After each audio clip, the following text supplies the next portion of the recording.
With it standing among the most iconic circuits in North America, WeatherTech Raceway Laguna Seca has some absolutely spectacular views. To match that, we have some beautiful machinery to race around it because it's time for Orange Cup qualifying in the Porsche Owners Club. I'm Joe Peak, and with me in the booth is former racer Joey Atterbury. Joey, with the corkscrew on display here, we know where we are. Yeah, it's going to be a fantastic day of racing. And like you said, the corkscrew, one of the most famous sections of racetrack in all of planet Earth out here. If you don't know about the corkscrew, well, you are going to learn about it here this weekend. We're going to be watching Porsches both today and tomorrow tackle this, call it Central California racetrack. Absolutely. And as we said, it is qualifying up first. The Orange Cup is going to be taking to the track, and they're going to split it into two halves. So they'll try to get everybody some space out on the track here, as it's not the longest of laps, and you definitely don't want to be held up with how technical this circuit is. Frankly, I have to imagine that qualifying going to be a bit important at this circuit, Joey. I think that qualifying is always important no matter what circuit you're at. But yeah, Laguna Seca being a little bit shorter in nature, you definitely want to start towards the front of these fields. So that really puts kind of qualifying in the focus. If you're in the middle of the pack, it can be difficult to make several passes. Now, it's not impossible to start from the back and go to the front in this place, but it does make it more difficult. And then once we do finally get around to those race times, remember, the further forward you are, the more difficult each one of those passes gets. Getting a few of the shots of the places around here. That's technically turn one right there, coming down into what we saw prior, which was Andretti Hairpin. There's that entry to Andretti Hairpin. Probably going to be one of the best places to try and make those overtakes. But it is still difficult as we get ready for the cars to hit the track here shortly. We'll have plenty of racing. And as we can see at the bottom of the screen, this is a big year for both the POC and the PCA. Porsche Owners Club celebrating their 70th anniversary. It has been around for a long, long time. Some of the drivers have been here for just as long. Yeah, well, I'd love to meet them as well. So it's going to, like I said, be a fantastic weekend of racing. I mean, look at the weather that we've got out here. Beautiful blue sky day at Laguna Seca, which, Joe, as you know, isn't always that common. Exactly. And sometimes it can be a little bit more misty and a little bit more gray. It can also be quite cold, but we're in the middle of the summer, so looks like conditions are pretty decent out here as we have cars out on the pre-grid getting ready to take off on our first qualifying session of the day. Have a couple of those, then we'll get to the racing a little bit on later on this afternoon. I love this, the 253. I have not seen this car yet, Joey. A Herbie the Love Bug tribute. Yeah, it's pretty neat. Yeah, I see a few 996s. I saw a Cayman out there, Boxsters. We go down the rest of this, call it pre-grid, all these cars just anxiously waiting to get out on the racetrack. Drivers are already strapped into there. So this is one of those moments as a racing car driver, you kind of have to find your zen state, if you will, Joe, because you're anxious to get going, but yet you still have to wait to get on the racetrack. You have to contain all of that adrenaline. Exactly. Now, while we wait for that, there are a couple classes even within this Orange Cup. There will be the Boxster Spec class. There will be the GT5s, and then there will be the Spec 2.7 and GT6 and GT7 that will be racing out there. I know there's all kinds of stuff that they've got that equate who goes into what. From what I understand, it is mostly a power to weight ratio thing. So I'll let you kind of sort some of that out, Joe, if you want to get into the weeds on each of the classes. But that's the main thing I was told that they go by here is just the power to weight, so that everybody within the class should be on relatively equal footing. And if you look, we got 1 minute here, so the driver's going to be firing up those engines and getting out there on track for this qualifying effort. And when you talk about kind of the power to weight ratio, now, Throughout racing, there is tons of different rule sets. And I think probably in the last decade, maybe last 15 years or so, this power to weight formula has kind of risen to the top because there are so many different cars out there now.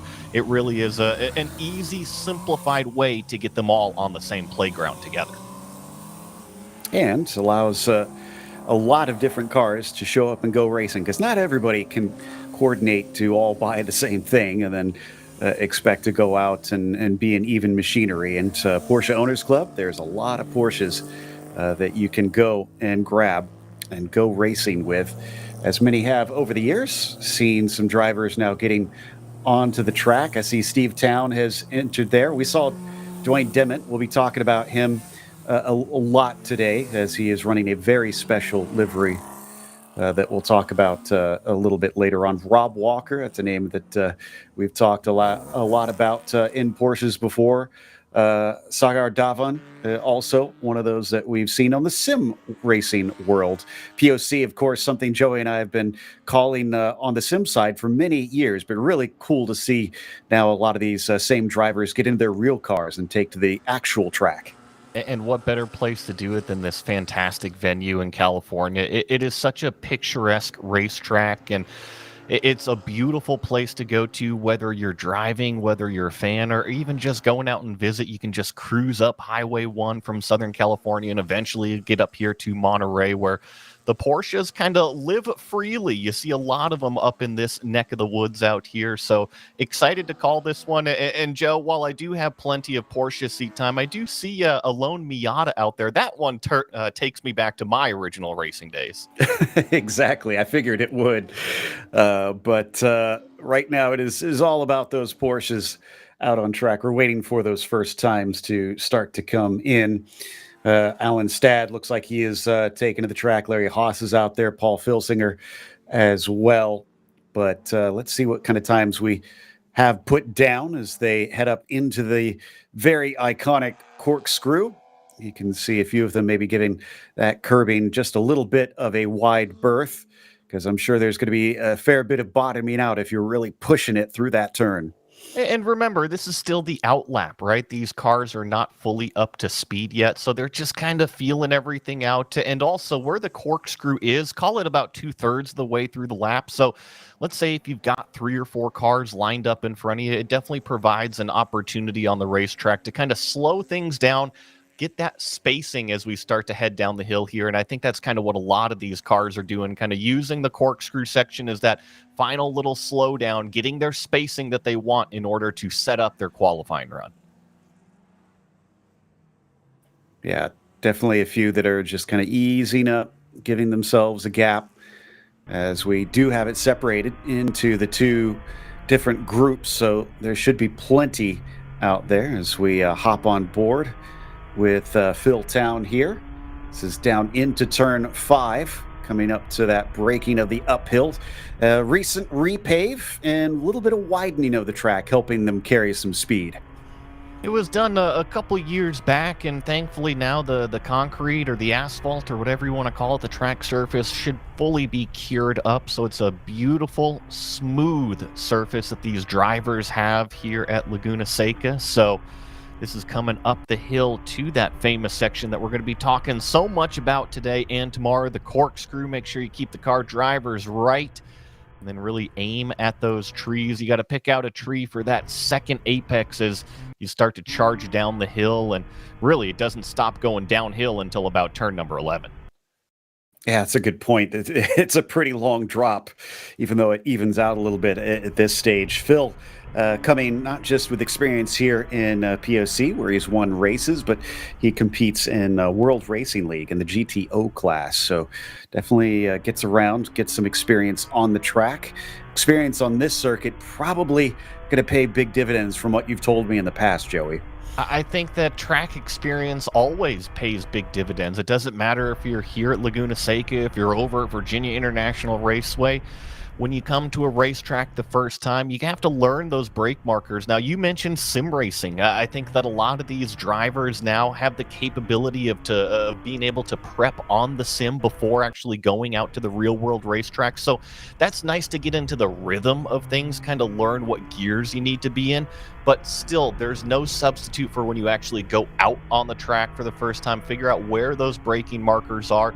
And then obviously, the second time you come back to Laguna Seca, you've already got that reference. The third time you come back here, you're going to know a little bit more. So yeah, track experience always going to be a benefit. Up and into the braking of the corkscrew. Believe we've switched over to Momire, if I heard correctly. Steve Town, excuse me, who we're watching now at this stage, down and into turn 10. And Steve, obviously, here with Phil, and he is another driver with a bit of POC experience over on the GT4 side, but has race wins in GT3 and GT5 classes. Also runs in WRL, but he's pretty involved in the club itself.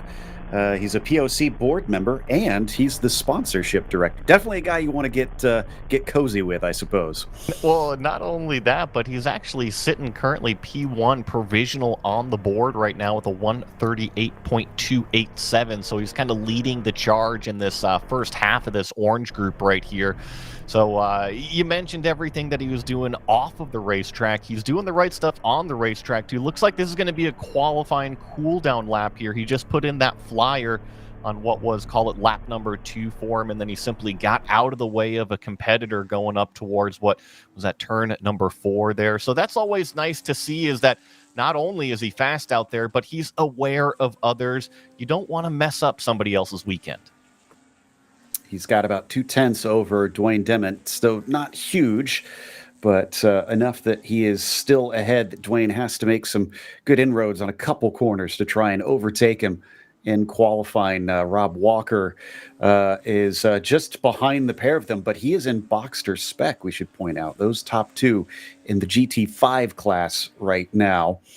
But we'll see if that switches around. A couple other GT5s in below, splitting some more of those Boxster spec cars out. In fact, Boxster spec, easily one of the most popular classes here in Porsche Owners Club. Sees plenty of drivers come on out and try to put down their hot lap. Somebody is happy with their qualifying, though, and heads on in. That may have been Steve's car, actually. Yeah, I didn't quite catch the number on the side of it, but a lot of times here at this racetrack, the drivers have the ability to exit via, call it before turn number 10 off to driver's left-hand side. Just kind of gets them off of the racetrack and directly into the paddock without actually having to go into pit lane. So if you don't have any crew up on the wall, you might as well just pull it off on this section of the racetrack, bring it right back to your trailer. We'll be back with the Orange first half qualifying. We'll have a few ads, and then we'll return to the racing on the circuit.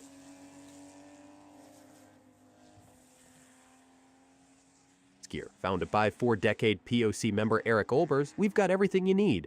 Fire suits, helmets, Huns devices, data systems, transponders, and more. All from the brands racers trust: Alpine Stars, Bell, Simpson, Stam 21, Stilo, Zamp, and Rue. Sparco, MyLaps, and beyond. Need expert advice? Swing by our brand new West LA shop for hands-on support and everyday low prices. Or hit up westwoodracingsupplies.com and shop from anywhere. Orders over $100 ship free, fast, and with the same pro-level service you'd get in store. Westwood Racing Supplies. Gear up, drive safe, and race hard.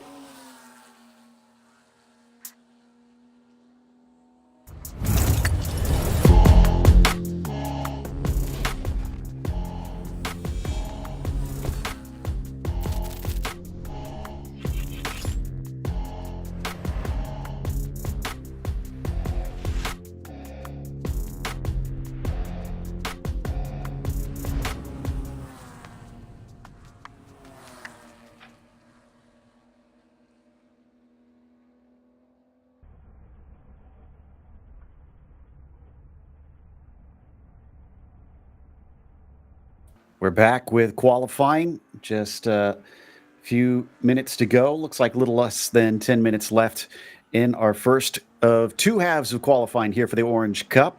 Right now, Steve Town still the quickest. Demet managed to get within about 10th and some change, but still nobody faster than that 8:22. Rob Walker now behind by almost about 3 seconds, if I'm seeing this correctly. So some big chunks between the haves and the have-nots right now. I think the biggest difference with those lap times, though, is that Steve Town and Dwayne Dement are in those GT5 category cars, while Rob Walker is the first of the Boxster spec cars. So if you look at those Boxsters, you got Sagar Dhawan back there in 4th place overall, but it's only, call it, about half a second or so behind that other spec Boxster car. So when we talk about the different cars, Joe, you had mentioned the power to weight, but it's still, there is a little bit of difference in those chassis as well. Exactly. And yeah, you make a good point. So Bill Durant, probably the one that's going to be wanting to make up that distance. He is in that GT5. He sits 5th overall right now, but he is 3rd in class. So really kind of a testament to Sagar's speed that he's got out there, which we have known about because he's been just as quick in the sim world. It is proving it here on the circuit, down to a 141.6, it looks like, in that Boxster spec machine. But we're still on board with Phil Town, getting some good views down through the second half of the lap here. Yeah, he was pushing it pretty hard in the brake zone going into the corkscrew, kind of got a little bit of that rear end yaw going out with this car here. Now obviously accelerating out of what is turn number 11, across this climbing uphill start finish line here at Laguna Seca, complete that lap. I don't see him going faster than his current fastest, which was a 142.39. He sits 4th in that GT5 category currently. We mentioned Sagar is the quickest in the Boxster spec. Right now, he's got Nigel Maidment in the number 705 just down the way, and that's looking to be somewhere in the realm of about 8 tenths or so, I think, difference between them. So again, not huge, but still has some room to improve up there. In fact, if he wants overall, Phil Town is only 1,000th of a second faster. So that's really tight there between 6th and 7th. When we talk about these tight lap times, too, we also just have to remember the weekend as a whole. This is the first qualifying session that we've got out here on a Saturday morning. So the drivers, they kind of have a benchmark that they've got already throughout the practice sessions of how fast can I go? Do I need to put the sticker tires on right now for qualifying, or do I want to save them for a little bit later during the green flag on our race come a little bit later? So I think that the drivers, if they have a good lap time already, they're going to pull it in. We've already seen a handful of them come off of the racetrack, but those drivers that are still wanting a little bit more performance or maybe made a little bit of a mistake on their first couple laps, those are the cars that we're still going to see out here trying to improve their lap time. It's only, I believe, 15 minutes for this session. Yeah, 15 minutes that they've got, and as they are into minute 13, and it's just about time that we're going to see drivers start that final push, that final flyer to try and make up. 20 cars taking part in this first half of the two halves of Orange Cup qualifying. A couple more are ducking in and taking themselves back to the garage. So looks like we might have just a tiny few continuing on, although we're not seeing anybody out on track right now. We'll see if anybody flashes past us soon. Oh, no, looks like we're getting word they've all headed in. So that is it. Session has completed. So first one done and accomplished here at this phenomenal circuit. A little bit of a quiet session, but that's exactly what we want here in qualifying. No cars off the racetrack. Everybody's still happy, and now they get to look forward to the rest of the day. So we'll get just a little bit of a break here on the second half of the Orange Cup. Then we'll come back with some PCA racing as well that we have with POC here, sharing the track. Two great Porsche organizations. And honestly, it just, it really, I think, tells you just how popular Porsche cars are. It's 70 years and still how healthy are both of these series that we see so many drivers. It looks like we've got second half already out on the track and going. Yeah, I already have a handful of cars crossing that start-finish line, and I see them still exiting out of that pre-grid area. So all of these cars now are starting, like you said, that second half of this orange qualifying session. Everybody's got to get up to speed here on this outlap. Remember, all those cars that we were watching already had accomplished this first lap, but these drivers have to get everything up to temperature before they can go rock out. Momeyer's another one that's been involved in this league for a while, and he's actually the current POC president and competition director. He's, interestingly enough, the guy that I've known the longest of the POC group, because he first reached out to me years ago for coverage on the Sim series, which the league got into during COVID. And many, of course, on-track racing series kind of took escape into the sim racing world, and I think they've taken quite a shine to it. We're now, I think, something on 5 years into covering their sim racing. The sim stuff is always fun, and I had mentioned that it's a great way to train. Now, back when I was still inside of a race car, you can't use the sim to say, all right, this is exactly how you drive the racetrack in terms of the brake markers and the shift points and everything. But what it is fantastic at is getting into the rhythm of a racetrack. How many gears are you going to go down? Is it 3, maybe 4 in real life? If you get up to this brake marker in turn number 2, maybe you have a little bit of a difference in turn-in point in the sim versus real life. However, the rhythm is all there, and it just kind of goes back to practice. The more you can have that practice before you actually show up, Joe, the better off you are in terms of the performance, putting the right step forward. Yeah, I'm sure there's a lot of information that can be garnered the more laps that you put in the sim, especially with how realistic it's gotten, and the fact that a lot of the major sims now laser scan, so you know that track is accurate right down to the smallest of measurements. So you're getting pretty much as close as you can get until you actually get out onto the track. John, as he set a time, I see a 1:56. I think this is not a flying lap, though, that we've got for him. I think they're just starting their first flyers now. One of the drivers popping out of the way between turns 3 and 4 as John takes through that pretty swift right-hand kink.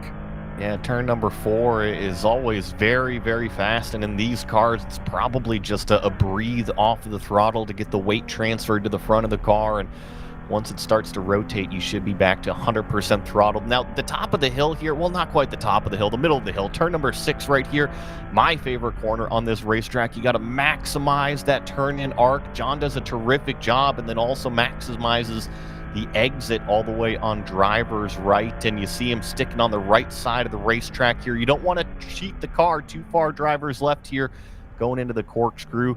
Just like all the other corners, you want to open up the radius as much as possible. All right, so what kind of time is he going to be able to put onto the board? Kiefer right now the quickest, but those were all out laps for everybody. A couple other names to watch out for out there on the circuit. Remember, they will be combining the first and the second group here to put together our grid as he exits out of the final corner down to the timing line. Going to try and cut it as short as he can, angling across. And as he does a 1:45.3, he is currently our quickest, but we're waiting for some cars behind him to see if that'll be bested. It shouldn't be too surprised with Momeyer grabbing that top spot in that Boxster. I've been reading through some of our information over here, and he's actually been competing in the Boxsters and POC for about 10 years now, Joe. So you want to talk about comfortability? He's probably pretty comfortable inside that Boxster. Yeah, that's a good point. 21 years of racing experience, so he knows what he's doing out there. And he's got about 0.2 of a second over Chris Kiefer behind him in the Boxster spec. John's running the spec 2.7s, which are a slightly different class. Next one down for him is Vivek Hazari in the 152. That's a gap of more than 2 seconds right now, and that's to the next spec 2.7 car. I wouldn't be too worried about the lap times here on this, call it first time lap. Usually drivers, they'll try to do 2 qualifying laps, if not 3 qualifying laps. And that's usually when you kind of evaluate yourself and the performance of the race car and say, hey, do the tires have anything more left in it? Do I have enough fuel to complete this 15-minute session? But I'm actually looking for Momeyer to improve on this lap as well. Plus, Hazari, I'm looking at some of his background, and he comes from racing motorcycles, which, to me, if you want to find fearless racers, look to those that are willing to go on 2 wheels, because you definitely need to be gutsy to be willing to put yourself on the line without all the roll cages around you. Chris Kiefer, though, has shown that he still has something beneath him, because John Momeyer has now been slotted to second. It's about 4/10 quicker for Kiefer. Yeah, and that Boxster spec number 997 for Kiefer. That last lap time, a 1:43.8, so about a half second faster than this spec 2.7 car of John Momeyer that we're riding on board with here. Actually catching up to a little bit of traffic. Now, as a driver in qualifying, that is the last thing you want to see. Are they going to be slow at an apex? Are they going to be slow at a break point? Is it going to hold me up in my qualifying effort? You never want something out the windshield, but you can always navigate around it. The smart drivers can. So, as we wait for our drivers to continue around here,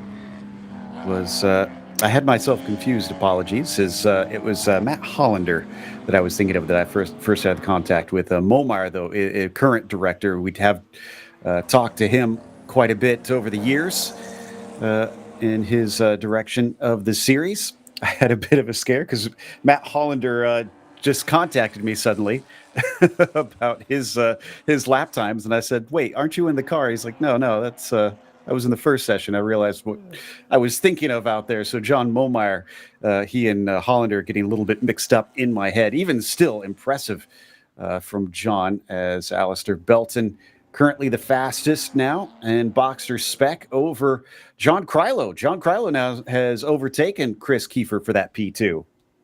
Yeah, that's so we got 2 new names up at the top, the number 206 car as well as the number 383, like you just heard Joe Peak mentioning, and down to a 1:42.150 is that new provisional fastest lap time in the second half of this orange group of qualifying. Got a lot of these spec Boxsters out here. Got a lot of the spec 2.7 Boxsters as well. I noticed in that first half of qualifying, we had a lot more of, call it the GT5 classed cars out there as well. A little bit faster in terms of the overall pace, but gotta love to see these convertibles with hard tops on them. Yeah, I agree. And I know there's a lot of people that do love convertibles, but I don't know. Give me a hard top on that car. Well, they make the Cayman now, which is pretty much the same thing. But yeah. I think that these Boxsters, so for everybody who hasn't driven a mid-engine car, there's something about them that if you know vehicle dynamics, or if you've ever ridden listened to anybody talk about vehicle dynamics or how to drive a car, a mid-engine car, especially a Boxster, performs exactly how like you would think about it. You transfer the weight to the front end of the car, all of a sudden you got a little bit of rotation. You step on the gas, you put the weight to the back end of the car, kind of straightens itself out. It really does drive like a book. And as far as the popularity of this Boxster spec class, it's so popular. Apparently, it's getting hard to come by parts, which is why we have the 2 different spec classes. The 2.7 was developed kind of in response, and some drivers were having difficulty getting hold of what they need out there. But the 97 to 99 Boxsters, I understand, is what is really the most difficult range of years that drivers are looking for those parts. In the meantime, we've got Krylo, of course, sitting in P3, trying to make up for that pole on Kiefer. That gap at less than 1/10 of a second for the fastest of those Boxster specs. No, I take that back. Belton is also in that Boxster spec class, and that's a 1.5 seconds. Yeah, Boxster spec 123 right now on that live timing with about a 1.5 second gap between first and second. That was pretty large compared to what we saw in the first half of qualifying, but I will tell you this about racers. Some of them qualify well, some of them don't qualify well. It's definitely an art form that you have to be able to go out there and wrangle the most out of your car. When we get to the race, racecraft is totally different than qualifying, so don't count out some of these drivers that may be sitting fourth, fifth, sixth, or seventh. Yeah, that's an excellent point. It's not how fast you are on that single lap, it's who gets that checkered flag the quickest of any of them. So there you can see our boxer spec there on the left-hand side on your tower right now. So we switch through the cameras on the early stages of the lap out of Andretti hairpin into the newer infield section. It's been around so long. It's it's not really new anymore. It's, I think, become pretty much part of the scenery. It used to be that that run down into the Andretti hairpin just took you straight on into turn 5. Joe, I think that more people know about this layout than Yeah. the old layout. But you're right. This racetrack has a ton of history, and right where we see this at turn 5 right here would pretty much be the connection between where the Andretti hairpin is now to that fast sweeping turn number 5. So we've been talking about the sim racing world. I know that you and I talk about it all the time. I would love to see some of these, call it vintage recreations of the old school layouts put in the sim nowadays. Oh, me too. I would absolutely love that. Certainly some very strange and also some very scary versions. This track was so fast during that era. Lap times had to have been just utterly ridiculous. The way that they would get through here so quickly. Not seeing much in the differences now out there on the timing sheets, as drivers seem to have gotten the best out of it. These 15 minutes, just about up. We got 2 minutes and some change to go. You know, there is one difference on the timing board, and that is Belton, the number 206 car, improved that lap time, now a 141.78. So it was a 142, now gone even faster for that number 206 car. Tried to see if I could find some info on Alistair, but has not given us any tidbits. So he remains a bit of a mystery, but obviously very quick. And everybody is left chasing with very little time to try and make up in this qualifying session. It would be a massive jump for anybody, even Chris Kiefer there in P2, be able to take that top spot away, especially this suddenly at the end of qualifying. Of course, this is the end of the Orange Cup qualifying. We will have Red Cup a little bit later today. Before we get to that, it's off to PCA. So the other club will get some time on track, and then we'll hopefully get our first racing when we get to the afternoon out here in Laguna Seca. PCA will give us POC will give us our first race at 1:25 Pacific time for that Orange Cup. So look forward to that. And with that, we are going to take a small break. Let's step away for just a moment here at Laguna Seca as we are just about done with POC Orange Cup qualifying. Racing Supplies is SoCal's home base for serious driver safety and performance gear. Founded by 4-decade POC member Eric Olbers, we've got everything you need. Fire suits, helmets, Huns devices, data systems, transponders, and more. All from the brands racers trust: Alpine Stars, Bell, Simpson, Stan 21, Stilo, Zamp, and Rue. Sparco, MyLaps, and beyond. Need expert advice? Swing by our brand new West LA shop for hands-on support and everyday low prices. Or hit up westwoodracingsupplies.com and shop from anywhere. Full service you'd get in store. Westwood Racing Supplies. Gear up, drive safe, and race hard.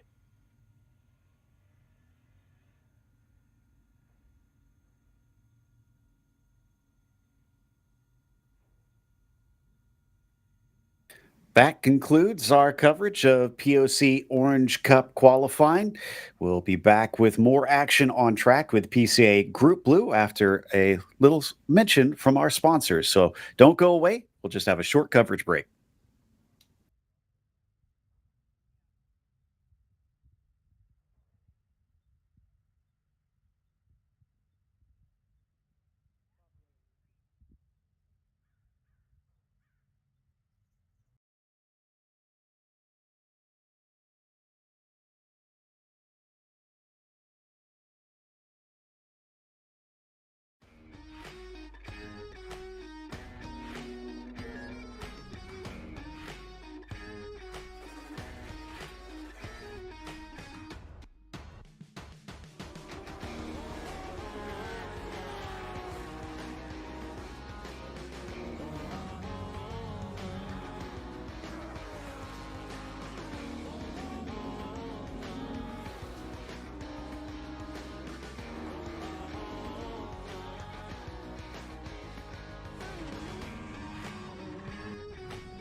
to those who cheer us, celebrate with us, but most of all, to those who challenge us. The greatest of all compliments. To the ones who cherish an original and then turn it into an icon. To those who put it on the streets. And to those who put it on canvas and carpets. Because wow, that's pretty cool. To those who bring their dreams out into daylight. To the pinnacle. To tame elements. You made us who we are, and you always will. It's been said before, and it remains our promise to you.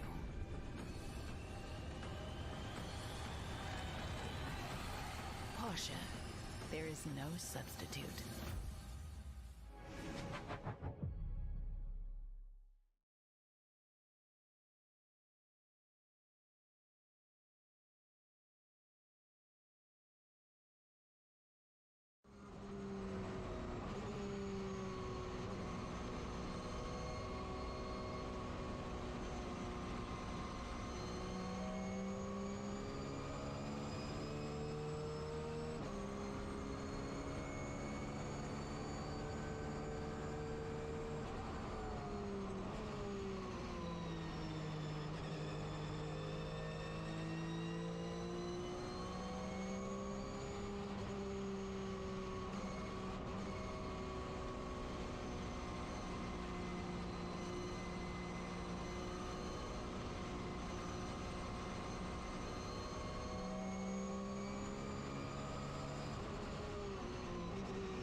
Pirelli and Porsche have been a winning combination around the racing world for years. Pirelli is proud to bring that relationship to PCA Club Racing yet again in 2025. Make sure to see the guys from Frisbee and find the right Pirelli tire for your vehicle, or check them out on the web at frisbeeracetire.com. Pirelli powers nothing without control. When you pack up from the raceway and head home on the highway, remember that the engineering excellence Michelin strives for in racing is applicable to our passenger and light truck tires too. Michelin is proud to continue its national sponsorship of Porsche Club of America and Club Racing. Michelin, because so much is riding on your tires. Looking to decrease lap times on the track without an engine overhaul? GT Racing has a wide range of fiberglass and carbon fiber body panels, along with European racing headers, exhaust systems to lighten your car and accelerate all the potential horsepower of your engine. Time for a change? Convert your 944 into a turbo or a 924 GT, or your 911 to a 911 RS, RSR, or 935. Talk with Joel at GT Racing. He'll help you choose the winning combination of lightweight Porsche parts and header systems to set you on the right track. GT Racing is your one-stop shop for your Porsche needs.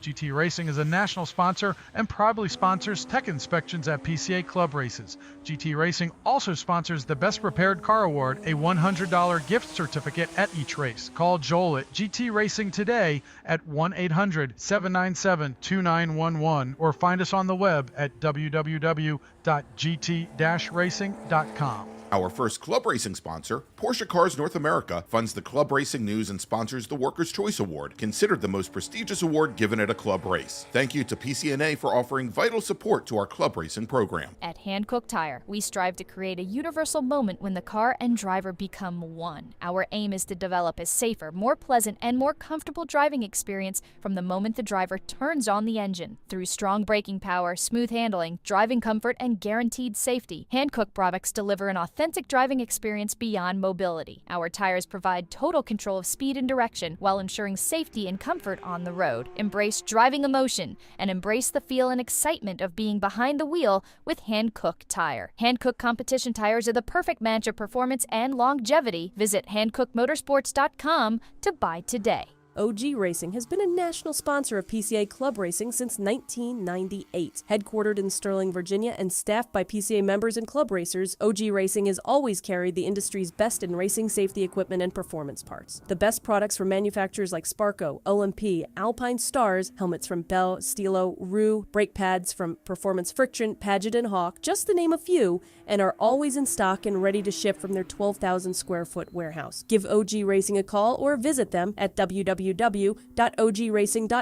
and sign up for their newsletter. We're not just a one-off experience, we're a call to freedom. We're a place in people's minds where everyone can unleash their wild side with a passport to a world of possibilities, a spirit that breaks all the rules, uniting the famously bold and spirited essence of tequila from Mexico with the much-loved richness of peanut butter. Manibal is the bold embodiment of the party animal within us all. Here is where the ethics starts. Tequila can be purchased nationwide at manibaltequila.com. Club Reg is a supporter of PCA Club Racing and the provider of all registration for each of our races. ClubRegistration.net is a unique service because we put all of our customers first. You can use our services for free or with a small credit card handling fee. How can you go wrong? Included with both are custom solutions tailored to meet your needs. Find out more information at ClubRegistration.net.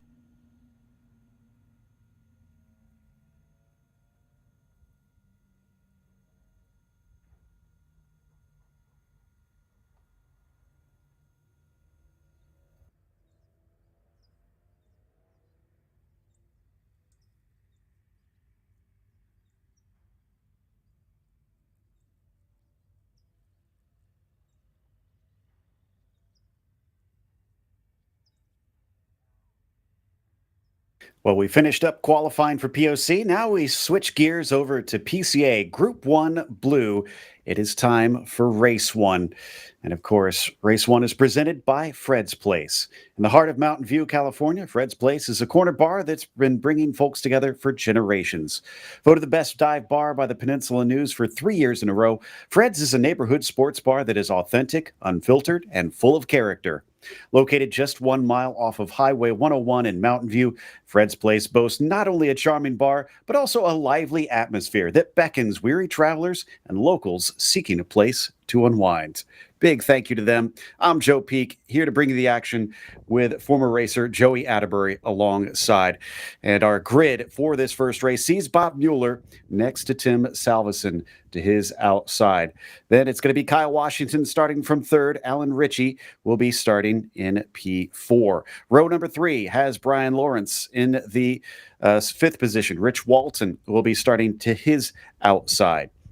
Then you've got John Nelson on the inside of row 4. Greg Herback joins us on the outside of that fourth row. Then on the next one, Tad Cusack will begin next to Alex Steele, flanking him on the outside of row number 5. As we get to row number 6, it is Walter Nilsson. And that 11th spot with David Hodges starting in the 12th position. Andy Simpkinson will be in 13th and David Higgins on the outside of that 7th row. Robert Murillo will then be on the inside of row 8. Tad Sanders will be next to him. And then you've got Dan Carasillo starting from 17th, and 18th will go to Baram Sunawala. Then we get into row number 10. 19th will be Fred Veach. 20th going to Chip Henderson next to him.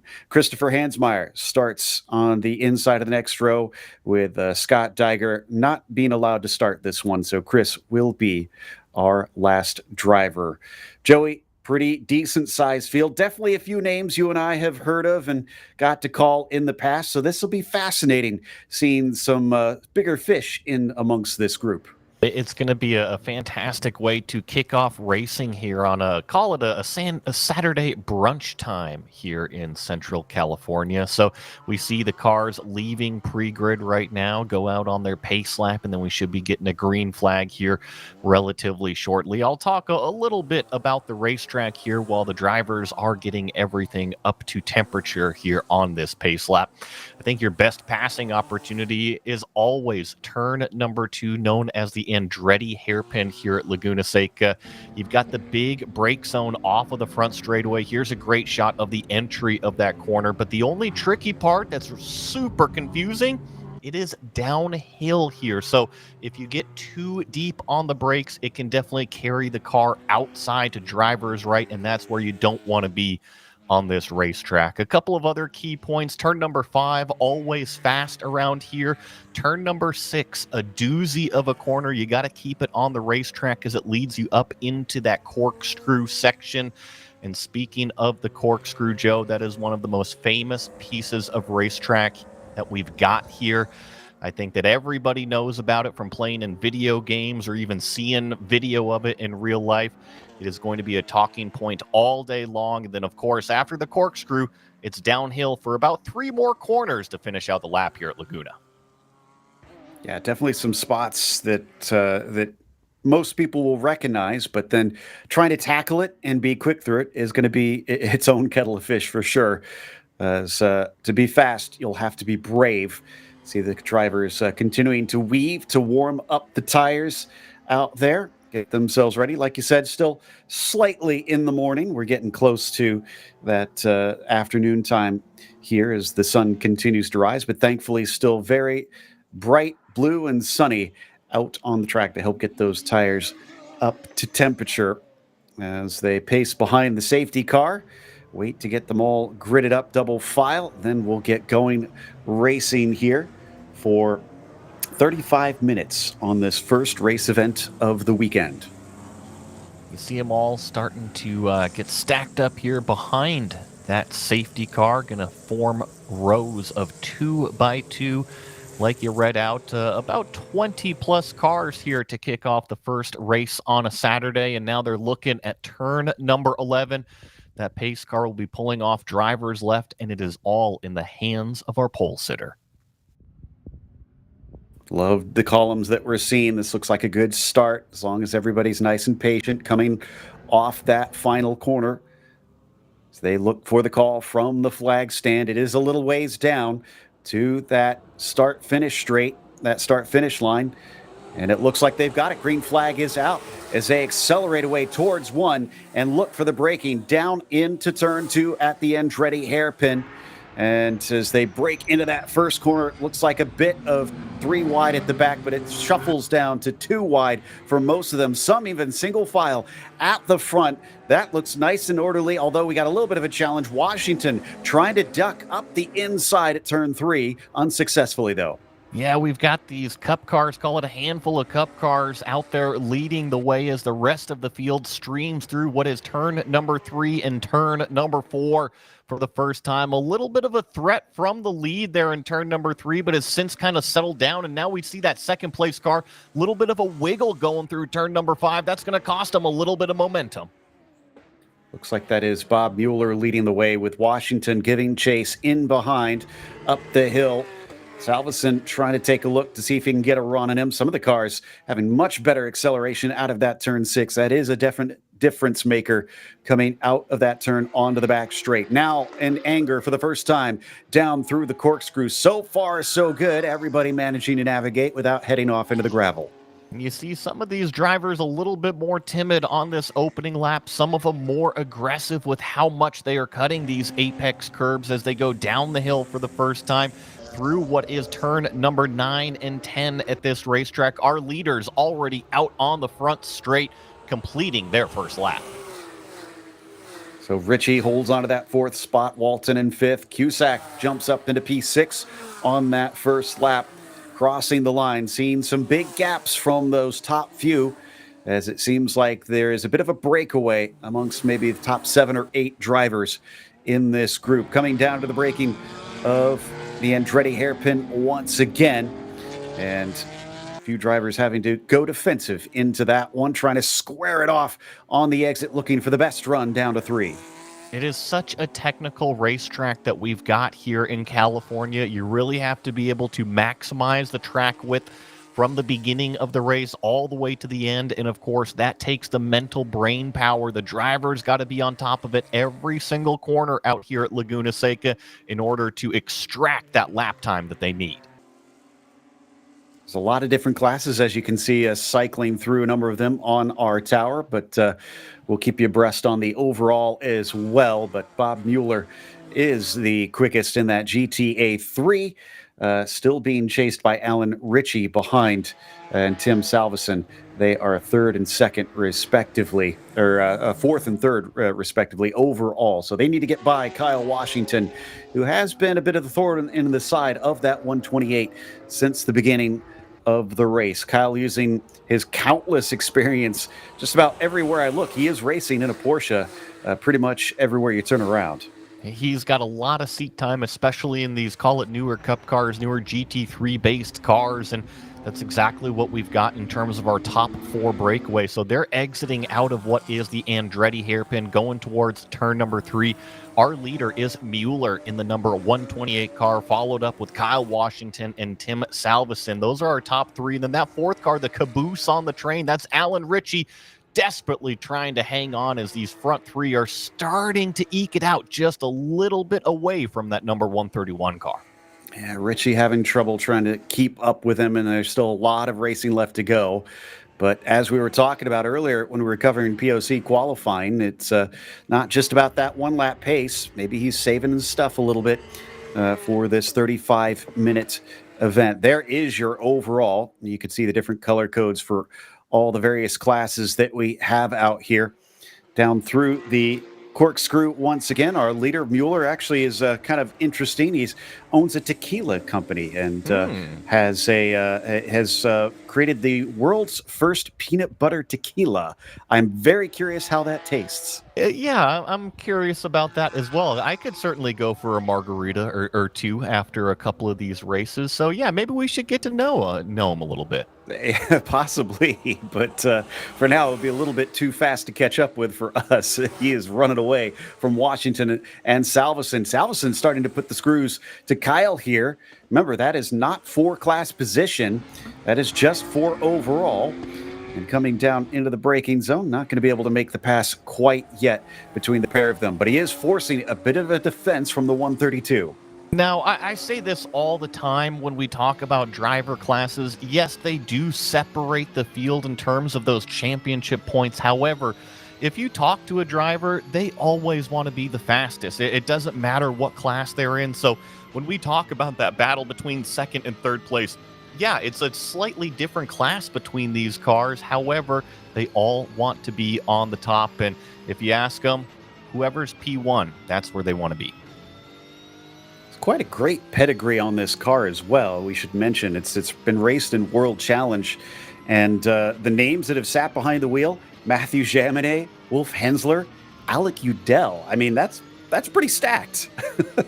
Definitely got some names, some recent pro racing names in there for sure, as Mueller is doing a terrific job riding on board here. He's just been able to get every single apex that we've been coming up to. This is the tricky turn number 11 here. Now, Joe, you had mentioned that fourth place car kind of falling off the back, and it could be a little bit of race pace.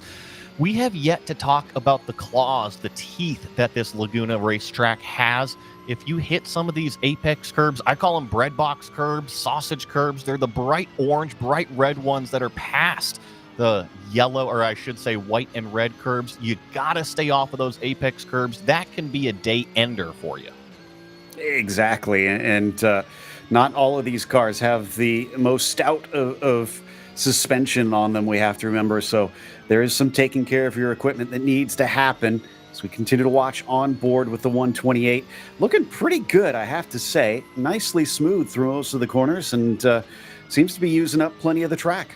That's what I would expect out of our overall race leader. His last lap time, a 1:29.6. That's less than a second off of his fastest lap time of the race. So he's showing good consistency right now. And in fact, on timing and scoring, he's actually increased that gap between himself and our second place runner. It's now up to about 3 seconds between the 128 and the 132.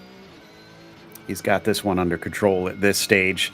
Still 23 minutes left, so there's a lot that could happen from here. But he'll complete another lap around the iconic Laguna Seca and continuing to lead the way in race one of the weekend. Salveson, the next car down that really will be interested in trying to catch up to him. Although I say that, I'm now seeing Kai Washington grouped in GTA 3, so that is the same class. Yeah, I noticed that too. When we had started the race, they were two different classes, and I was kind of tripping over myself because, yes, our first four now are all classified in the GTA 3 group. So it may have just been a little bit of an error there. I think that was Baram Sunawala, first car to get lapped, and a very beautiful looking yellow, I think 911, just went by, and coming back onto turn 4, tries to size up Fred Veach, who is next along there. No, excuse me, I think it was Fred Veach that he just went by that was in that 911. This is Nate DeSantos that he's coming up to. I think one of the cool parts about having so many different, call it run groups or classes of cars out here, our lead, it might have ballooned up to about 3 or 4 seconds, but it is up to our leader, that is Bob Mueller, to be able to navigate some of these back marker cars efficiently. Got to remember, Laguna Seca is not a very big racetrack with these huge long straightaways to just be able to use that 4-liter motor and motor by everybody. You got to get by them efficiently in the corners. Otherwise, that gap that you built can evaporate. Just went by Chip Henderson. He's someone you'll want to get to chat with, Joey, because apparently he's a helicopter EMS manager and pilot. So definitely. I don't trust the ones that go spinny. I'm a fixed wing guy. Okay, I'll keep that in mind. Straight out of Pickerington, Ohio, so a fellow Buckeye like me, but he's needing to pick up the pace a little bit, still doing well, at least out on the track. And you can see that lap traffic proving to be a bit of an issue for some of the drivers. Could catch a few of them out through some of these more twisty bits, such as through here down into turn 3. That may make a difference amongst our leaders.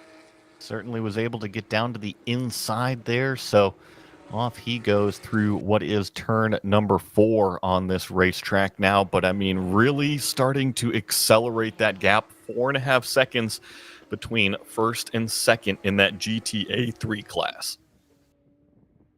Yeah, looking to see where our closest battle is down through the order. Washington and Salveson still separated by about a second and a half, but Tim has managed to get by the 132. We had missed that on screen, that Kyle has slipped down to third overall. Alan Ritchie, the next one behind, about 4 seconds back, so he's not in too bad of a place. This is a nice little fight here farther down in the pack. I think I'm seeing one of these, I think this black and red car leading this train, leading this trio is nice 993 classic chassis car. When we talk about Porsches, a lot of the new 992s, 997s, 996s show up. You got the Cayman models, the Boxster models. But as soon as you go pre-996, you get into the air-cooled Porsches. Really, I think depending on who you talk to, those are the real Porsche models as soon as you go 993 and prior.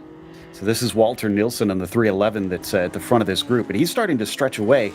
David Hodges and David Fabi are the next two back. They're fighting for 11th place overall, but they are being scored as two different classes.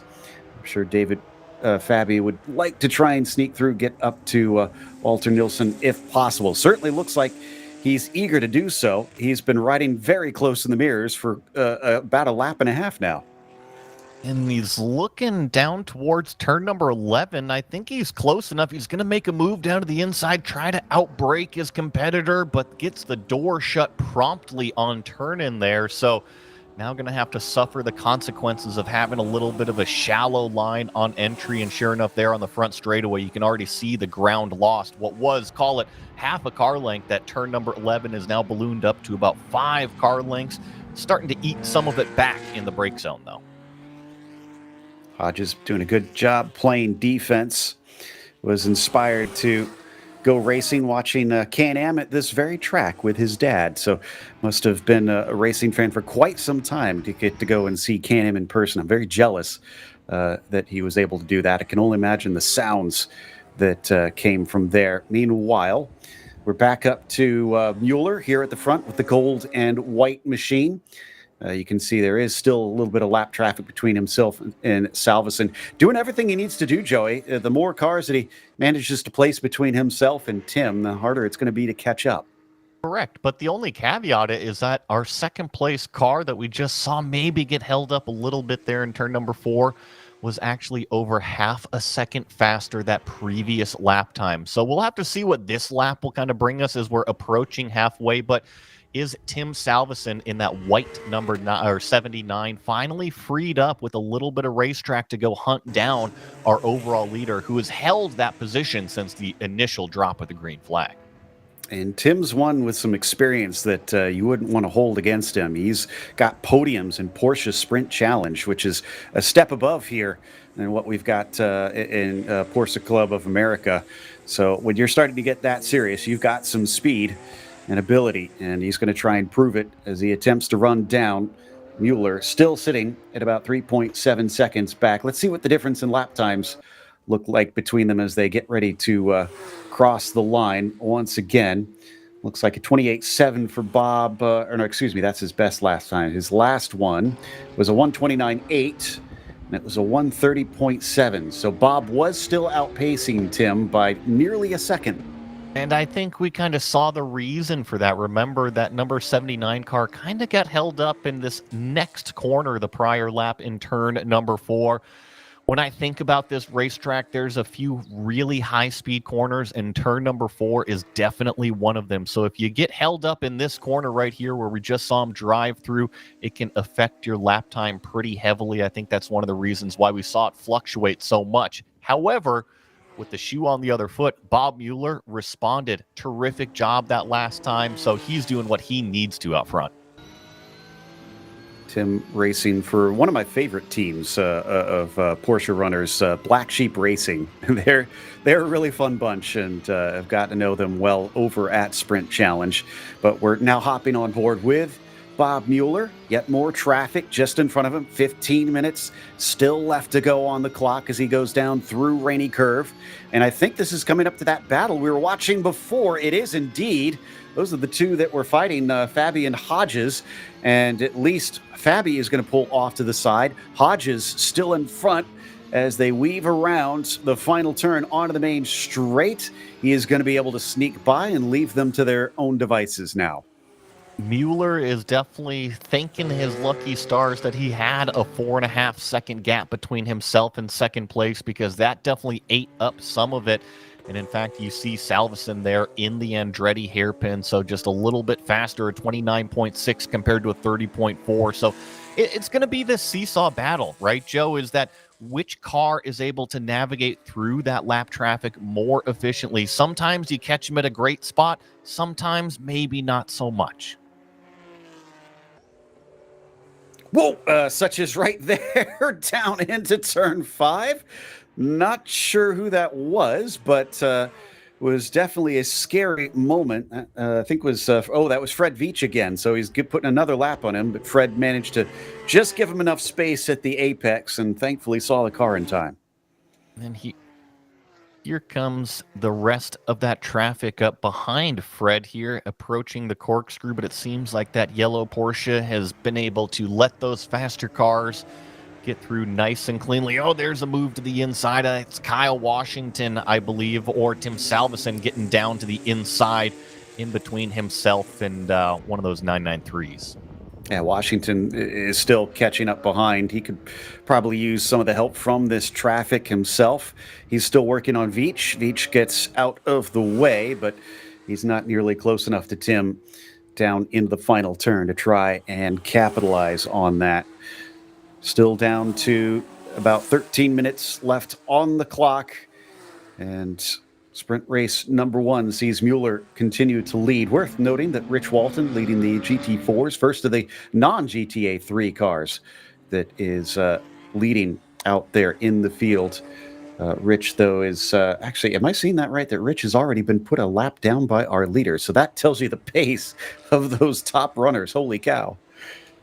Yeah, it's pretty impressive. And when you're gone, call it 4 to 5 seconds a lap faster, it definitely does not take very long to catch up to, call it the front end of the field again, as it's busy down here going into turn number 5. Lots of camber built into the racetrack right there, so you can really drive it hard into the corner. However, this next turn number 6, you better be single file. Lots of times accidents can happen if drivers do not get themselves sorted by the time they reach apex. Yeah, that was some big problems. So as 4 cars come up over the hill into the corkscrew, some of those are the battles of Hodges and Fabi that we were covering a little bit earlier. Looks like Fabi has not been able to get by. So he'll stay put in that 12th position. He's been working all race long despite all the traffic in the world. Still not enough to try and find an opening past that orange, black, and white car. Although is he defending, or is he I think there was a car lapping him through and just was trying to stay his best to be out of the way. And that will now separate the pair of them by a second or so as they cross the line. It can be a little bit difficult with the depth perception when they're coming right at you to see if there's a car on the inside, whether they're braking early or if they're making a move down the inside. But one thing's for sure is that these newer Cup car models, their performance window is huge. They are so fast around this racetrack. So if you see them dive down to the inside and think, oh my goodness, there's no way they can get that car stopped, trust me, they can. Here's a great example, once again, just diving down to the inside of turn number 5. They just have so much grip, and then they still have that 4-liter in the back to pull them out of the corners. A phenomenal race car.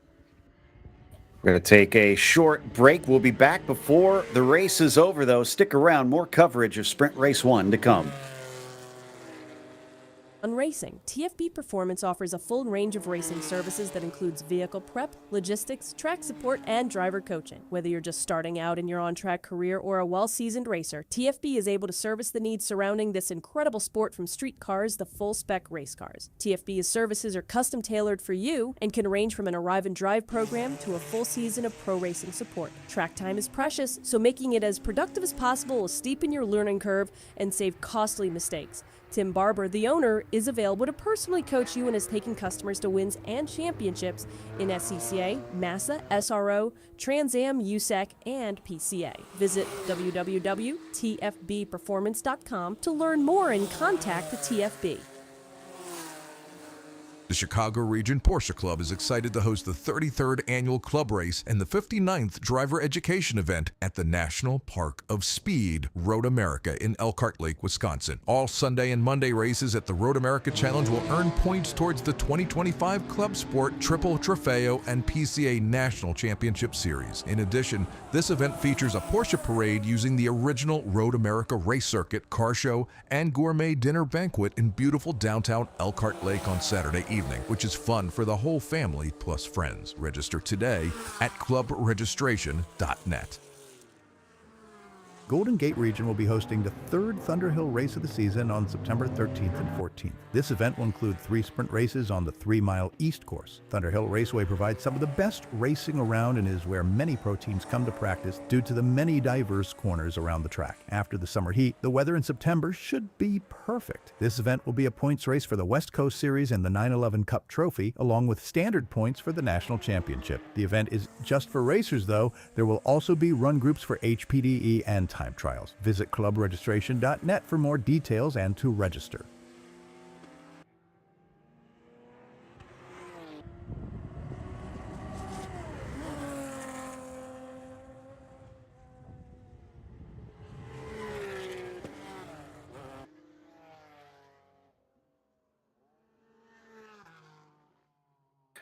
Welcome back. We're still here with PCA Group 1 Blue Sprint Race number 1. And it is still Bob Mueller who is leading and is the fastest in that GTA 3 class right now. Rich Walton quickest in the GT4s. And then GTD 3 leader is Tad Cusack. So we hop on board with our overall leader. Coming up to a few more of our lapped cars. He's been dealing with them well, having to really bide his time coming down through the corkscrew with this blue Porsche in front of him. Thankfully, I think he'll have enough power to grunt by before Rady Curve. Yeah, I think I could be wrong there, but it looked like a 964 chassis car that this Cup car was able to work his way through, but it was a 5.2 second gap between Bob and Tim here in first and second place. That is Mueller and Salveson. So I expect that to kind of shrink down a little bit here. In fact, that last lap time out of Mueller, our leader, a 131.2. So that is significantly off of the pace that he normally runs when he's got a clean racetrack in front of him. And Joe, just as I say that, about 1.7 seconds faster was Salveson in second place. He can't give up on this yet. Back up to Veach once again. 73 holds to the left-hand side, allowing Mueller through, but more damage has been done, having to take a slower line coming through turn 3. There behind him in the white number 79, that is Salveson, still playing catch-up. Slices down to the inside of turn 5 and is doing everything he can to cut this down. We'll get the update next time by at the line. He is looking visibly just a little bit closer. Yeah, and visually, the two cars we're looking at, our overall leader is, of course, the number 128 in that gold and white-themed car, and then Tim Salveson. Here comes our leader, Mueller, down the inside, and then Salveson's going to be doing the same move here. He comes down the inside in the white number 79. So visually, those are the two cars that we're watching, but 6 minutes remaining, that's still a pretty big gap. You look at 3.5 seconds, it certainly looks bigger on the racetrack. I'm sure with what limited time we have left, it's not going to feel great for the 79 driver. Tim Salveson wants to try and get closer, because it's one thing to get up to that car. It's going to be another to try and pass him. All these lapped cars don't don't have much of a choice, either through the power underneath them or the blue flags, having to try and stay out of the way of these top two, trying to decide the overall win and the win in the GTA 3 class. Out of turn 3 once again. Little bit of clear track, a moment of relief for P1 and P2. I think that our leader is in plenty comfortable air right now. You got to remember, he's got lots of racing experience, including all the way up to that Carrera Cup level. So he is plenty, I should say, settled into that race car out front. And really, he's just looking to manage the final 5 minutes remaining. Exactly. And yeah, it's a good point about how high up he's got experience in racing. I'm sure that counts for a lot, having been up against some pretty steep competition. Down to less than 5 minutes to go. And coming up to the final corner once again. The good news for those two is that Kyle Washington is now showing about 14 seconds back. So Kyle, not really a problem. If the two start fighting, it's just mano a mano. Who can manage to take the win? Kyle still looking at a handy podium finish if he stays where he is.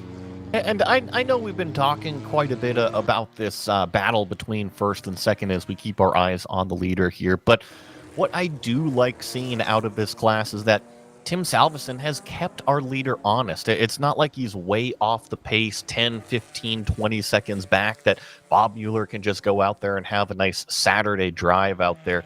He is keeping him up there in terms of that performance echelon. If Bob Mueller makes any sort of mistake, you better bet that that number 79 is going to be right there. And that's really sometimes all you can ask for is a potential shot. And I mean, look at them all lined up directly here in front of our leader now. And he's got himself not just experience here on four wheels, but he's raced in motocross as well. I think he's also been in shifter karts in the past. So he's hopped in quite a few different things to try and compete. Let's see if that sense of competition pushes him forward enough to catch up. It looks like this traffic is proving difficult for both of them. And despite slowing up Mueller, the distance does look a little bit bigger between the pair of them down to the inside of turn 10. And that is going to be another awkward line for Tim Salveson, especially now that Mueller has been freed up. Coming to the line once again, we look to see what the gap is between the pair of them. And it's about 3.7 seconds. So you're right, Salveson's still just keeping them honest, but can't seem to do much more than that. At this point, it's about management. And right now, our leader is managing that lead, managing the lap traffic to perfection. So he is doing everything right to lead this race and hopefully collect another checkered flag. As I was actually just looking him up a little bit. He was actually a triathlon racer for, he says, 50 years.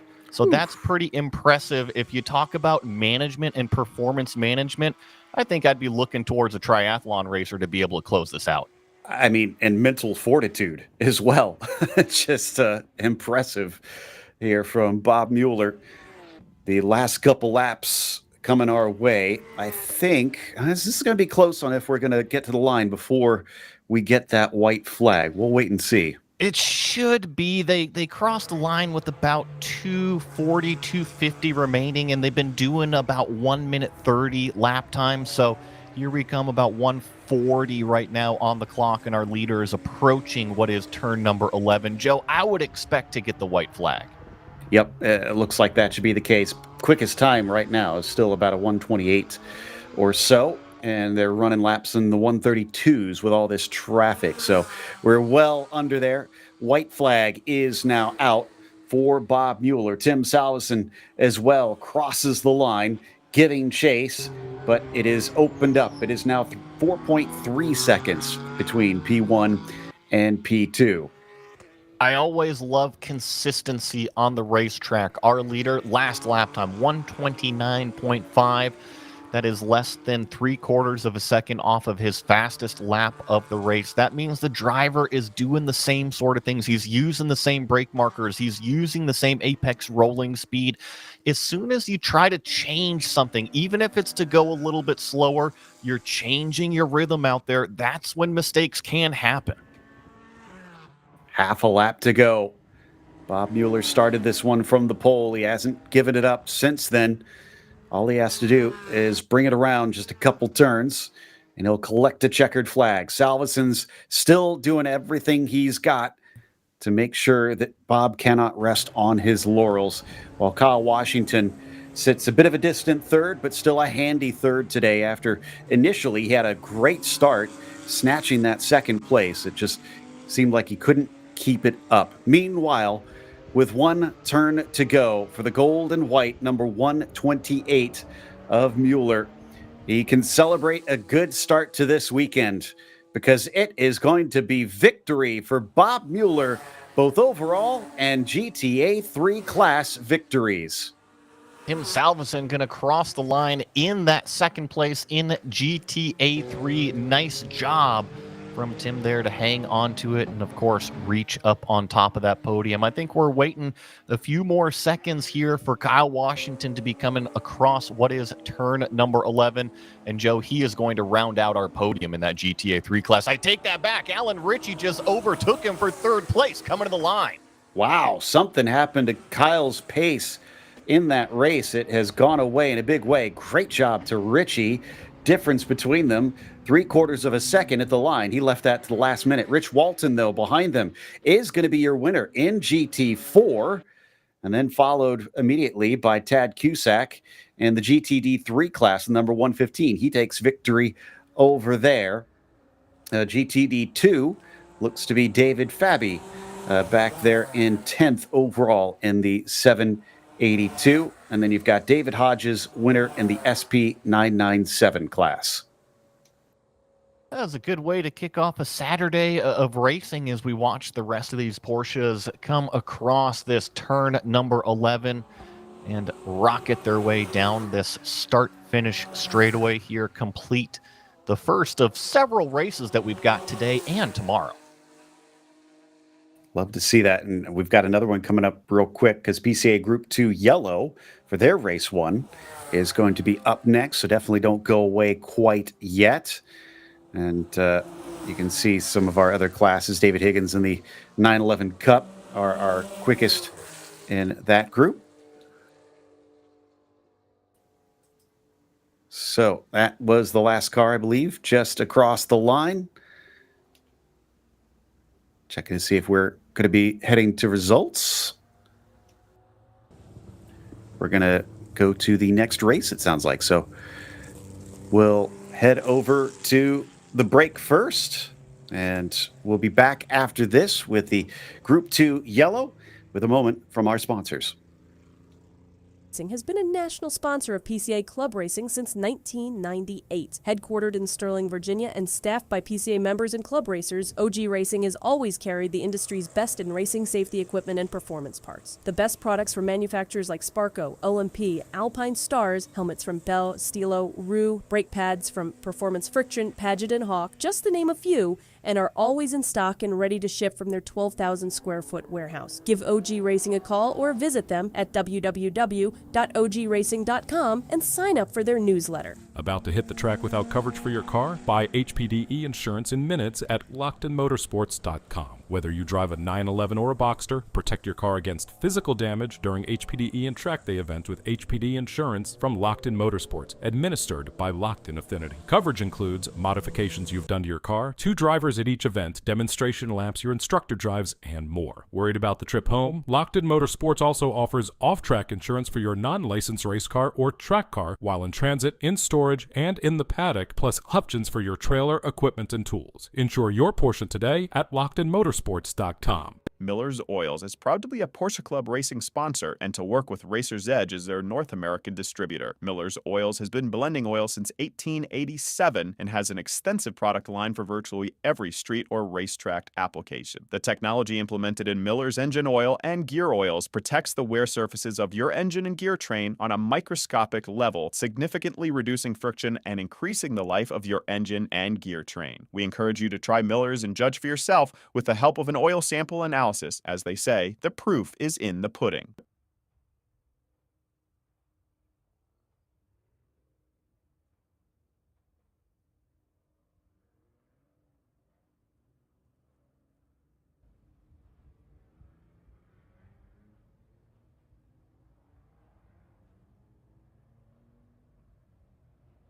An awesome first sprint race of the day, but we're not done with them because Group 2 Yellow is coming up in just a moment with the Spec Boxsters. Looking forward to those cars getting out onto the track. But I think the big talking point in that first race that we'll definitely want to watch out for this next time, Joey, is the traffic management. That seemed to play a key factor. Laguna is a relatively short racetrack, and when you have a big performance window between the fastest race cars in the class and the slowest race cars, we are going to be talking about that traffic all weekend long.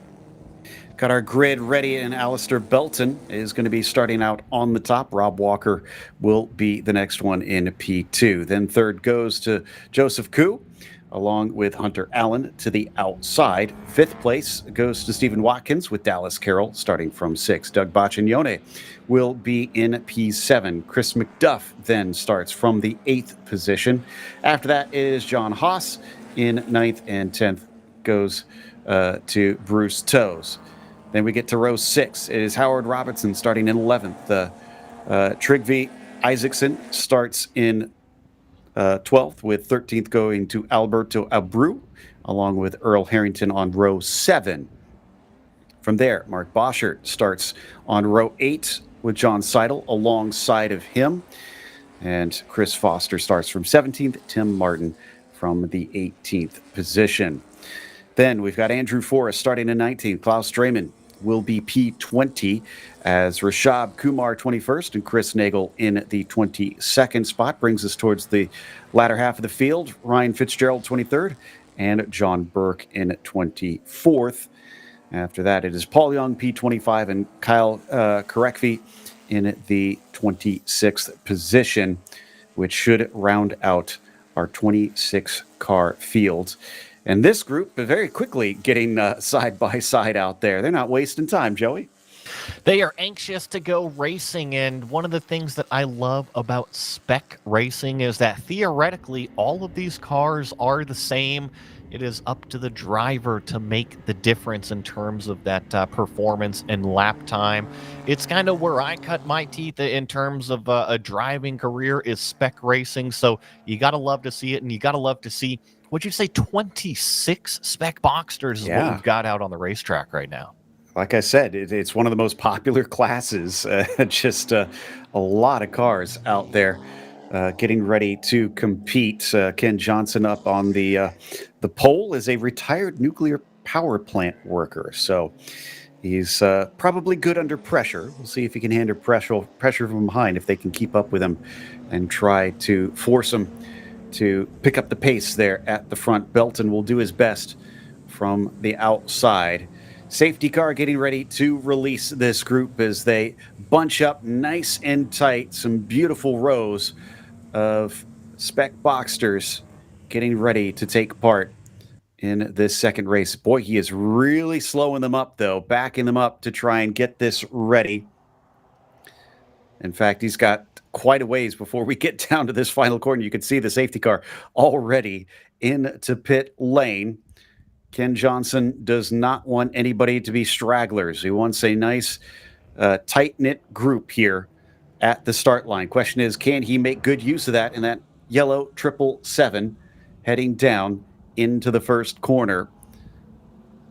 Waiting for the call from the flag stand as they slowly approach. And there it is. Green flag is out. We are underway for our second race of the day. Spec Boxsters fly through turn 1 down into the Andretti hairpin. Belton going to try and hold on to that top spot coming down into the braking zone, and he is going to be able to slice through into that P1. Apologies that didn't have Ken out there at the front, apparently. So down into turn 3 as they switch around. Rob Walker in the 171 purple machine slotting into second place. Here we go through what is turn number 4 for the first time at speed. You see the top 10, maybe the top 15 have already gone what is single file, but it is busy in the back. Call it 15th through 25th back here. You see a lot of side-by-side action. I even saw 3 wide going through what was turn number 4, but we start the uphill climb for the first time in the Spec Boxsters. Seeing a lot more single file now. Definitely don't want to be racing side by side through turn 6. Joseph Koo and the white and blue number 6 machine still running in third behind the pair of them. And then we've got the green 111 of Hunter Allen following into the corkscrew. What's it going to look like when they cross the timing line as they head down the hill once again? Belton holding just a couple car lengths, but not much ahead of Walker. Here's a great shot, call it, of the exit of the corkscrew. Really see those cars squat down into the ground as soon as they hit that compression and pretty much just launch out of that corner. But you see our leaders already rounding turn number 11, completing the first lap that we've got here of this, call it 30-minute race that we've got for the Spec Boxsters. It is the number 206. That's Alistair Belton leading our first circuit around. Back into the braking of the Andretti hairpin. There's a big look up the inside from Koo, but isn't quite able to make it stick. McDuff as well, also trying to get his nose in on Dallas Carroll. That's for 6th position. That one doesn't come out. Already drivers that are eager, feeling like maybe they're a little bit quicker than that car ahead of them. You always want to grab that track position. If it's the first lap, if it's the last lap, if you can get a little bit of a cleaner windshield, go ahead and go for it. I always think that sitting behind a car, every single corner, it starts to get a little bit more difficult to pass. So if you feel like you've got the performance, if you feel like you've got the advantage, go ahead and take advantage of it. Early in the race, it's going to be a lot easier to try to make those passes. Ooh, a little bit of side-by-side between Isaacson and Haas there. That's for 9th position. And it looks like Isaacson is going to be able to come out ahead on that one. So Isaacson in the maroon, number 95, as our leader once again flies down the hill, still being chased by Walker. Really, those top 4 not separated by much in these early stages. You're right. It's a top 4 breakaway. So consider it Belton, Walker, Koo, and Allen. Those are the front 4 drivers. Then there's a little bit of a gap. Call it about 1 second between 4th and 5th place. So it's nice to see these spec cars all still sitting here in same relative performance. Oh, there's one car off at the exit of turn number 10. Thankfully, was able to get it gathered back up before it got too loose on them. You got to be careful on these corner exits here at Laguna Seca. I'm trying to make out who exactly that was. I think it may have been Bruce Toes that just slipped off a little bit. Apologies if I did get that wrong. It was hard to make out in the heat of the moment. Now Koo has gone from attack to defense. Hunter Allen is all over the back of him, trying to get onto the podium. We're getting pairs of cars. In fact, the duets include the first 2, the second 2, and the third 2. Spot on with that Hunter Allen trying to attack our 3rd place car, and I think it just opens up Rob Walker to go ahead and attack our leader, Alistair Benton. He's looking down the inside there at turn number 5. He was definitely close enough to poke the nose down the inside, but got the door shut by that yellow number 206 car. The nice part, though, with 3rd and 4th battling, that means Rob Walker can purely focus forward. If he makes one of those moves like we just saw in turn number 5, he doesn't immediately have to look in his mirror for worry that Joseph Koo is going to be creeping up along the backside. He can purely focus on attack. What amuses me about this is it just in the form and nature of spec racing, it does feel like that slipstream helps because while they aren't in huge groups, like I said, we've got these pairings that keep happening and they separate in the more twisty sections, but they seem to come back together once they go down the straights. I think that was a ground squirrel we just saw going across the track just now. Thankfully, he was able to escape from driver's left to driver's right in between a pair of those spec Boxsters, so no harm, no foul out there with any wildlife out there on the racetrack. So Belton continues to lead out front. Rob Walker giving Chase a little bit of a gap between second and third place, but Rob is definitely starting to apply the pressure. Same thing with Hunter Allen. You see both of those cars, the second place cars in their two-pack, just trying to get that little bit of clean air on the nose, a little bit of clean visual clarity going into some of these apexes.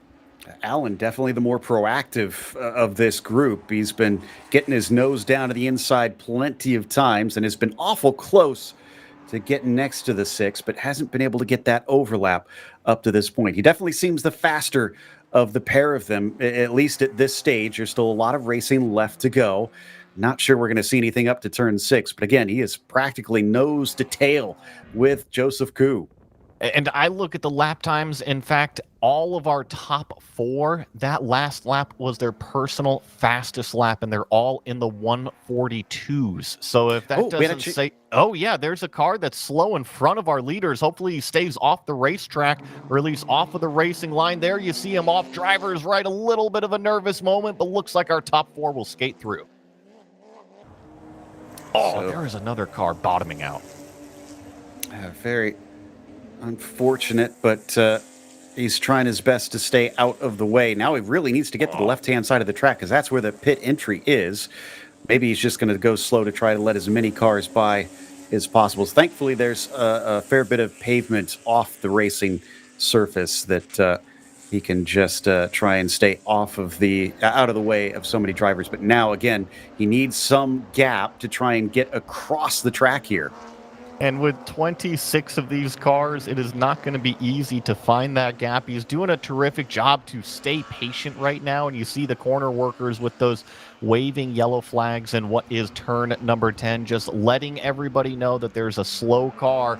And as they approach the exit, it is over there on driver's right. Joe, I wonder if he's actually come to a stop or if he can actually make it over to pit road. There we go. He grabs a gear and he's going to get across the racetrack.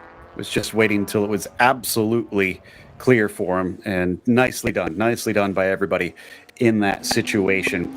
Scared me for a second because the rear of the car looked kind of similar to the front of Rob Walker's, but wound up being just different enough, thankfully. And we come back a little bit farther down to some of our racers. I think this might be Baccignone that we are seeing.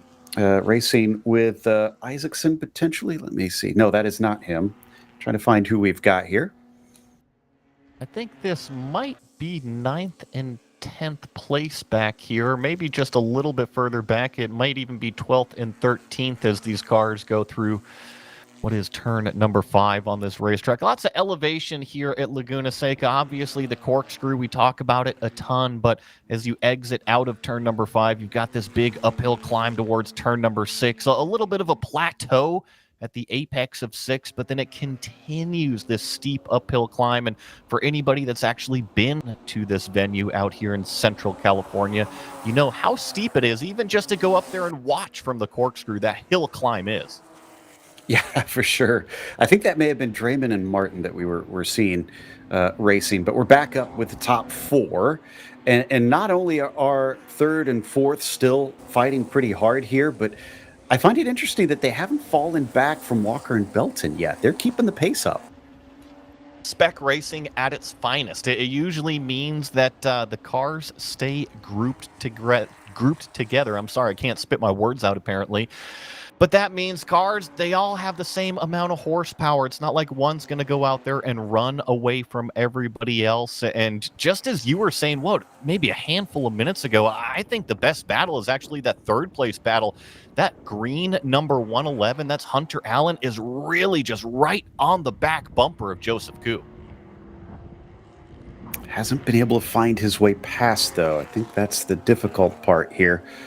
Hunter doing a good job up to this point, and just has not had an opening, has not had a chance to try and outbreak his rival.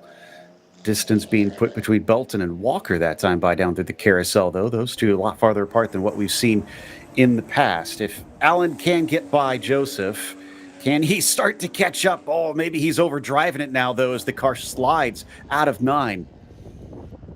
Slippery racetrack can certainly be that way, but looks like they were able to gather it back up. So a little bit of a gap between first and second, a little bit of a bigger gap between second and third.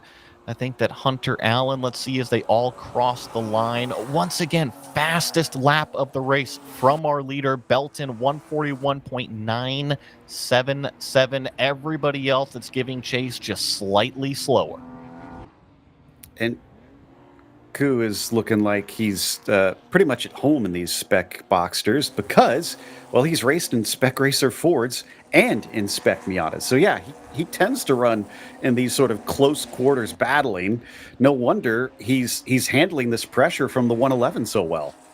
You know, I love spec racing. I had mentioned before that's really where I kind of grew up as a driver. It puts everything on the driver's shoulders. Can you go out there and wheel this car that's the same as everybody else? Yes, there are some minute differences between each build and each garage and each trailer that rolls out these race cars, but overall, they are the same. So if you want to feel like you've got it as a driver, go join spec racing. It doesn't matter if it's spec Miatas, if it's spec racer Fords, or if it's spec Boxsters out here. You're going to be thrown into a large pool, and you're going to see if you're going to sink or swim.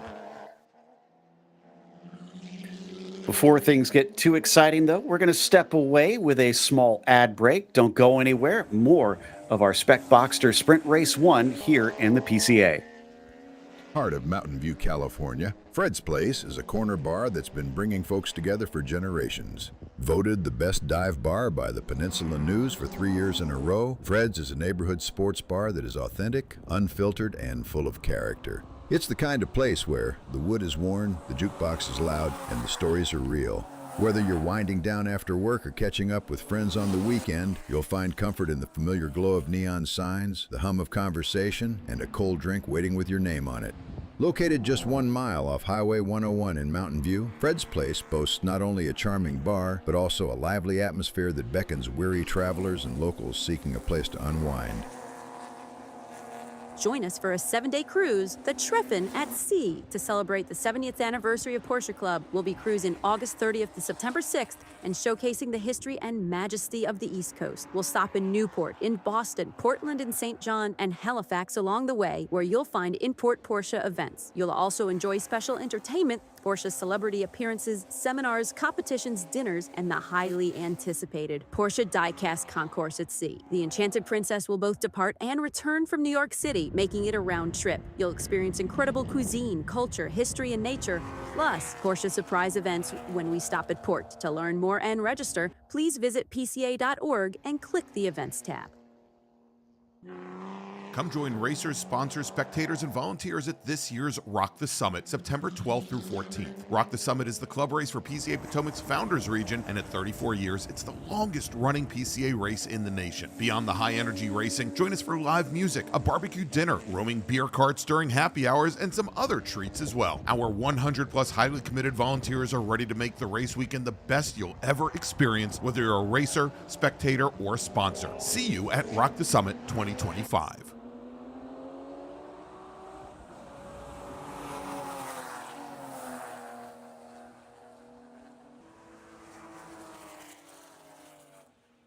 Welcome back. We've only got about 16 minutes left on the clock for Sprint Race 1 in our Spec Boxsters for PCA.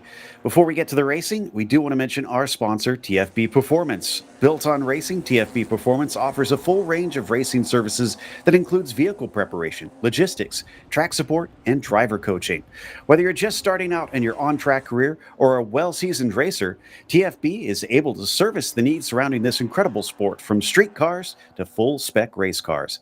TFB's services are custom-tailored for you and can range from an arrive and drive program to a full season of pro racing support. Visit them at tfbperformance.com to learn more and contact TFB. Big thank you for them for their help on this series. Right now, there needs to be a little bit of help, though, for Joe Koo and Hunter Allen, who have dropped back significantly compared to before, where we saw them hanging on maybe by less than a second to our top two. Now they're really falling behind. If there was urgency before for Hunter Allen, there's even more now that he knows that he's losing that gap to the front. I wonder if they just kind of got caught up in their own little scrap, and that can certainly take away lap time, because I'm always a statistic guy over here. I'm hard about the analytics and the data. The last lap times actually don't show very much slower than Alistair Belton, who's out there leading this race. So, Joe, if you were to ask me, I think they got caught up probably scrapping too wide for a couple corners and lost touch with our front two. Yeah, that does kind of seem to hint at this from what you're saying with those lap times. And yet we still haven't seen Hunter Allen manage to do anything. I saw a couple more pokes and prods during our ad break that he was just kind of getting himself in there, but then he wasn't able to really successfully execute on that pass. He really wants to do something, but either the car just doesn't have the braking that he wants, or he just doesn't feel the confidence. It can be very difficult to pass a car that's almost identical lap time as you. You really feel like you've got to get up alongside of it in order to make that move. You can't be one car length back. You can't be half a car length back. You have to be right on the bumper. He's there defensive out of our third place car of Joseph Koo. So Hunter Allen swings out wide, see if he can capitalize on what is the corner exit here, but just not going to have the grunt up the hill. Joseph Koo did a nice job defensive in the middle of the racetrack through 5. Placed it perfectly. Belton, though, as we can see there for a brief moment, was still running away from Walker. That is Dallas Carroll in the orange and blue 102 behind them, getting a nice top 5, but also not quite able to get where he wants to on them. I think he's been dropping a few tenths a lap himself from these two. So now we're starting to see them run away from that 102 machine. There's our top 2 once again. Out of the final turn, Walker on a bit of a yo-yo. At times he's right up on that yellow 206. At times it seems he is just falling back almost a full second behind him. Not sure what he is struggling with, but the consistency doesn't seem as good as Alistair's. Let's analyze them through the Andretti hairpin here. It seemed like our leader was swinging out maybe a little bit wider on the entry to turn number 2. That can pay positive dividends on at least the first apex, as long as you can capitalize on that late apex as well. Here's that third and fourth place battle. Once again, in the middle of the road from Joseph Koo in that white and blue themed car. So that's going to compromise him on exit. It's just going to bring Hunter Allen even closer. And Joe, we've seen this section of the racetrack be faster for that green number 111. And it's probably about 8 laps left to go here for these two. So if he's having to defend in many corners, that's not a good sign for Joe Koo. He's obviously on the back foot. He doesn't look like he did earlier in the race, and is starting to think he's going to have to throw some blocks on Hunter Allen here. So Hunter could use that to his advantage if he can get him off the racing line enough and pull the over-under. But we'll have to watch and see.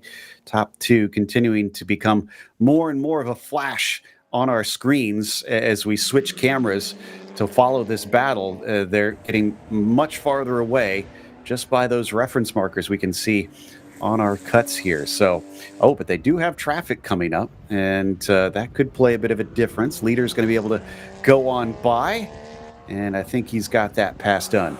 Yeah, it seemed like Rob Walker was also able to get by that lapped car crucially before apex. He kind of threw the car down into turn number 11, kind of made his urgency known that he does not want to let this number 206 leader run away at all. I'm actually going to put on my tinfoil hat over here, Joe. You know I always like to be a little bit skeptical. I'm actually looking at our 5th place car, Dallas Carroll. We haven't mentioned him at all. However, the last couple lap times have actually been faster than our 3rd and 4th place car. I wonder if Dallas Carroll might be able to close that gap. It's a pretty big gap, but if Joseph Koo and Hunter Allen continue to scrap, it could bring that number 102 into the mix. That's a good point, yeah. Maybe he was playing possum, just kind of holding onto the tires, and now that we're late into the race, starting to turn up the wick, knowing that he's going to have a stronger car here at the end. But nose to tail between P1, P2, and P3 and P4. Watch them coming out of turn 6 once again. Walker in a very similar situation. Like we said, at times he's about as close as you can get, but at other times he seems to fall back, and still we have not seen him sneak by. They've got more lap traffic in front of him. I think that is Paul Young, the next one up the road in the 17. You had mentioned a talking point about the multi-class traffic, especially in the previous race. I actually think it's more important in this spec racing to be able to navigate through some of this traffic. Here goes Joseph Koo down to the inside. That was a crucial pass. This is what I'm talking about. In these spec cars, you don't have the big horsepower, the big motors to kind of evaporate any gaps that grow or accordion out. So you need to get through that traffic efficiently. If you're in a battle and one car gets through and the other doesn't, it can be tough to make up that difference. Had a little bit of an off for somebody on the circuit, sounds like, but they made it back onto the track. Another big defense. Look at that, all the way down to the middle of the circuit there for the white and blue of Joe Koo. But Hunter Allen is stuck. He continues to try and weave back and forth, take different lines, see if he can shake them. But so far, just steely nerves out of the number 6 driver. If I'm on the radio to that green number 111, sometimes it's just pull out and present the car in a different spot. Actually, a really poor run out of the corner from Joe Koo, and now he's going to go way defensive on the inside. This could be the over-under opportunity that Hunter Allen was looking at, but once again, just that blue and white number 6 car is able to take the middle of the racetrack on entry, but still roll the apex speed and accelerate out of the corner. Excellent defensive driving. I have to remember, this is for the last step on the podium. This is definitely an important spot here, at least for pride, I can imagine, between these two. What's the lap traffic going to be like for the pair of them? Because we've already seen the top 2 go through the car of Paul Young. Next up, going to be P3 and P4. They should be able to get him, I would imagine, within the next lap. And coming down into the braking, not going to get him here. Unless he decides to try and pull over on the front straight, then he might be an issue in a turn 1. I think that was a smart move to kind of let the lap car go through the apex and follow him through. If you try to force an issue, it can definitely compromise your exit line. So well read from both of these cars in 3rd and 4th place to navigate that slower car. And once again, we just really see this number 6 dive down towards the middle of the racetrack. A little bit more of the defensive compromising lines on the beginning half of the corner, but he's just doing a terrific job to manage that rolling speed. That's the most difficult part when you compromise the beginning half. It can obviously compromise the back half of the corner, but Joe doing a terrific job. Down to turn 5 once again. Not going to get the same sort of heroics this time, as there was a much better exit from the blue and white number 6. So, I mean, we saw that mistake there. Is there any other places that you've seen Koo maybe just kind of leave the door open a little bit for Hunter? I mean, what would you do if you were behind the wheel? So getting back to my point, I think that you just need to present the car in different areas of the racetrack. Even if you're not trying to pass that 3rd place car, sometimes it's just taking that drivers off of their brake point and looking at the mirror. All of a sudden, they're 5 feet too deep into the brake zone. They may get crossed up, and that might be your opportunity. So if I'm Hunter Allen trying to pass this car for the last 25 minutes, I just want to present my car in different areas, see if I can force that leader of this group to kind of make a little bit of a mistake. A little bit wide there coming out of the final turn from Walker that time. Didn't seem to slow him down too greatly. You can get away with clipping the gravel on corner exit of 11. So no harm, no foul for the 171.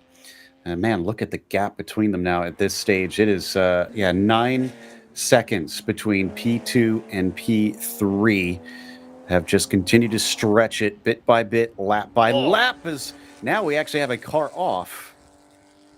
And he's going to be pulling back on. Thankfully, there's about a 10-second gap now between what was 2nd and 3rd place, but this might be a little bit of a momentum change. Looks like he's going to be able to clear the corner of turn number 4 before and Allen get there. So, yes, he was off the racetrack on driver's left, maybe brought a little bit of dirt back onto the asphalt, but no damage out there.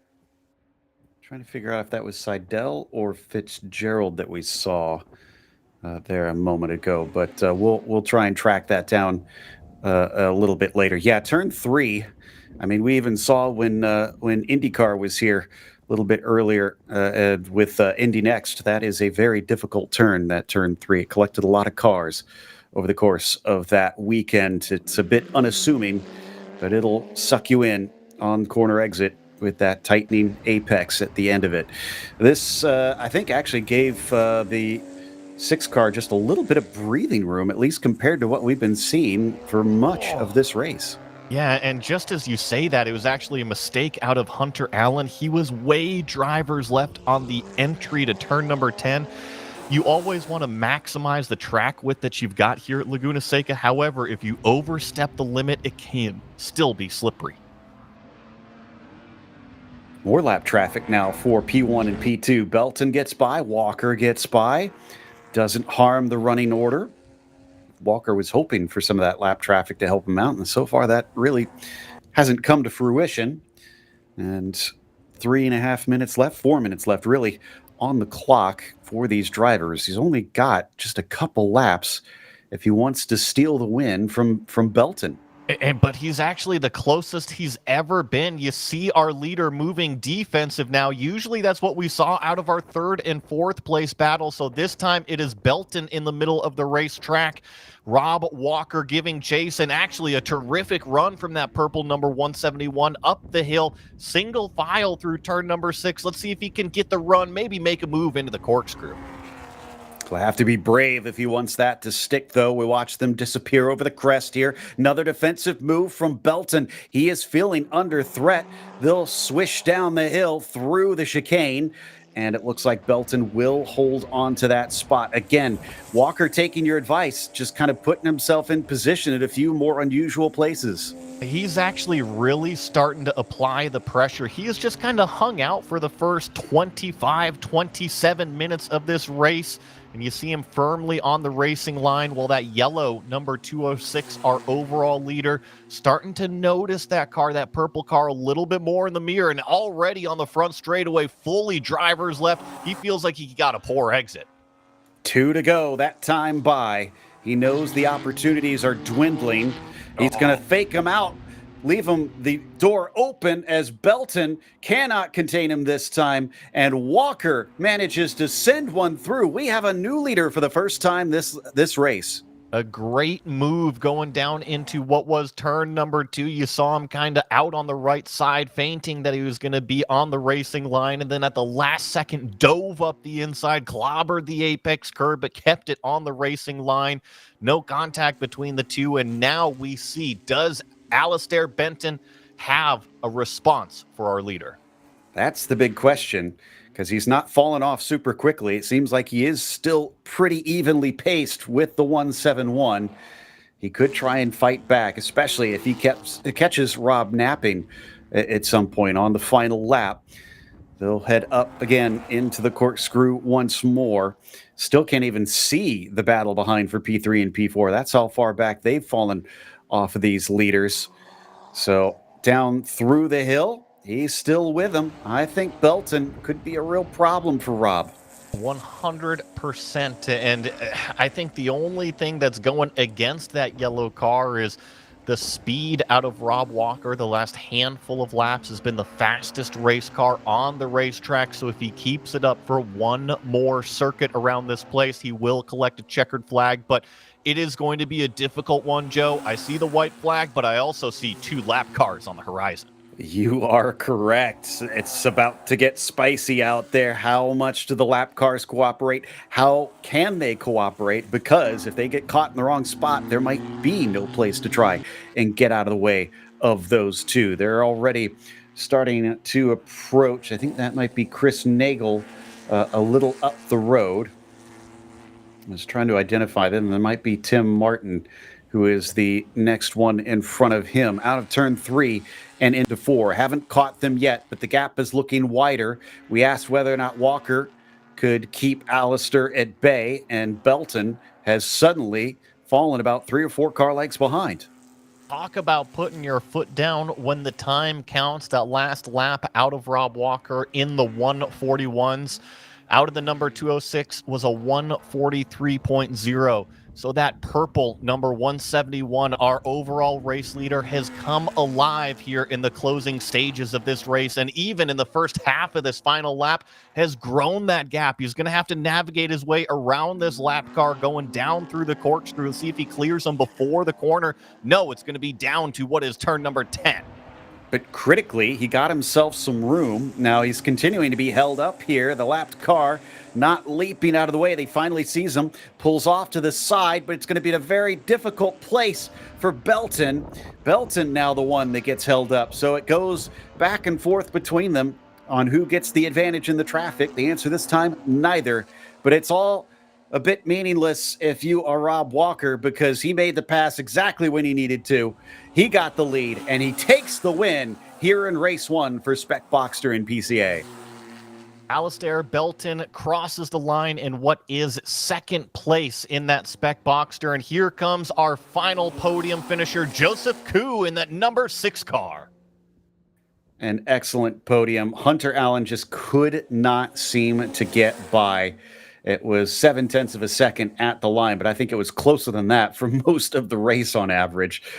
Carroll as well, collecting a nice top 5 finish in that 102. We wait for the others behind getting ready to finish. It looks like Baccignone might have a close fight on his hands with McDuff, but he can't quite get there.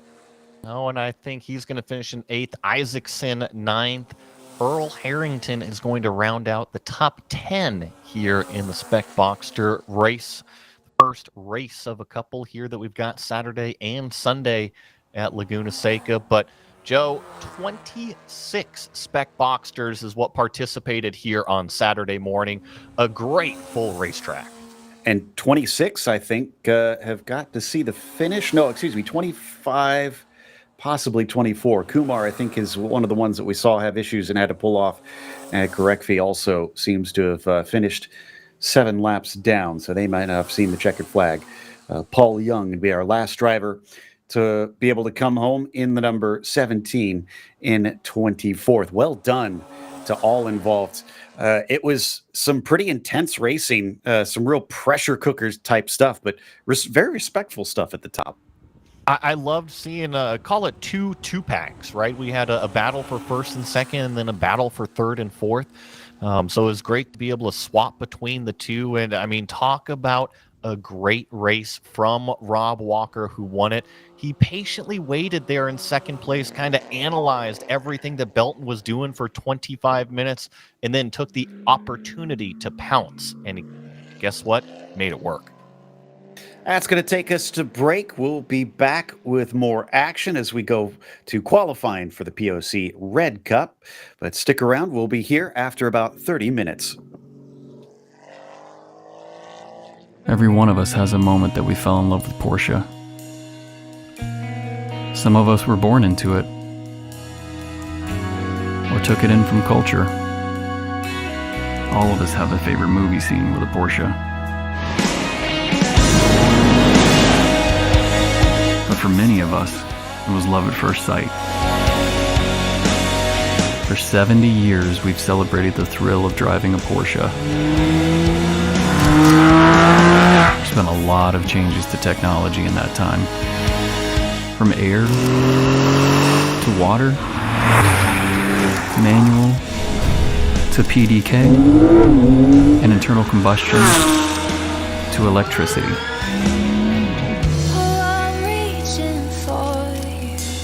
It's not just the cars, it's the people. This club is a community.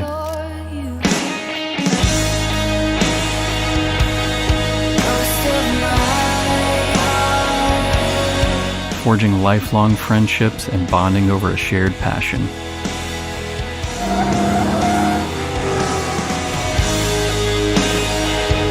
Whether it be on the track,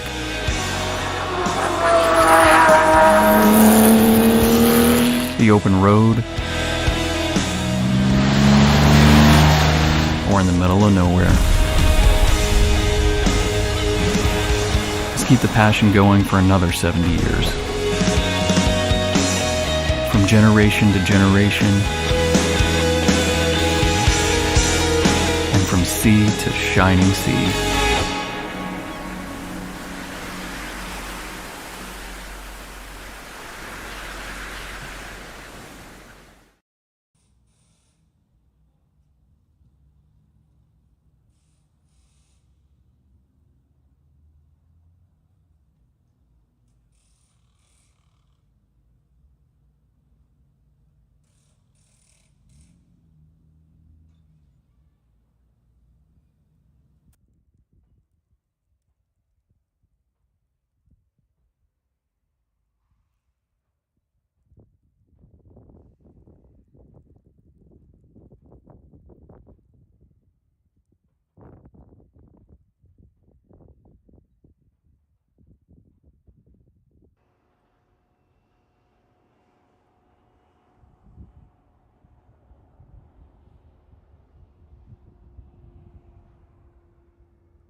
Racing Supplies is SoCal's home base for serious driver safety and performance gear. Founded by 4-decade POC member Eric Olbers, we've got everything you need. Fire suits, helmets, Huns devices, data systems, transponders, and more. All from the brands racers trust: Alpine Stars, Bell, Simpson, Stam 21, Stilo, Zamp, and Rue, Sparco, MyLaps, and beyond. Need expert advice? Swing by our brand new West LA shop for hands-on support and everyday low prices. Or hit up westwoodracingsupplies.com and shop from anywhere. Orders over $100 ship free, fast, and with the same pro-level service you'd get in store. Westwood Racing Supplies. Gear up, drive safe, and race hard.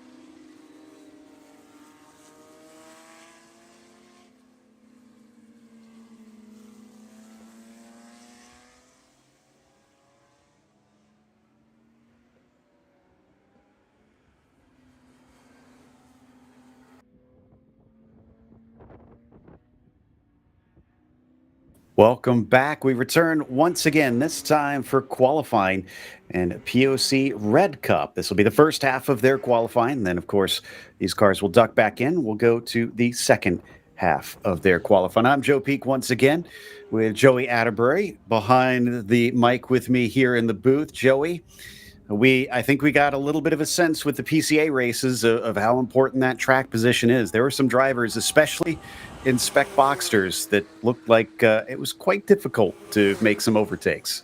Not only that, but we saw where the lap traffic can definitely kind of come into effect as well, spreading apart some of those battles. But yeah, I think that when it comes down to these qualifying sessions, you want to be as fast as possible. You don't want to be held up around this very technical 11-turn circuit that has tons of elevation change that can be difficult to pass on. So we wait for the first few times to come in. If you've just joined us, we're here at Laguna Seca. This 11-turn course is obviously very iconic, but we got a car slow off to the side there. Not sure if they're just trying to make some space, get themselves some room, but looks like they're getting at least back somewhat up to speed, maybe just trying to give themselves a little bit of wiggle room here in the qualifying. Like we said, drivers trying to set their quickest lap now.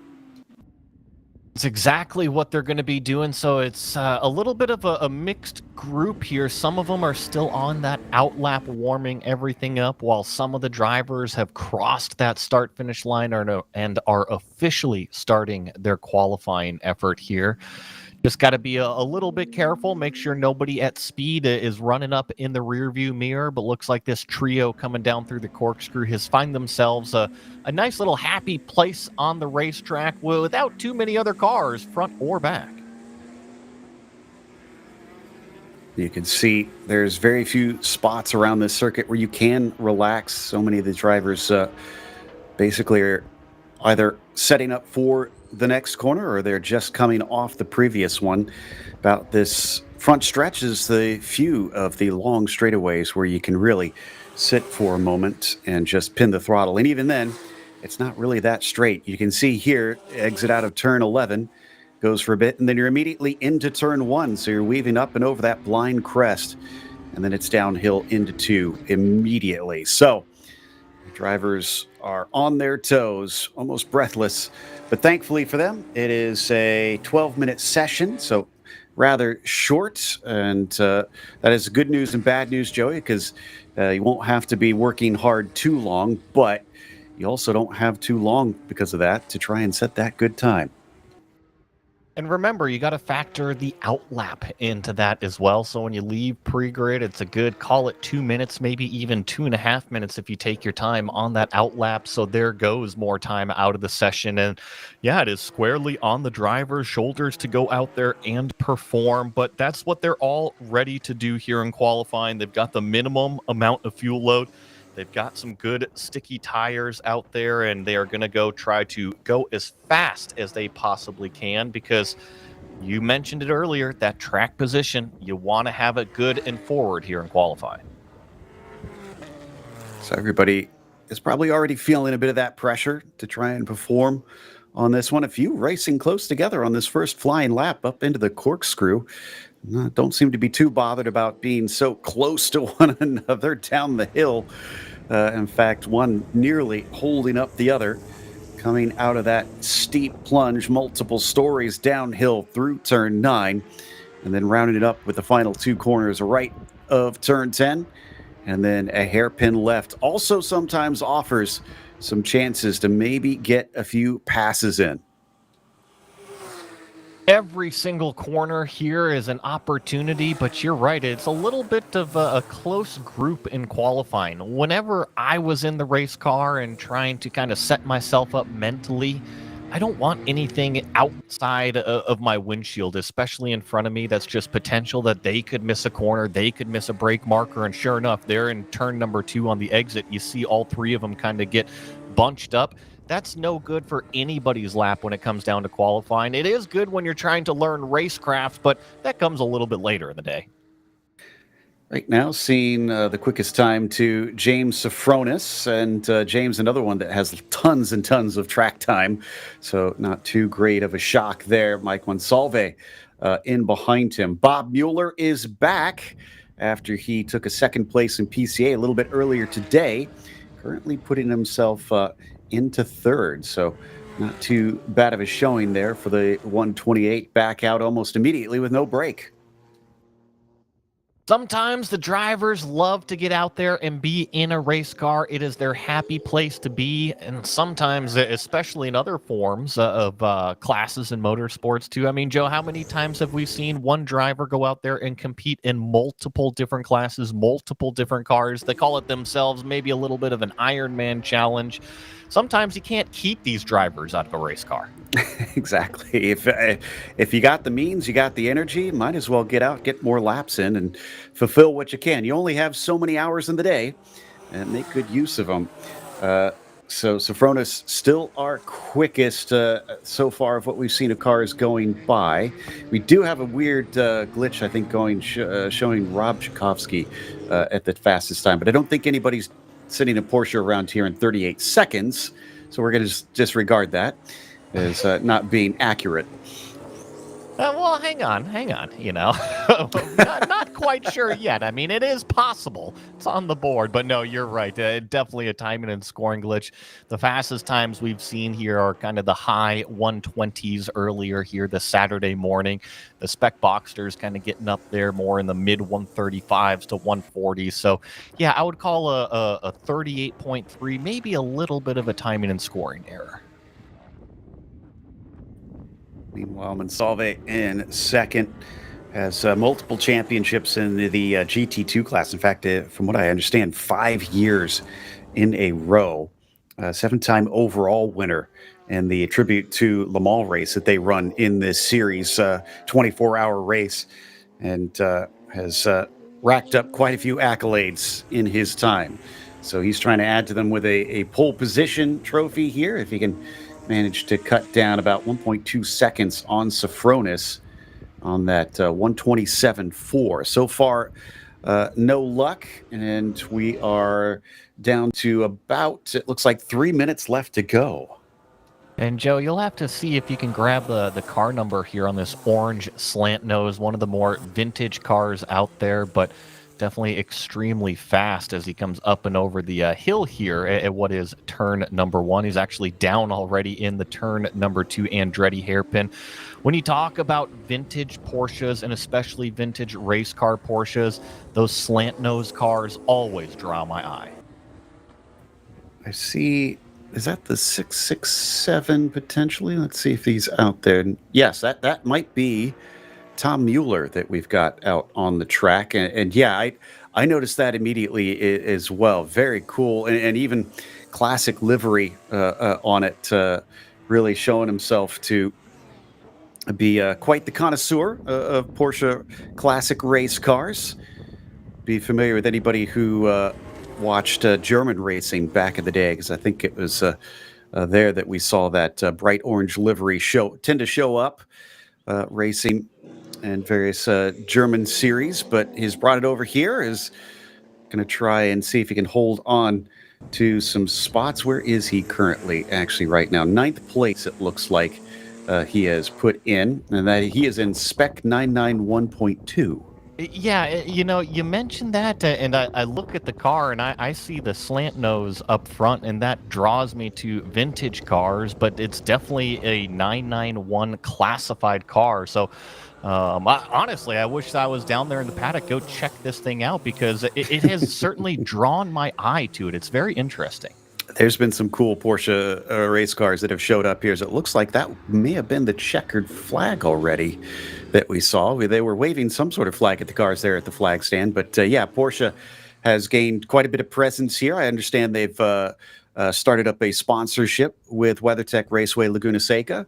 And therefore, when Joey and I were there recently, we got to see some very, very cool Porsches out in the paddock as a few drivers were showing off some rarities. Joe, I want to point our direction over to YouTube chat land. I want to say thank you to Sadakal Kalsa because a lap time of 38 seconds comes out to be 208 mile an hour average here at Laguna Seca. Yeah, I don't think we're getting that unless we send one of the F1 cars that they've demoed here before on the circuit. But I think we're heading to break then. It is time for just a small interruption, but we'll have the second half of Porsche Owners Club Red Cup qualifying here in just a moment.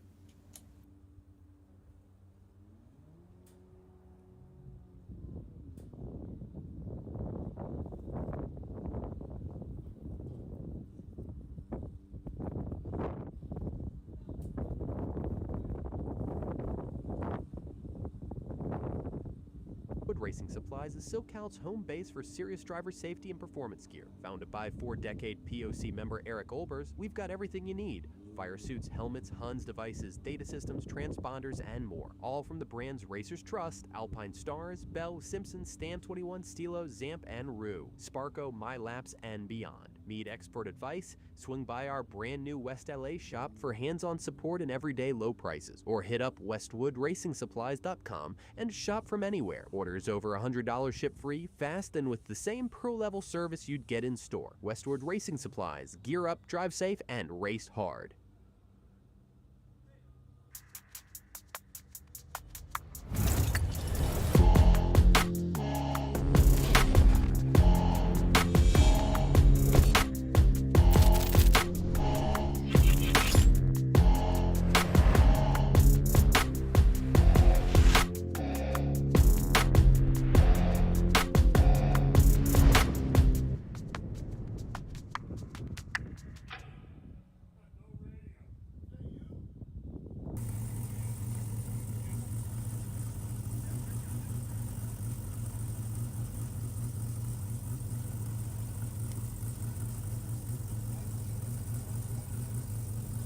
Speaking of cool old vehicles, check out this thing here, the number 21.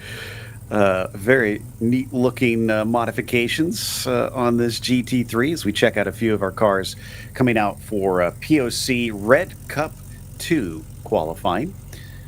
There they are lined up on the paddock, ready to be released and sent out into the pit lane. Take anything interesting out of that first qualifying session, Joey? I know it was pretty quick, but we've had now 3 qualifying sessions here in Porsche Owners Club, so we're starting to get more and more information in, as are the drivers.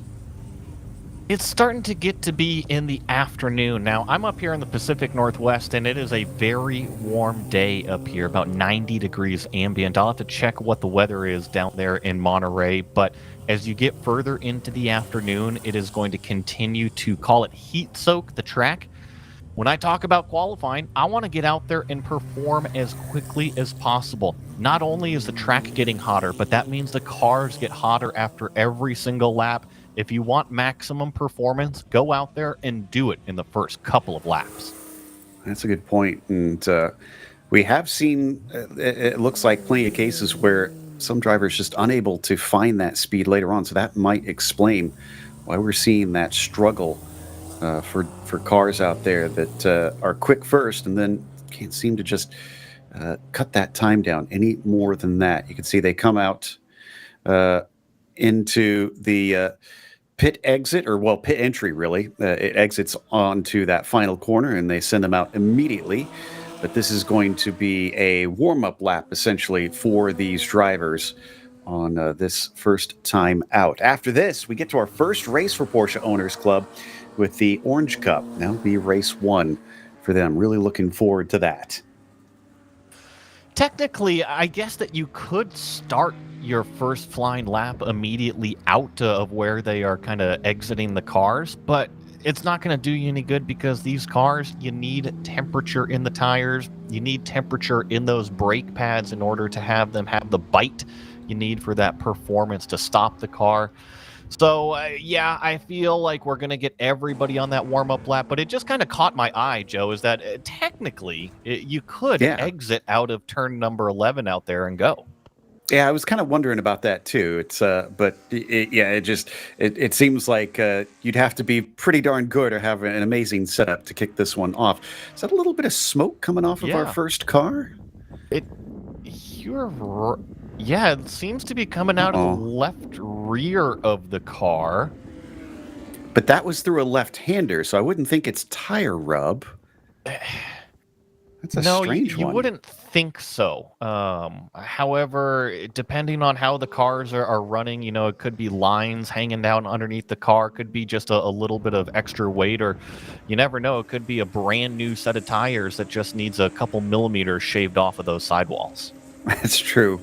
Whatever the case, another left-hand turn where we started to see that smoke appear, and it's not in any of the right-handers.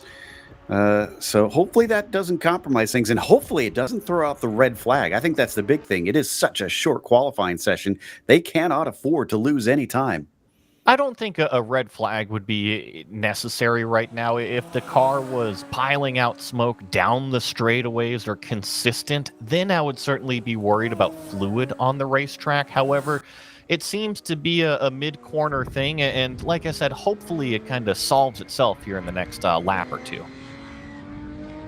Under braking down into Andretti hairpin. The really first real braking corner that you have on this lap, with the run over the crest being pretty flat out for these cars. A switch back down into turn 3. Everybody trying to make sure they don't go too far off. And even on this what should be the first flying lap, it looks like a few cars are still trying to weave to warm up the tires. Every tire is a little bit different. Sometimes they do take a couple laps. You go up to the upper echelons of, call it IMSA and World Challenge and whatnot, where you're got a few different manufacturers of tires out there. Sometimes they even take up to 5, 6, maybe even 7 laps to finally settle into their groove out there. I wouldn't be too worried. However, I'd want to get it going on, call it the first flyer, at least on these cars. Like we said, there's precious little time out there to try and set that good time. But they're already down through the corkscrew. We'll watch and see who puts himself up at the top the first time by. But in the meantime, a couple of these cars still haven't really separated out all that much out there to give themselves some space. Maybe trying to use a bit of that slipstream, but I wouldn't think it'd help you too greatly, especially some of the downforce we see set up on a few of these cars. Back onto the main straight we fly once again, and first lap completed. It sounds like we might have another car that is letting a little bit of smoke out, but haven't seen visual on it yet. There it is, right there. Man, that was another car with the left rear. It seemed like it had a little bit of a tire rub, and it's coming up to the top of the corkscrew right now. See if we get any other shots. This would be a good one if it really compresses into the ground there. Actually, that one's different, Joe. That one's more out of, call it the right rear, out of the center of the back of the car. I would be a little bit more worried about this one, and it looks like the driver's already pulling it off to the side of the track. That was our 21, the sort of Mad Max looking concoction that we took a look at. So maybe it is not quite working at 100% at this stage, but they'll send it back out as soon as they are able. In the meantime, Drivers continue to tick off the laps around here in our qualifying session. Again, if you're looking for the racing, stick around because it is coming up soon. The Orange Cup race number 1 will be at 1:25 p.m. local time, so that's 1:25 p.m. Pacific for those who are watching online. And based on what we've been seeing, should be a fascinating race. And we'll have, of course, some very special tributes happening when we take off for that race, too. And of course, we're going to be seeing if we can match that 208 mile an hour speed around here. Yeah, very, very curious. Actually, you know what? I have to check and look and see what is the lap record, because I believe it's held by a Formula One car that they had brought at some point and demoed. Yeah, I think it was a Ferrari that they had. But we'll check that when we get a little bit of free time and see if we can put some numbers to that. It was pretty darn quick, considering IndyCar is already getting around here, I think just barely over a minute in length. But over the crest we go, and then back down through the corkscrew once again.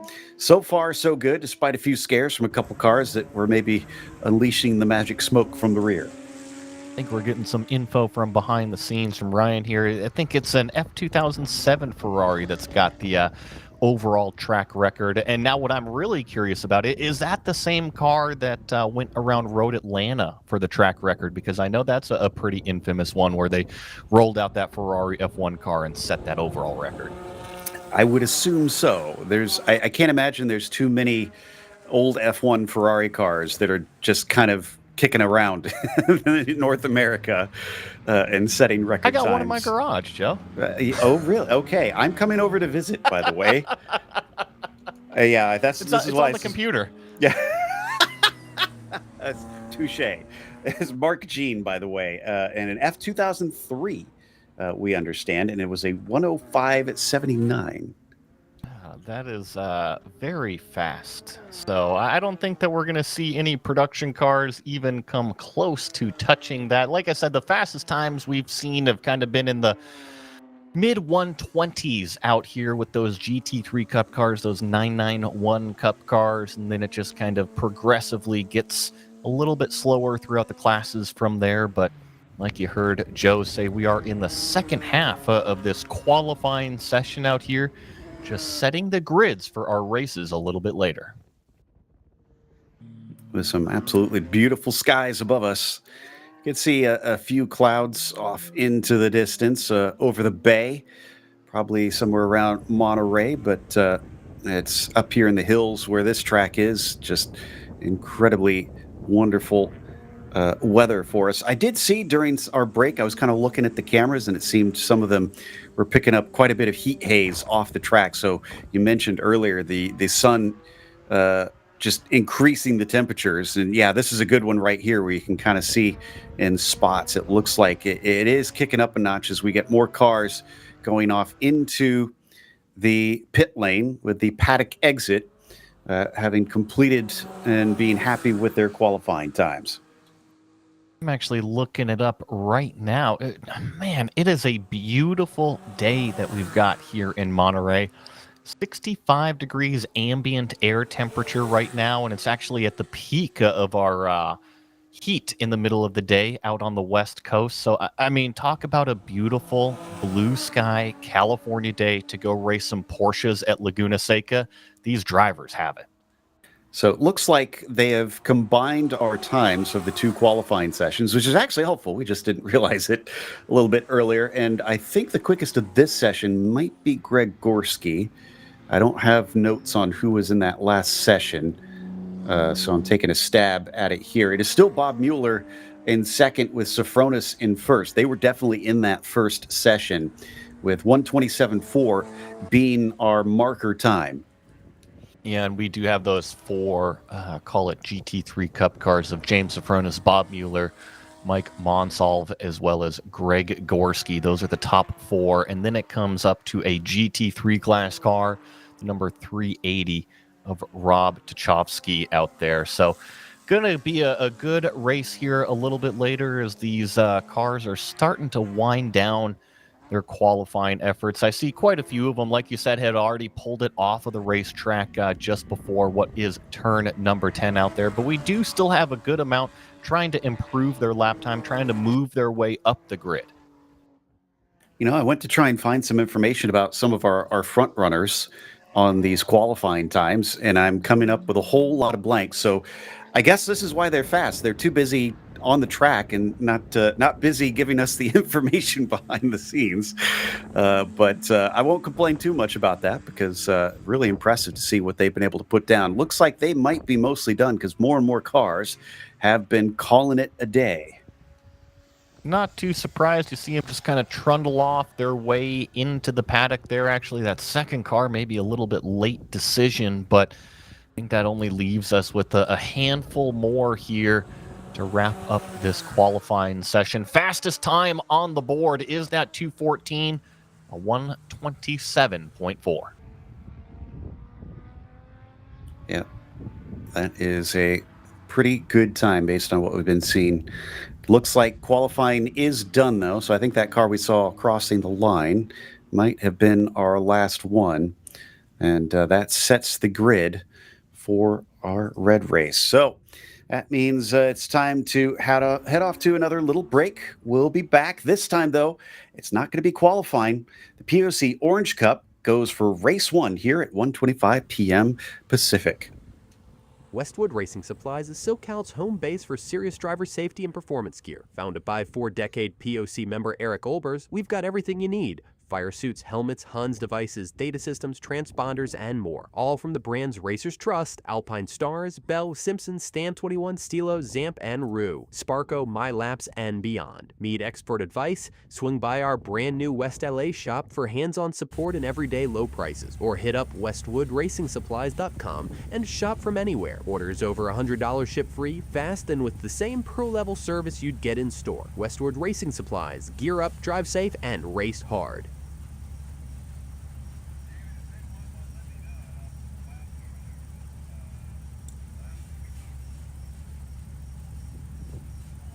Welcome back. We're ready to go racing here for POC Orange Cup race number 1. But as you can see on the screen, we have some very special stuff happening in this race. Unfortunately, the POC community has lost Don Kravig, a longtime member, and he has got his car being driven by Dwayne Demmett in this race. It is the same livery that Don raced for many a year. In fact, Dwayne and Don go back decades together in the POC and motorsports. So overall, they built motorsport shop businesses over the past 35 years in Orange County and ran successful race operations all along. In some ways, they have both been the POC flag bearers of the best amateur club racing in the West. Don was a pillar representing the gentleman amateur racing customer, and Dwayne has carried that banner as well for some many drivers. Western U.S. Dwayne said he really considers this day and racing Don's last car a special moment, and Don's son and wife are on hand to see them as well. So our thoughts go out to the friends and family of Don, and hopefully this gives them a nice moment as they are going to do a hot lap here just before we go to green. Pretty impressive to remember Don Kravig out here, and I was just looking up some stuff as well, Joe. Joined POC in March of 1972 and was also the club historian. So if you've been a part of Porsche Owners Club racing over the last, call it 50 years, I'm sure you've crossed paths with Don Kravig.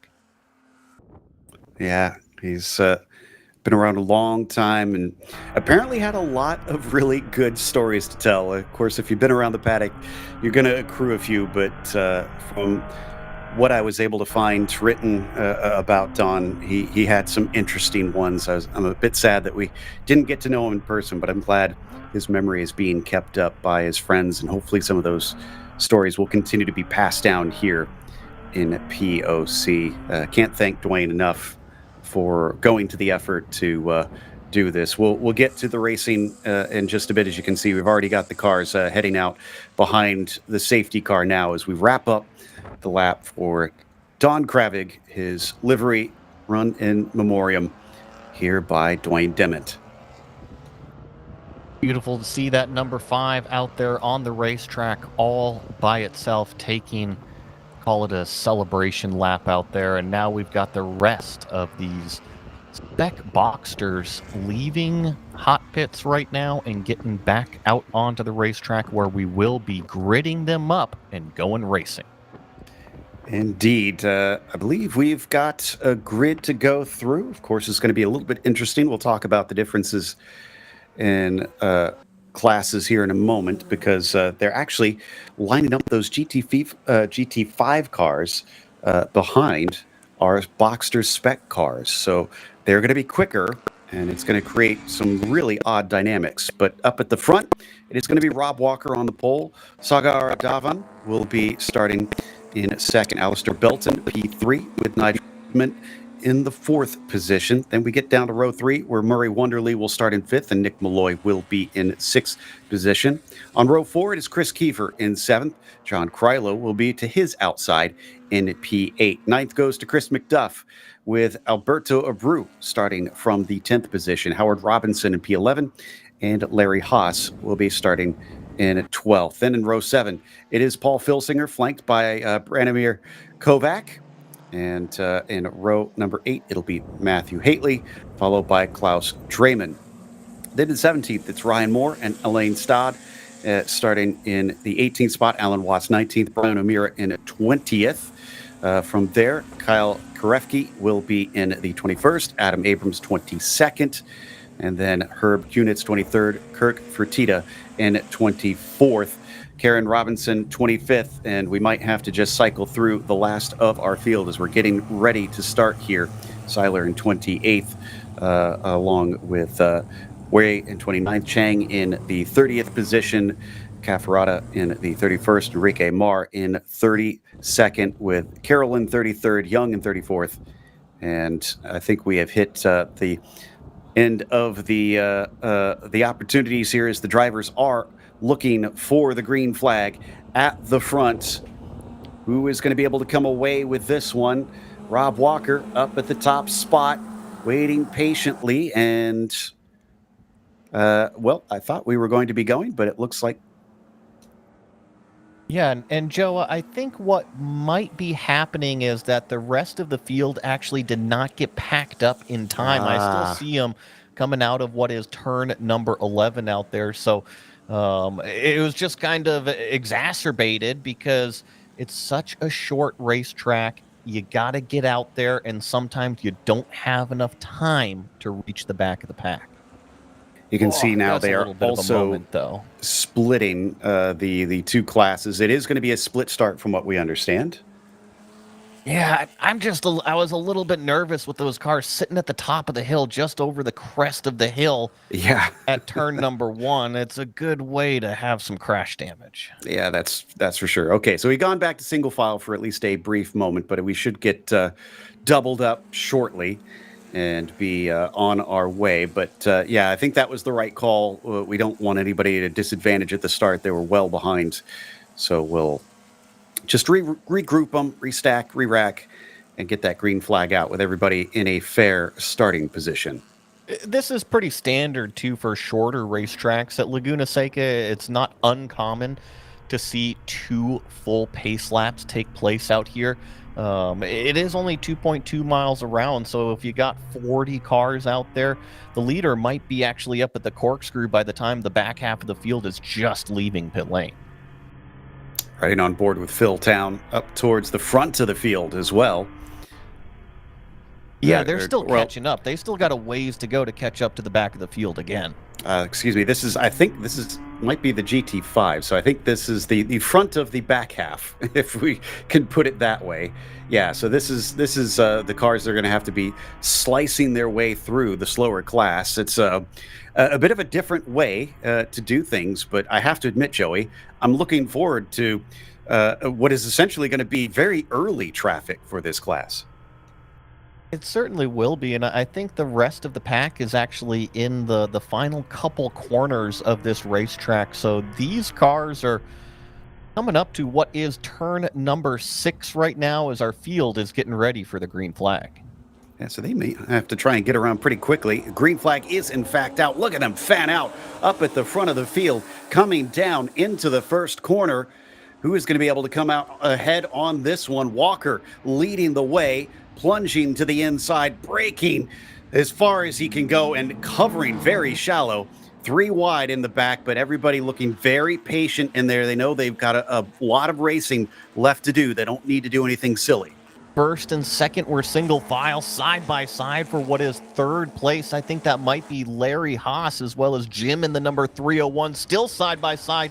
Coming up to what is turn number 4, a little bit of a funnel effect here. It's a drag race going down into turn number 5. Who can be latest on the brakes? And there is the middle class of cars taking off across the start-finish line on their way.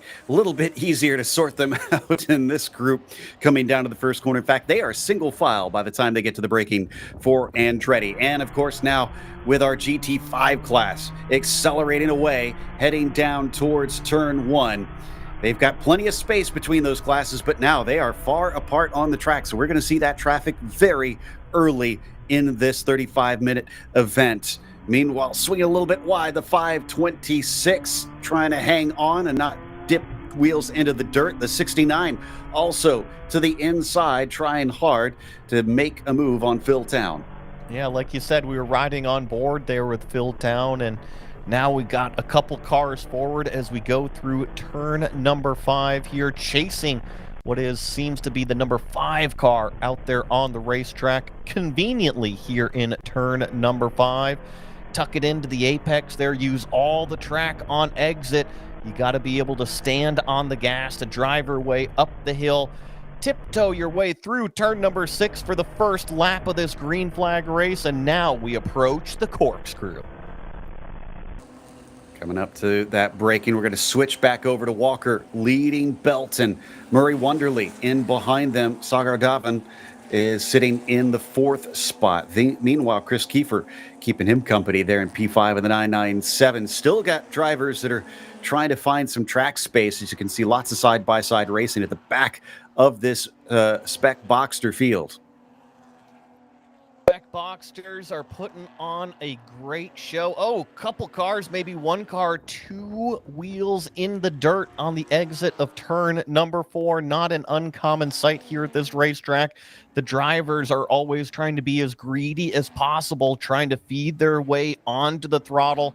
Sometimes they get a little bit too antsy and run a little bit wide, but as long as you don't hook it in front of the field, all is A-okay. Still have the 5 leading this class farther down the order.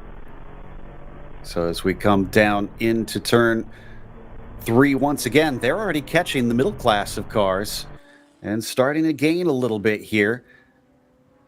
This is what we were talking about. We're only on lap 2 effectively for these cars, and they're already catching a few slower classes.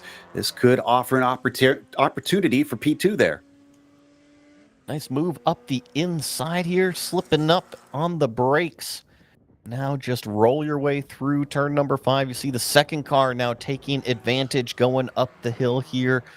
So these faster class cars are now starting to work their way through, call it the slower back of the pack.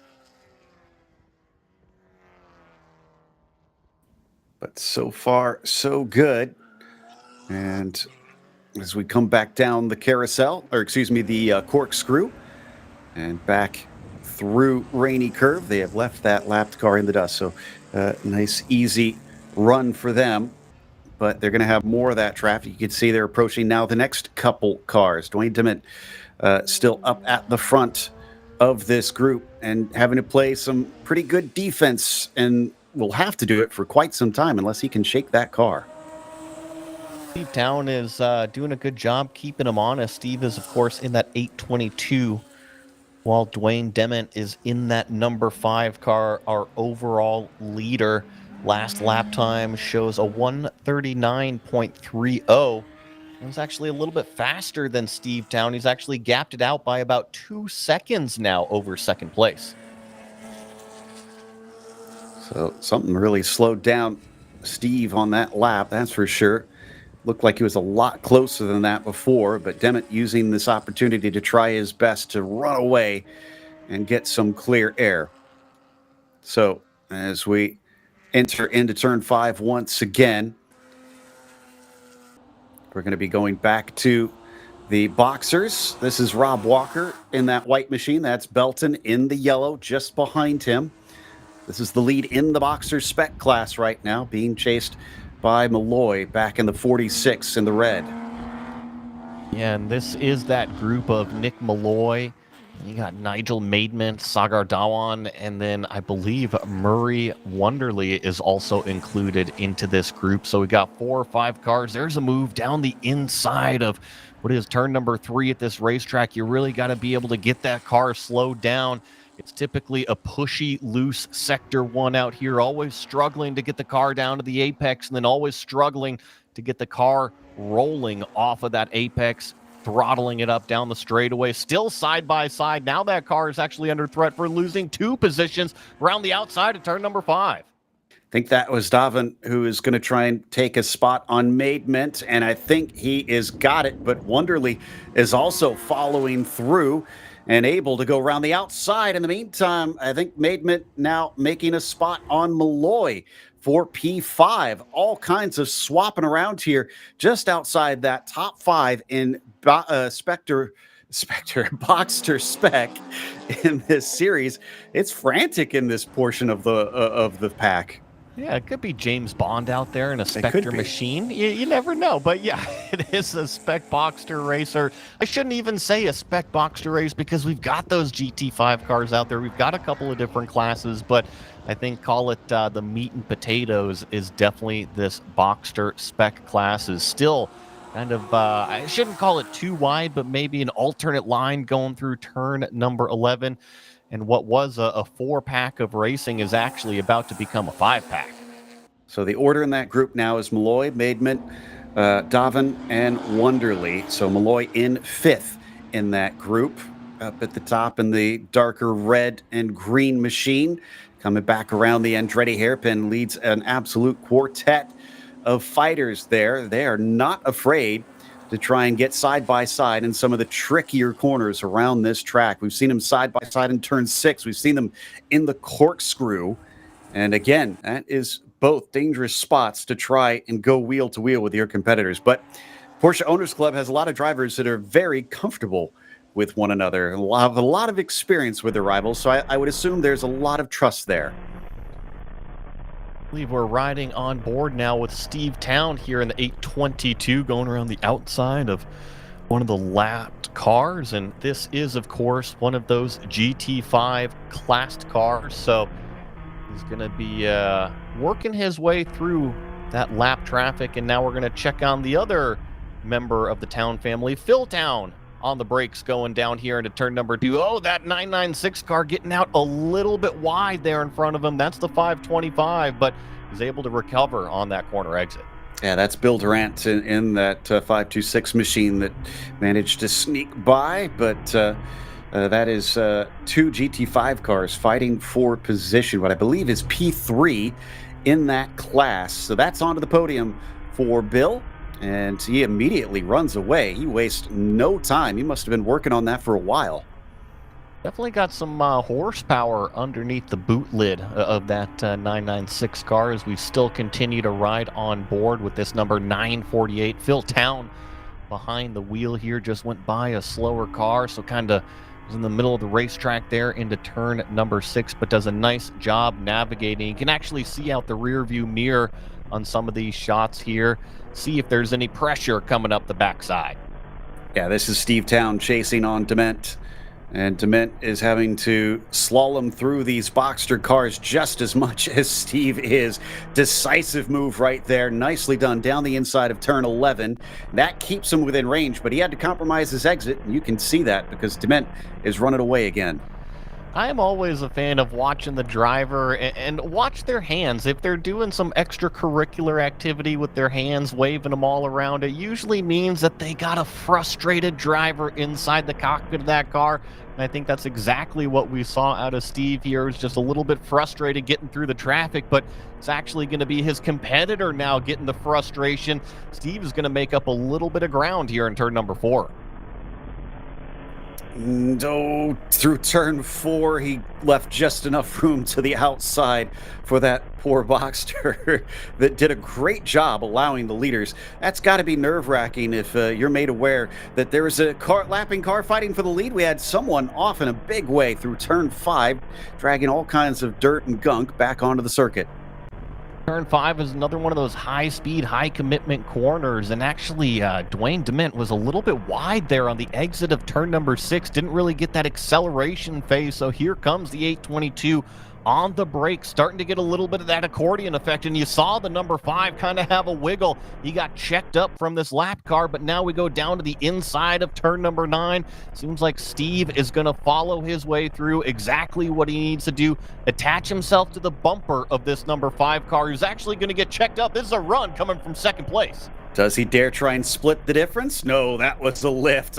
You could tell he was tempted to try, but decided at the last moment, I better not try and go 3 wide, still with plenty of minutes left to go on the clock. And especially because he seems very good in traffic, does Steve Town. He's been making some impressive moves. Well, I think, correct me if I'm wrong here, we've got about a 13-lap race, and we are just completing, I believe, lap number 7. So I think we're just past halfway through. These things really are sprint races. Yeah, 6 laps to go on the ticker here. You got to get up on the wheel and after immediately. Absolutely. You really don't have too many opportunities, but the mixed up traffic that we've got here really does open up more doors. It's just we haven't seen any change between Dement and Town since we've been joining this battle, and they're well ahead of the next one back of the GT5s, which currently is Bill Durant, who has been trying to play catch-up, has been separated a whole lot. It's about 3.5 seconds to get to them. So not impossible, but it is going to be a little bit difficult, especially with how many other lapped cars are nearby. Meanwhile, up the hill, we continue to watch Dement in his GT5 machinery. And his gap last time at the line was only 0.3 of a second. It might still be that same unless this lapped car checks up the 5. I see that our top 3 in our Boxster spec class are extremely close together. That's the number 206, the 253, and the 501. Just on timing and scoring, those 3 cars only separated by what is 0.3 of a second. And here's some action on the front straightaway, side by side. Oh, a little bit of door banging going down into the brake zone of turn number 2. Drivers starting to get their elbows out. Not something you're going to see a whole lot of in the POC. Tends to be some respectful driving, especially considering these are cars that a lot of these drivers own and maintain themselves. So they want to baby these things and be able to get them to the finish without having too big of a repair bill. Steve Town, I think, did he just set the fastest lap of the race that last time? Certainly seems like it. Purple 138.77 from that number 822. The nervous part, though, still only 0.1 of a second ahead of the number 5. And on board with Steve Town, for some reason he scored ahead of Dement, even though as we ride on board, we can clearly see that Dement is ahead. So a little bit of a problem there on our timing and scoring. He'll go by the bright blue Boxster, pulls off to the side. And yeah, you can see the frustration banging the wheel. He knows that he's losing opportunities. Remember, it was only a few laps ago that he was directly on the bumper of that number 5 car. So yeah, definitely a little bit of frustration being shown by the driver here, but rightfully so. You know, he's done all this hard work to go up there and try to fight for a race win. It is not the other car's fault that they're on the racetrack, but just sometimes you catch them in the wrong place. Like we often hear, they can't just disappear. It's their race too. Yeah. So they have right to be out on the circuit to try and run their own race. Meanwhile, look at the Boxsters still, my goodness, This is a fun little class, these cars, based on what we've seen in the PCA. Now here in the POC, it is just constant action. Side by side, once again, going, oh, there's a spin in turn number 2. I believe that was a green and yellow themed car, just kind of too wide, got out into the dirty stuff. Joe, I didn't see any contact there, but I didn't get the best look at it, and even if there was, it was very small. Yeah, it didn't look like a real heavy hit. Here comes our overall leaders in through this pack now. I mean, pick a side. It's just as dangerous whichever way you go. Number 5 car is able to slice his way through. They picked the right side of the racetrack while Steve was on the left side of the racetrack. This could cost Town a little bit more time.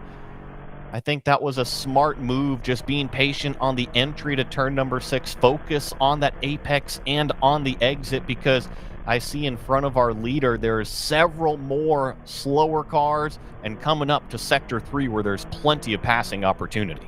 Here's the thing though, Joey. We are 3 laps to go now, which means it's going to be 2 to go once they get to the line. It's going away very quickly. Steve Town, I can tell he wants this one, but he's trying to be smart about it. I just wonder if there's going to be an opportunity like right here. Slowed up through turn 10 by the Boxsters, by Dwayne Demmett, and Steve takes a big look up the inside. Can't quite get there. They're still racing with those Boxsters as we jump back to Steve Town once again. And that car, that 5 car, has the legs down the straightaway. Look at that. He's pulling on him.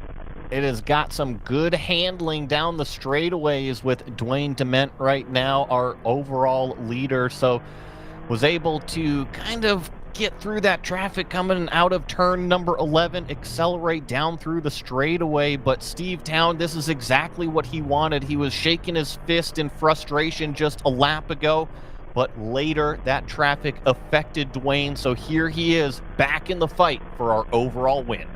Traffic giveth and traffic taketh.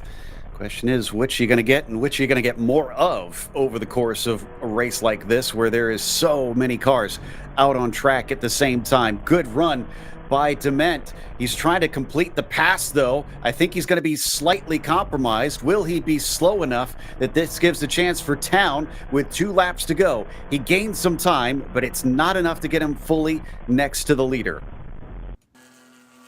So now I'm going to be checking in on this Boxster fight a little bit. That was our overall leader. That was the number 206 of Alistair Belton coming down here into what is the Andretti hairpin, followed by Rob Walker. That's that white 253. But talk about the race class win for GT5. We've also got one going on here in Boxster spec. And Alistair was behind Rob Walker when we last looked at this pair. So nicely done to get himself back into that top spot. Rob Walker now hot on his heels, doing what he can to try and take that class right back. Meanwhile, we switch back to Steve Town, and they're absolutely weaving through the Boxsters all the way up onto the inside curb for Steve Town. And that's going to slow him down greatly. Stuck behind the blue Boxster. Now the green and white machine. He's in his own race for position here. Does not pull off to the side. You can see he really wants through, but it's the absolute worst scenario for Steve Town. There goes his meal ticket up the road. Yeah, definitely was able to gap that one out. And unfortunately, there's more frustration out of the 822 driver. Just smacking that steering wheel, knowing that he's got to go up there and make up all of that ground. Our Boxster spec leaders are going to be coming around the final corner here. I believe they're going to be getting 2 laps to go, but you saw Belton, once again, the defensive move going down into that turn number 11 brake zone, and I get the word we are getting the white flag. So I believe it may be based on these cars that we're seeing go by. Let's see if the graphic updates here to the 1 to go signal. No, it doesn't look like. So yeah, that is one lap for them, because Dement is or should be on his final lap, because I thought we were at 2 to go before. There we go. Now we've got it updated. Dement still leading Town. What we can see on the scoring, it's close between those two. It's close between P1 and P2 in the Boxsters. Belton leading Walker. See if there can be any sort of advantage difference here between our top two in these Boxsters. You saw, call it a handful of cars directly in front of this yellow number 206, so that could be a little bit of a nervous moment, especially when you're trying to hang on from a very fast car in your rearview mirror. You're going to have to go as fast as possible to get to that start-finish line, but you also have to navigate. Oh, there's a car off drivers right on the exit of turn number 6, but looks like all the drivers have been made aware. Yep, so I think with it being the final lap, they're just going to hope that he's well enough far out of the firing line that we don't get anybody that puts that car in danger. Coming down out of the corkscrew. And did Walker get by Belton once again? It looks like he's ahead of him now. Yes, I'm not sure if Belton had an off or what, but it certainly shows that this 253, this white car, there he is, in front of Belton. So as they cross the line, I'm trying to figure out if this is. Oh, yes. And yeah, we're saying or hearing that Walker is ahead of Belton. Is that the checkered flag for these two? Has he taken the victory in the Boxsters? Yes, they did get the checkered flag in that Boxster class. So all of these cars coming across the start-finish line will be completing their race. It did seem like, at least on my screen, Rob Walker was able to narrowly edge out ahead of that 206 car. Wow. What a race for the finish. Dement also being scored as your winner. He crosses the line ahead of Steve Town. Victory for the number 5 on a very special day in memoriam of his friend. As the rest of them cross, it looks like Durant managed to get a podium in that GT5 class. And Sagar Dhawan, we saw him early on, but hadn't checked in quite some time. He's going to finish on the podium in Boxster spec. Nicely done from that number 501 car. So the rest of these vehicles will be completing their cool down lap. We'll go get that stranded car on the exit of turn number 6. I'm not quite sure what happened there, Joe. I don't know if you were able to catch anything, but it's quite common to be used on the right side of the racetrack there, going up to turn number 6. Just curious to see it not even kind of turned in. Yeah, I wonder if they maybe had a mechanical issue and pulled to a halt. But I think we're going to go to a break with Orange Race 1 over here at the Porsche Owners Club. And then it is back for PCA Group 1 Blue Race 2. Oh, excuse me. We are going to have our post-race here for this series. So we'll get to cover the results for these drivers. Get to see some celebrations. So there's Rob Walker, our winner in the Boxster Spec class. And then the yellow machine of Alistair Benton in the number 206. It's, I got to chuckle to myself because I'm certain I called it a Miata a little bit earlier. And there's one of these cars out there that's got Mazda stickers on it, but it is definitely not a Mazda. See, they fooled you, so they were successful. It looks identical to a 99 Plus Miata. It does. I mean, I do love McQueen. Yeah. The 507 out there doing a good job imitating some childhood heroes, but they're going to pull into post race. Yes. Part of being a racing car driver is looking the part, and Lightning McQueen does it.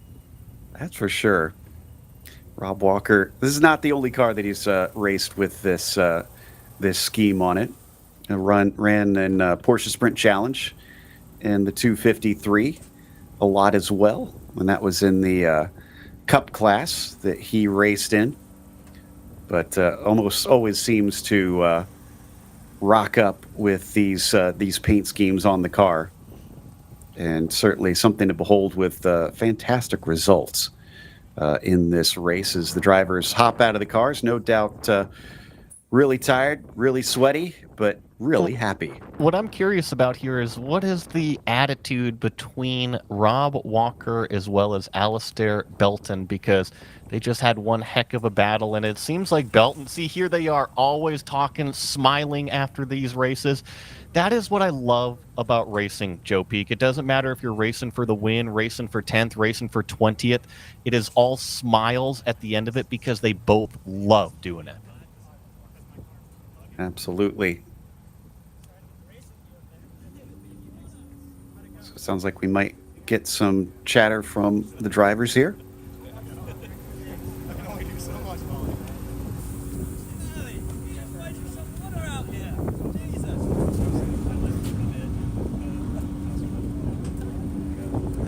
Good, yourself? Thank you. Yeah. I got ahead for a second.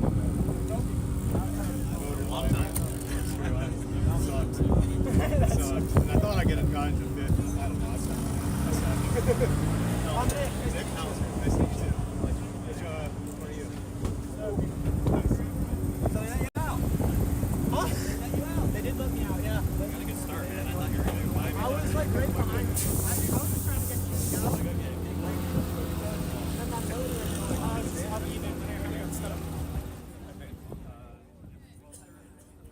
Now we're going to check out the GT5 finishers. See definite happy folks over here, with Dwayne taking the victory over town. Some little bit of battle scars on the front there, Joey. It happens. It's a race car. Look, it doesn't matter how it looks. As long as it is parked in victory lane afterwards, it means it is fast. Here we've got Dwayne now in the blue and white. My one time with the master. Oh, yeah? All good. Well, All good. he's having a regular place to play. He made me enjoy it. He made me nervous. I kept looking at my rearview mirror and I saw nothing but a big old vision sticker. He built the car. I better be able to be somewhere back there. Yeah. Good race.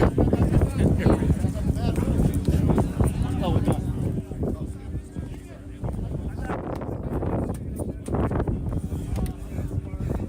Don, thanks for a great car. We miss you. Wish you were here. Good race. Don obviously helping push them along to victory.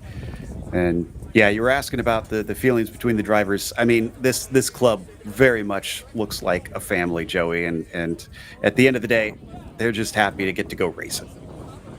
Racing is one big family. It doesn't matter if you're in POC, PCA, SCCA, any one of these clubs, pro racing. We are all out at the racetrack because we love to go there. We love race cars. We love the sounds. We love the sights. And of course, it becomes one big happy family. Really does. So that gives us a chance to get a little bit of a break ourselves. So we're going to step aside, have a few more ads, and then we will return with PCA Group 1 Blue race number 2. That'll be at 2:20 p.m. Pacific time. Don't go away.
Pirelli and Porsche have been a winning combination around the racing world for years. Pirelli is proud to bring that relationship to PCA Club Racing yet again in 2025. Make sure to see the guys from Frisbee and find the right Pirelli tire for your vehicle, or check them out on the web at frisbeeracetire.com. Pirelli powers nothing without control. Based in New Jersey, Precision Motorsports, or PMR, is a supporter of club racing and a new national sponsor for 2025. From the latest Cup cars to 944 racers, PMR has supported them all here at the track. True experts in their craft and dedicated to performance. Find them on Facebook at Precision Motorsports. New for 2025, Isringhausen will be sponsoring the GTD 1, 2, and 3 classes. Our group here at Club Racing are thrilled to have them on board. Over the past 30 years, Isringhausen has become synonymous with quality vehicles and superb service. The Isringhausen way of doing business has been one of offering excellent products at fair prices, coupled with service that goes above and beyond what anyone would expect from a typical car dealership. We believe that good service is comprised of 2 components: a willing and helpful attitude, accompanied by competency in your field. We try to support an environment where each person who works here strives to serve each customer as they wish to be served, with dignity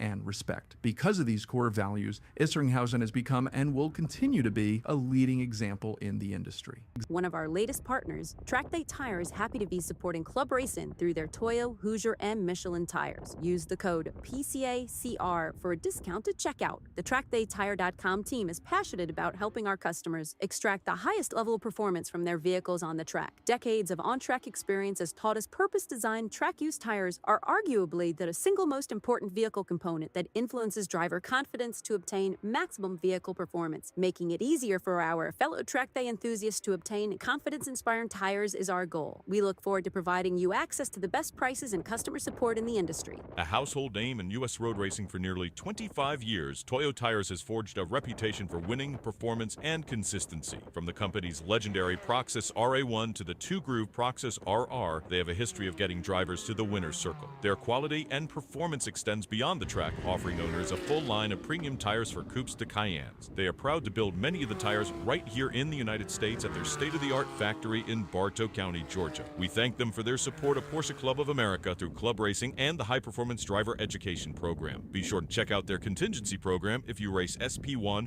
or Spec Boxster. To learn more about the full line of Toyo tires, visit www.toyotires.com. Stable Energies takes pride in offering racers the very best in motorsport performance and safety equipment since 1978. Owner Bob Kukasik has been a PCA member for over 35 years and started club racing with PCA during its very first season. Located in northern New Jersey, Stable Energy stocks a wide variety of racing gear and motorsport products from top quality brands like O&P, Alpine Stars, Bell, Hans, Schroth, Paget, and Brake Rouse. Stable Energies is a master distributor for Recaro and the U.S. importer for safety devices roll cages, as well as the Eastern U.S. distributor for RSS Porsche Performance parts. You can shop with Stable Energies on their website, stableenergies.com.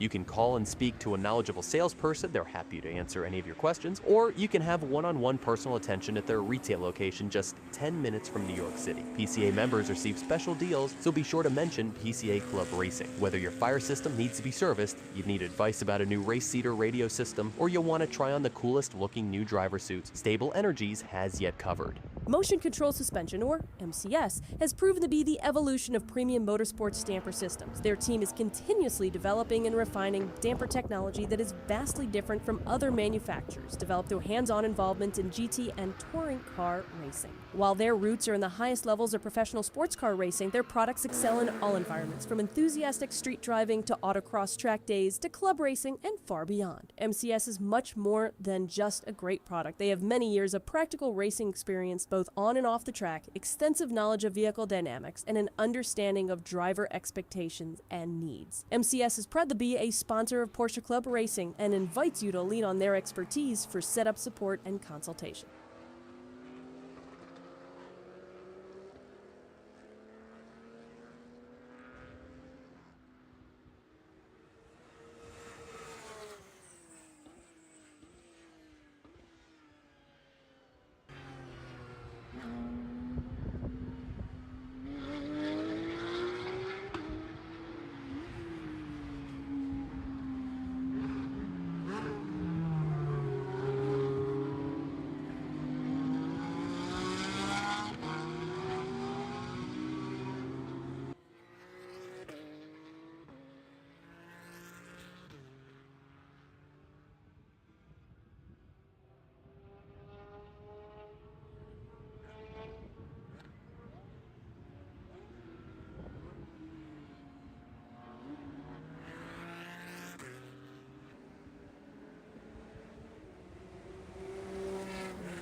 Welcome back. Getting ready to cover PCA Group 1 Blue Race number 2.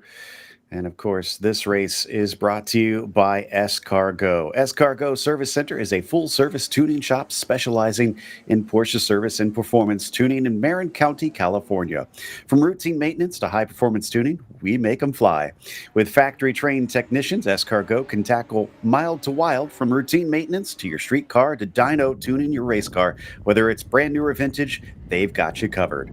Go to scargoracing.com to learn more and schedule a visit. You can see we've already got cars out on the track warming up. So let's go through our starting grid for this one. This is going to be Bob Mueller who starts on the pole for this race. And of course, we've got Tim Salveson starting in second. Next to him, you've got Kyle Washington third and Alan Ritchie in P4. Then it's Scott Diger in the 5th position, Rich Walton in P6, and John Nelson in 7th. Tad Cusack will be P8 with Alex Steele 9th and David Fabi in 10th. David Hodges starts 11th today, Walter Nilsson 12th, and Dan Carasillo in 13th. Tad Standers 14th, and Andy Simpkinson in 15th. Robert Murillo will be P16 today, David Higgins in 17th, Nate Dos Santos in 18th, Chip Henderson 19th, Fred Veach 20th, and Baram Sunwala will round out our 21-car field. I'm Joe Peak with Joey Atterbury here to bring you the action. And already you can see them lined up here, ready to go racing for race number 2. We got some great action in the first race. Who is going to rebound and try to recover to a good race number 2? Safety car is in, leading them up at the front. Tim Salveson, flanked by Kyle Washington, brings them across the line. Green flag is out. They'll fly down into turn 1. Alan Ritchie sitting in third, giving watch, hoping to try and take advantage if fireworks erupt, but they do not. They go single file very quickly down to the first corner, Joey.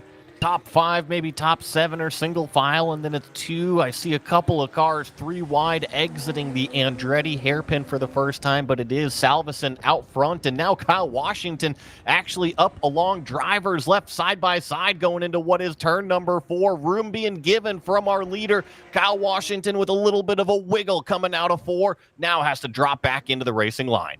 I remember he started to fall back a little bit later in the first race, so wonder if he feels a need to make hay while the sun is shining. He's going to take a look coming up into turn 6, and in fact, he's going to make a move down the inside. That was brave stuff, but he actually made it stick, and they still hold those first and second positions. That is still a little bit of a nervous wiggle coming out of turn number 6. Kind of the same attitude that we saw out of the car a little bit earlier in the lap. But one thing is for sure, he's got a clean windshield out front.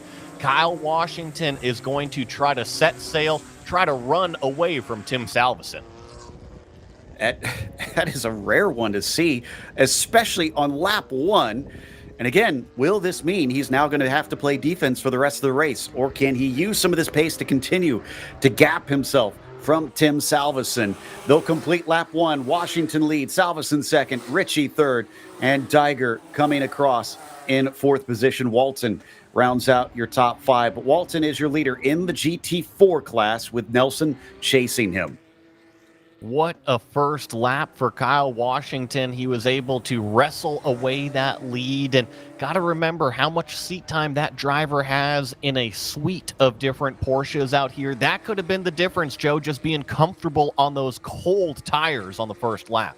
Yeah, that's a good point. In fact, he's had to get used to that over in SRO North America, where they took the tire warmers away this season. So, yeah, big help there for Kyle Washington, who is indeed starting to pull a bit of a gap there on this first lap. You can see him start to stretch away now. In fact, those first 2, wow, look at the gap down to Alan Ritchie. They're barely in the same shot.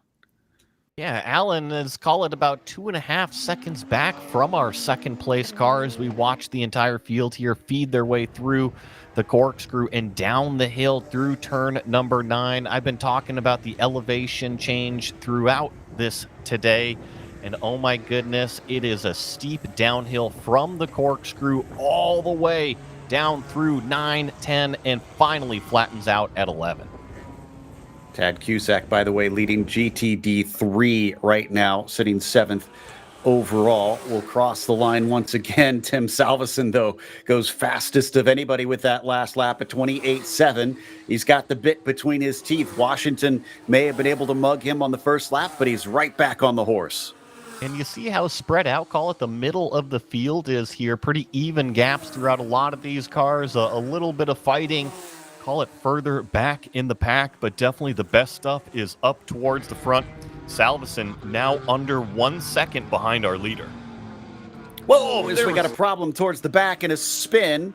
Facing backwards, trying to make out who that was. That may have been Sunwala. Looks like we'll get the car going. Actually, no, excuse me, that's Walter Nilsson. That was Walter Nilsson turned around. So the 311 gets the car facing the right way. Thankfully, nobody was coming up behind him, so no incident, just a self-spin.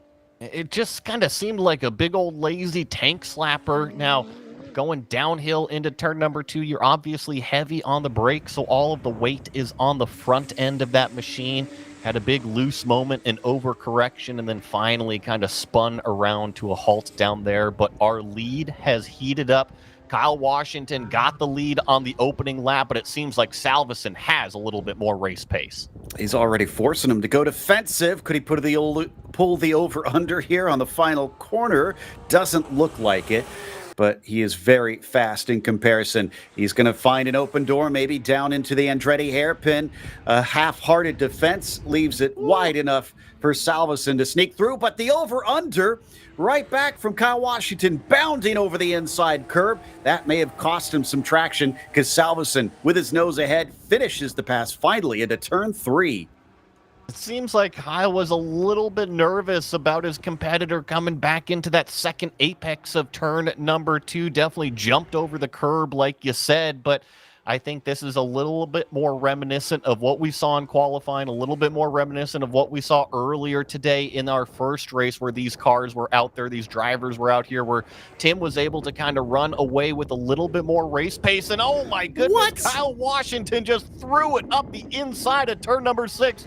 The same move as lap number 1, and he takes the lead back again. Well, Tim's not going to let that happen a third time without a doubt. I can't believe he made that work twice. Brave stuff from the 132.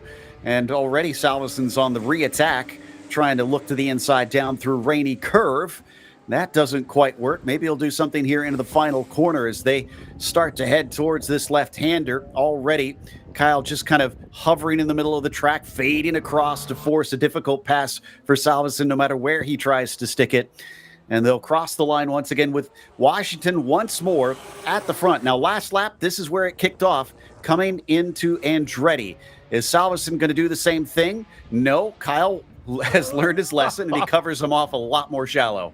Yeah, it was much shallower on the entry. If anything, I think that the second-place car actually had to take a little bit of avoiding action not to run into the back of our leader. So was a nice job to avoid any sort of contact. And now you see, call it maybe 2 car lengths between our top 2. But I just want to give credit to Kyle Washington because turn number 6 is not a passing opportunity. You do not circle that turn number when you're looking at the track map and think, okay, this is where I'm going to set everybody up for the passes. But he's done it not once, but twice already this race.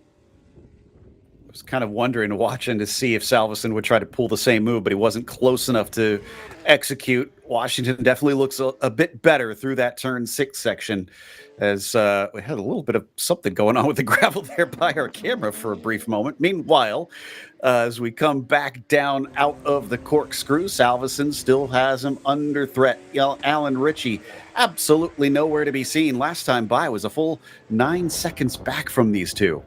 Yeah, and we're actually running up on our first little group of lapped traffic out here. So these leaders should be able to kind of rocket past this older 911 on the front straightaway. So not going to be an issue for Washington or Salveson. And about 3 car lengths separate our leaders here as they crest up and over turn number 1. So I doubt a braking move is going to be coming here into turn number 2. And as I say that, Joe Peak, these drivers love to try to prove me wrong. Salveson was trying to poke his nose in there. he's got a real fight on his hands on this one. And like we said last time, as he gets his wheels into the dirt coming out of turn 3, that's not going to help his case. Veach just kind of stayed out of the way for them, so that was good to see that he's not going to get involved in this fight. But my goodness, Washington is going to have to play some real defense in this race, and the lap traffic could play a spoiler. Salveson, no doubt, knows that as well. They're already approaching Sunawala and the red and white number 81 coming up the road. A big difference that I saw just kind of in driving line the prior lap was coming up here in turn number 9. Now the lapped car might kind of affect this run down the hill. Kyle Washington to driver's right really opens up the radius at turn number 9 and capitalizes on the exit.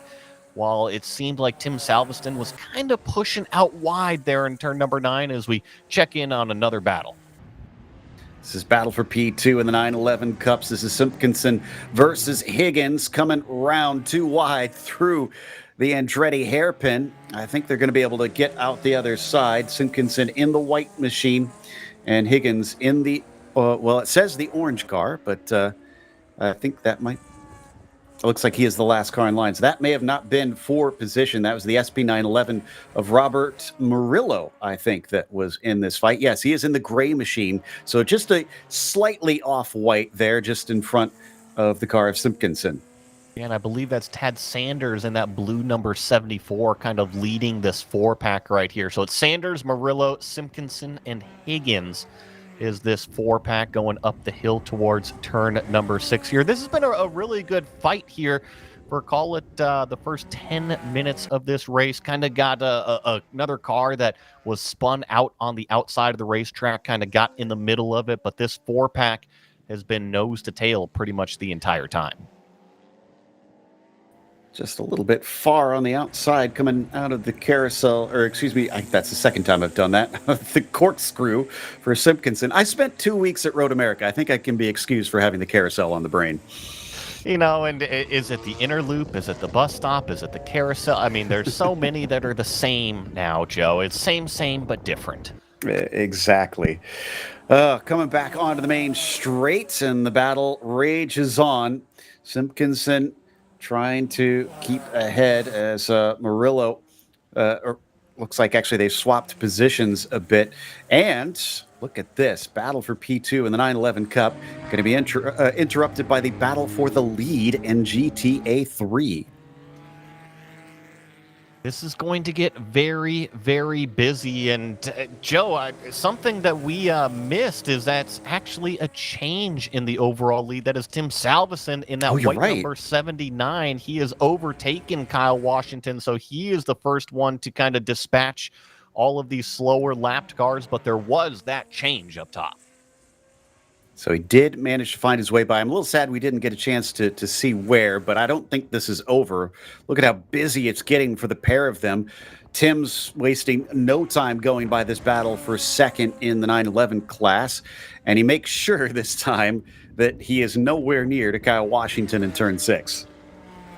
Unfortunately for Kyle Washington, look at this gap now. It's 15, maybe 20 car lengths. They were both able to clear those 4 slower classed cars, but unfortunately, Joe Peak, I think the damage is already done. I mean, it looks to be about 1.5 seconds between our front runners. Sometimes that can already be the deathbed. Absolutely. It's not what Kyle needed to see at this stage. I think having that track position was going to be key to his race strategy for this one, but it wasn't meant to be. It could have also been why he was so aggressive on these opening couple laps. Remember how aggressive those turn 6 moves were? Maybe he knew that going into it. Yeah, I think so. It was his only hope, but it certainly looks like it is fallen apart now that he's lost that position. Although, again, look at the lap traffic is playing no favors for poor Tim in that number 79. He's made enough of a gap that he isn't under attack from Kyle after being held up a little bit there through turn 3. Yeah, and just that last lap time, a 130.0 out of the number 79, a 130.6 out of Kyle Washington. Now, visually, it does seem like the gap has come down just a touch, but from what we saw earlier in terms of that race pace, I think that Tim should have him covered, but got to remember, got to keep it mistake-free. If you're making mistakes out there, all of a sudden Kyle's going to be back in the picture. Got a bit of a fight for our GT4 lead. I mentioned that Rich Walton was up there, but John Nelson is giving chase. It's going to be Nelson in the green car. That is the white leader of Rich Walton in the number 9, just ahead of him. Looks like they've also gone by a bit of traffic and just a bit ago. But right now, last time at the line, that separation, about half a second between Walton, who leads Nelson. Yeah, but once again, analytics. Nelson was actually faster than that number 9 car that he's chasing right now. Some of it could have been that lap traffic that you were just mentioning, but whenever I see a car that's faster further down timing and scoring, they are trying to move their way back through the pack, whether they had a poor qualifying effort. Maybe they just didn't get the first few laps of this race start just kind of nailed out there. So I'm looking for Nelson here to start to make a move, maybe pressurize Walton just a little bit more, that car directly in front. He's still within range, so I think this one is not over. We've got 15 minutes and a little bit left before we get that checkered flag. But we'll check back in on this battle in just a moment. In the meantime, we have a short break, and we'll see more of Sprint Race 2.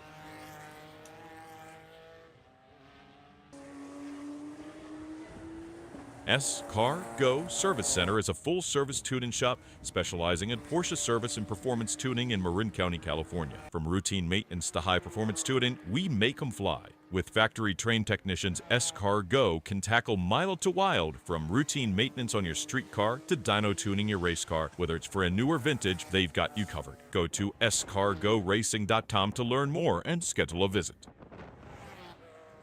Kansas City region is excited to host their second annual club race in the rolling hills of the Ozarks. The 2025 Race the Roller Coaster Club Race will be held on September 27th and 28th at Ozark International Raceway. The challenging 3.97-mile, 19-quarter course has almost 1,500 feet of combined elevation change per lap. The track is in Gravois Mills, Missouri, a few hours from Kansas City. There will be 3 sprint races, one on Saturday, followed by a happy hour with drinks and refreshments, and 2 on Sunday. Both days will have charity parade laps during lunch and give friends and family a taste of the roller coaster. The points races at this club race will earn points towards the 2025 Mid-America Series as well as the 2025 PCA National Championship Point Series. Register at clubregistration.net.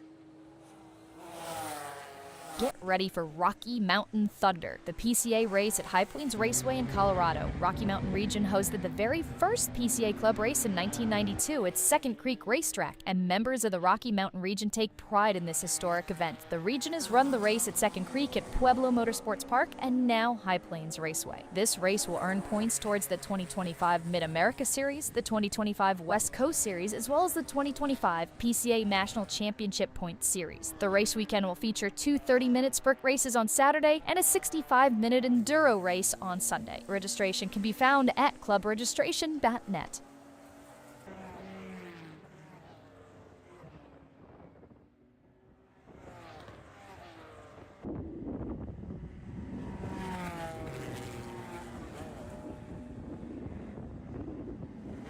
Welcome back to our coverage of Sprint Race 2 here in PCA Group 1 Blue Race 2.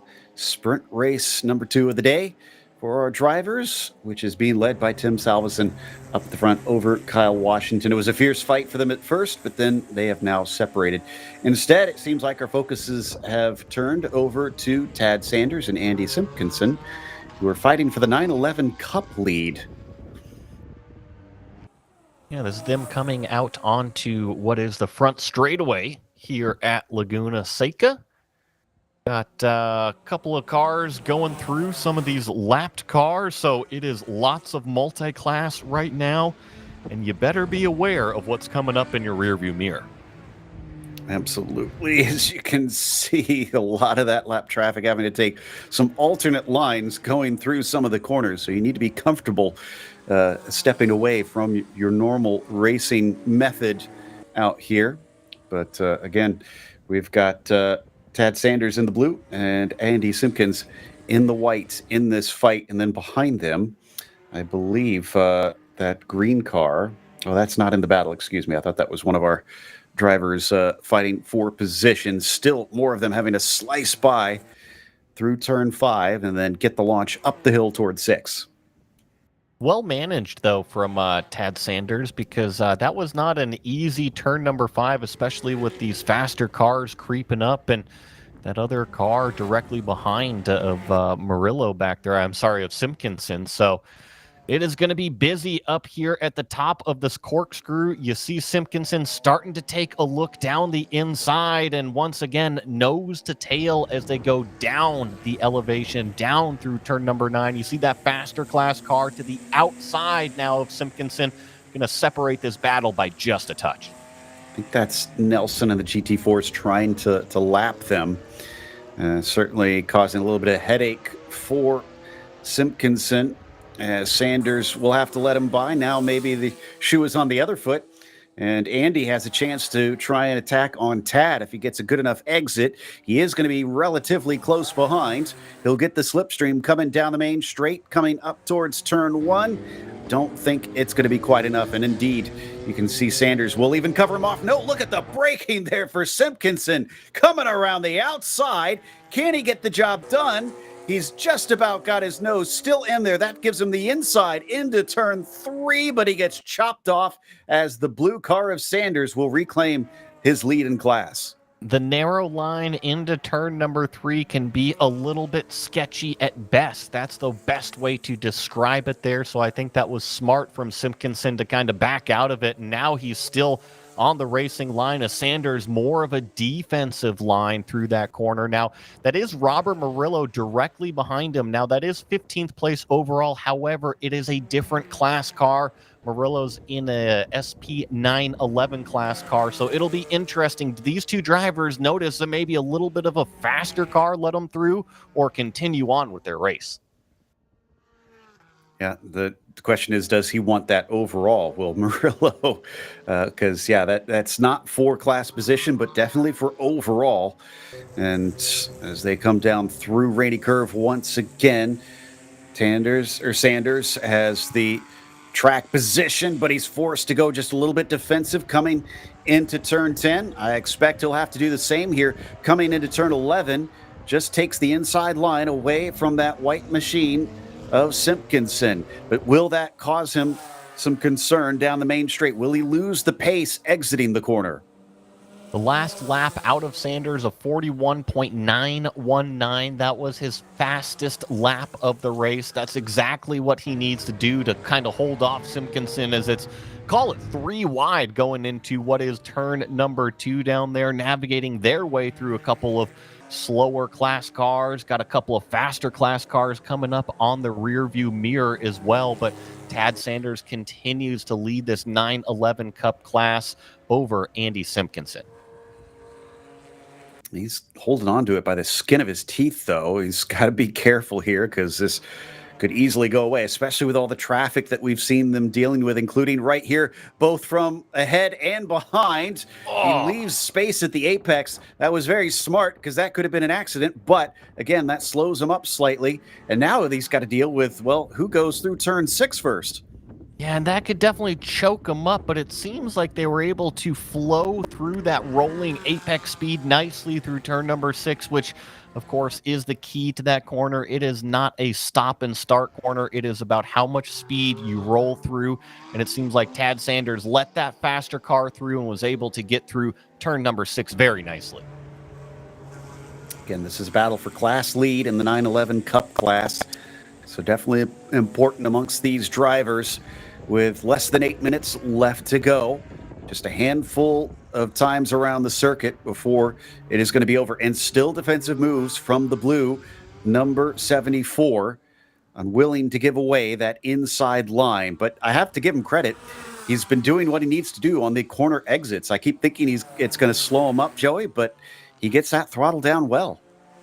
Sometimes that, call it half-hearted defensive line like we see here in the middle of the road, is not necessarily to stop a competitor from throwing it down the inside, but it's more of trying to tell them, hey, I don't think that you're faster than me, or I don't think that you're close enough to me here at this break point to really make a huge charge into the zone. So I'm not surprised to see that car right smack in the middle of the racetrack. However, like you said, it can compromise those exits. You know, I'm taking a look at the last laps between Salveson and Washington. This may have been due to traffic, but it was about 0.6 of a second quicker for Kyle Washington. Is he suddenly back on the horse here?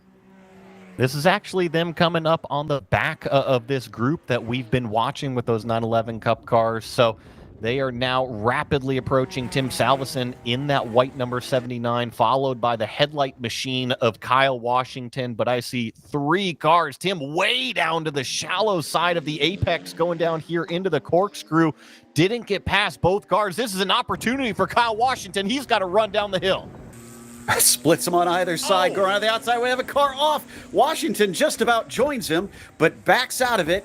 There goes the battle for the lead. Surely there was a yellow flag being waved there, too. I didn't see it on the right side of the racetrack, but it is a very busy, nervous moment there at turn number 11 as well. So call it this last half lap for our overall leaders getting very chaotic. Whew, that was a bit of a dangerous spot for that car to be sitting in, so hopefully they'll be able to get it moving. We won't have a full course yellow here to slow up the proceedings, but that scared me, seeing how far wide we saw Kyle Washington taking that car. He could have wound up in the same trajectory. Well, the battle for P1 of the 911 Cup acts as almost as though nothing happened now that the leaders have gone by. It does kind of seem like everything is back to standard practice. The only difference is that maybe they're separated out by a few more car lengths. Our overall lead battle, though, still is ramped up. The attitude difference between the two cars is quite significant. I see our second place car definitely, call it driving above the limit. It seems wiggly, right? He's really squirming around for traction both on the entry and on the exits of the corner. I wonder if Tim just has a little bit more of a stable race setup, while Kyle Washington is really having to manhandle that thing. Yeah, I saw 2 tire tracks coming out of the corkscrew there. I'd say that he's leaving nothing on the table. Unfortunately, I don't think the table's close enough that he could grab the scraps that he's trying to get here at the end of this race. Breaking down into that final turn. Let's see what this lap looks like. Last time by, he was quicker than him last time, but he's not this time. And in fact, it was a 0.5 of a second difference towards Salveson gaining instead and starting to lose Washington. What Kyle Washington wants right now is traffic, and a whole lot of traffic. That means variables for our race leader. He's going to have to navigate around those cars. The only problem, I don't see a lot of lap traffic directly in front of our overall leaders. There's this one GT4 class car here that they're going to be able to navigate their way around. Our leader is fully off the course at the exit of turn number 4. I don't think it's going to cost him a whole lot of lap time, but you can see he is still pushing that performance envelope.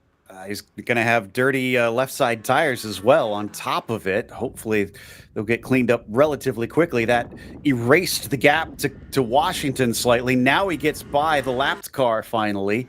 Salveson is not out of the woods, and I think Washington knows it now. This could be a deciding couple of corners here. There goes Tim, and unfortunately, Kyle was not able to clear that lapped car. He's still stuck behind him, going down through turn number 9, and now he's finally going to get around him, but I think some damage is already done. He was able to kind of collect up some lap time from Tim running off the racetrack, but kind of had to give it all back.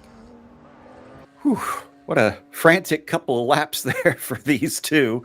Oh, and talking about overdriving a little bit, you could see Washington kicking up the dust, coming out of the final corner. I think he's found the limit, and unfortunately, he's not going to get any more out of this stone. I like seeing it, though. It's fight out of the driver. He wants to go up there, and he wants to win this race. He wants to compete against Tim Salveson up here, who's honestly a little bit faster in terms of the race car. Remember, Kyle did not qualify in pole. He was able to wrestle away the race lead on that opening lap, made an extremely aggressive move a couple laps later in the same area of the racetrack, got the lead back. But I do feel like Salvesen maybe has a little bit of more performance underneath him inside his machine. I have a feeling he's looking for maybe a little bit of redemption, as he didn't have the greatest of days, one of the race days at Road America just last week, and maybe wants to try and claim himself a victory. Had a good opportunity to fight for one of the days out there in Wisconsin, but now here in California. Last time by, there was almost nothing between them in terms of lap time. It does look like it might be slightly closer than the last time they crossed the start-finish line, but we'll see what the stopwatch says. And we got 3 lapped cars. We're going to be coming up to the last lap of the race. We're going to be getting our white flag this time by and talk about a busy racetrack. It is all out the windshield of our leaders. 0.9 of a second faster. Kyle Washington picked up a ton that time. And speaking of picking up a ton, that was a late move, as I don't think the green machine saw that Salvesen was trying to lap him. That has now checked him up big time. Still looking for a way by, and that car's not moving out of the way. They're covering the very far inside. Yeah, that was a little bit interesting by the slower car, and now they finally both are able to navigate their way through. No, Kyle Washington's not able to. He was side by side through turn number 4, so that green lapped car cost both of our leaders a huge amount of track time, but guess what? It seemed pretty even. He's still wringing the neck of that car as he goes all the way out to the edge of turn 5, down through turn 6, once again trying to carry the speed. But I think Salvesen looking a little bit more collected through these high-speed corners. The car just not moving around nearly as much as the 132. What about here dropping down the hill? Oh, that was a good run from Washington this time. Yeah, and Kyle's been really good coming down the hill here. Salvesen a little bit wide on that exit. It is going to come down to the turn 11 brake zone. Can the white number 79 be far enough out in front? Defensive. Kyle Washington thought about it, thought twice about it, side by side at apex. Who's going to win the drag race? Just a little bit too far outside. I don't think he's got it. Tim Salvesen, though, what a defense. He takes the win here for Sprint Race 2. My goodness, Kyle Washington coming home in that second place position. I think I saw that Alex Steele crossed the line in that GT3 class. He should be that GT3 class winner as the rest of the field comes across the start-finish line. And Rich Walton looks like he's still leading down in the GT4s. Not sure if he has crossed quite yet, but John Nelson was behind him last we saw. And I think that might be them coming up now. No, excuse me. That's a different set of cars crossing the line. This is for the 911 Cup. Is this for the lead? Is this going to be a drag race to the line between Simpkinson and Sanders? They cross. And I think that was Sanders who came away the victor with that 911 Cup class win. Talk about multiple extremely close finishes to kind of round out PCA Group 1 Blue Group for race number 2 here. I mean, some phenomenal action has already taken place here on Saturday. Man, great racing too, especially up at the front between Tim and Kyle. They gave it their everything. And man, I want to tip my hat to Kyle. He never gave up on that one. I love to see it. That's what you want to see out of a racing car driver. He might not have had the overall performance, but he had the fight, and he almost had the race win on the very final turn of the last lap. Sometimes it comes down to that. But I think with the last of our cars having crossed the line, that gives us a chance to take another short break. We got more PCA racing yet to come. Group 2 Yellow will have their race number 2 in just a moment, so don't go away. Partners of club racing for over 30 years, Eurosport Porsche Road and Race is a Porsche specialty shop with 2 locations in Illinois operating since 1984. Whether you have an early air-cooled car from the 60s or Porsche's newest cup car, we can provide all your service and parts needs. We are the one-stop shop for all of your Porsche repairs and race builds with a large inventory of Porsche parts and race gear. Apex Racing Performance, premier racing outfitters, provides racing equipment and product support to motorsports enthusiasts. A member of PCA since 1991, Clark Hammerly and his wife Linda both hold competitive racing licenses and install, use, and test the equipment they sell. This enables them to provide unbiased technical assistance on installation and use of their products. From helmets and race apparel to personal cooling and fire systems, Apex Performance also stocks performance friction brake pads for all Porsche applications. They invite you to visit their showroom in Merle's Inlet, South Carolina, shop online at www.apexperformance.net, call toll-free, or view their track schedule online. Mention PCA Club Racing to receive a discount on your next purchase. Demon Speed Motorsports offers a full line of products for your race or track car. With their background in Porsche GT3 Cup cars, they bring the same quality and durability to the street and track replacement parts that they produce. These products include suspension links, motorsport-style center lock parts and kits, brake rotors, and wing uprights. Now, Good Arrow Wings and RacingTireWarmers.com are part of the Demon Speed family. With this, they now offer Good Arrow Wings with mounting solutions for most Porsche models. Racing Tire Warmers offer tire warmers to custom fit your race car to make you faster and safer on track. To learn more about Demon Speed Motorsports and see their great products, visit them at www.demonspeedmotorsports.com. Trailux Trailer sets the standard for super lightweight, superior craftsmanship, and extraordinary quality. If you need a trailer, whether it be enclosed or open, to tow your Porsche, Trailux should be your first and only choice. Trailux has many sizes to fit your Porsche perfectly, and their unique touches ensure that your trailer will be as functional as it is beautiful. Trailux Trailers sponsors the Novice Racer Award, a gift certificate given to the second-time racer who exemplifies the club racing spirit.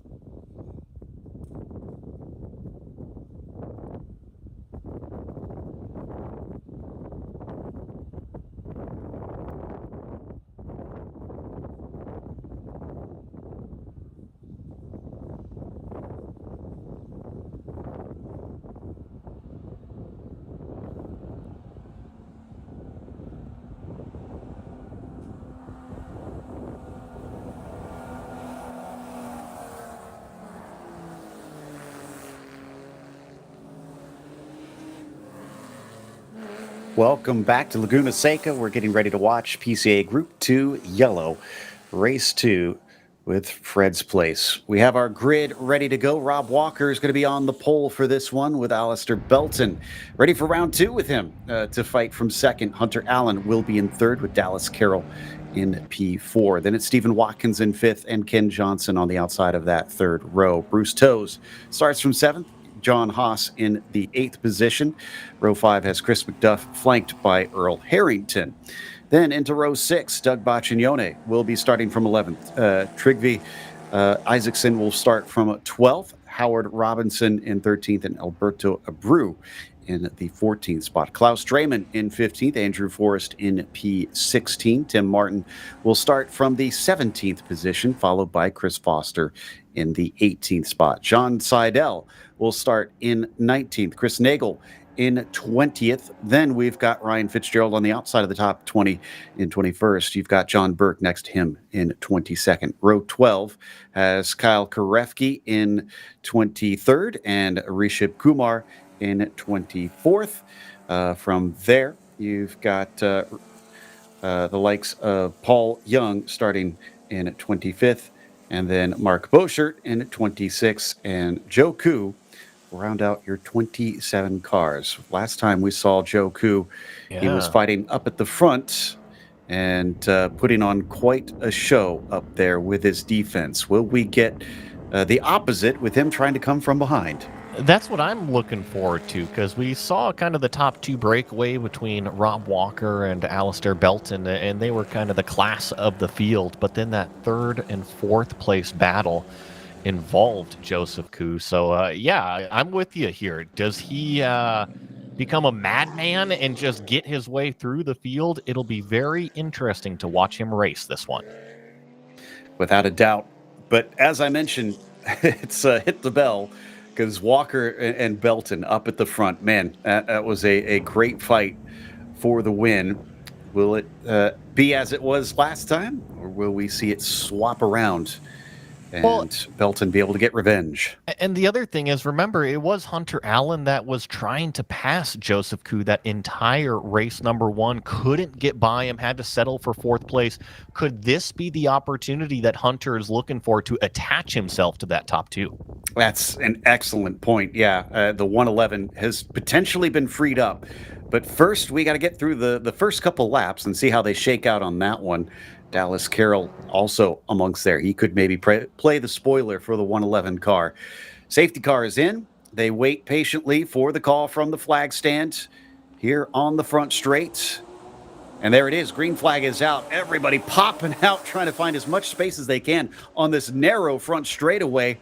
And it looks like they'll be able to get past turn 1. But what about turn 2? Braking hard into the Andretti hairpin. Round the outside from Alistair Belton. He gets his nose just barely ahead, but the job is not done. He is now going to carry it on to the inside of turn 3. This time he's got the advantage. I don't know if Rob Walker will be able to hold him off. No, he is going to have to continue to fight him.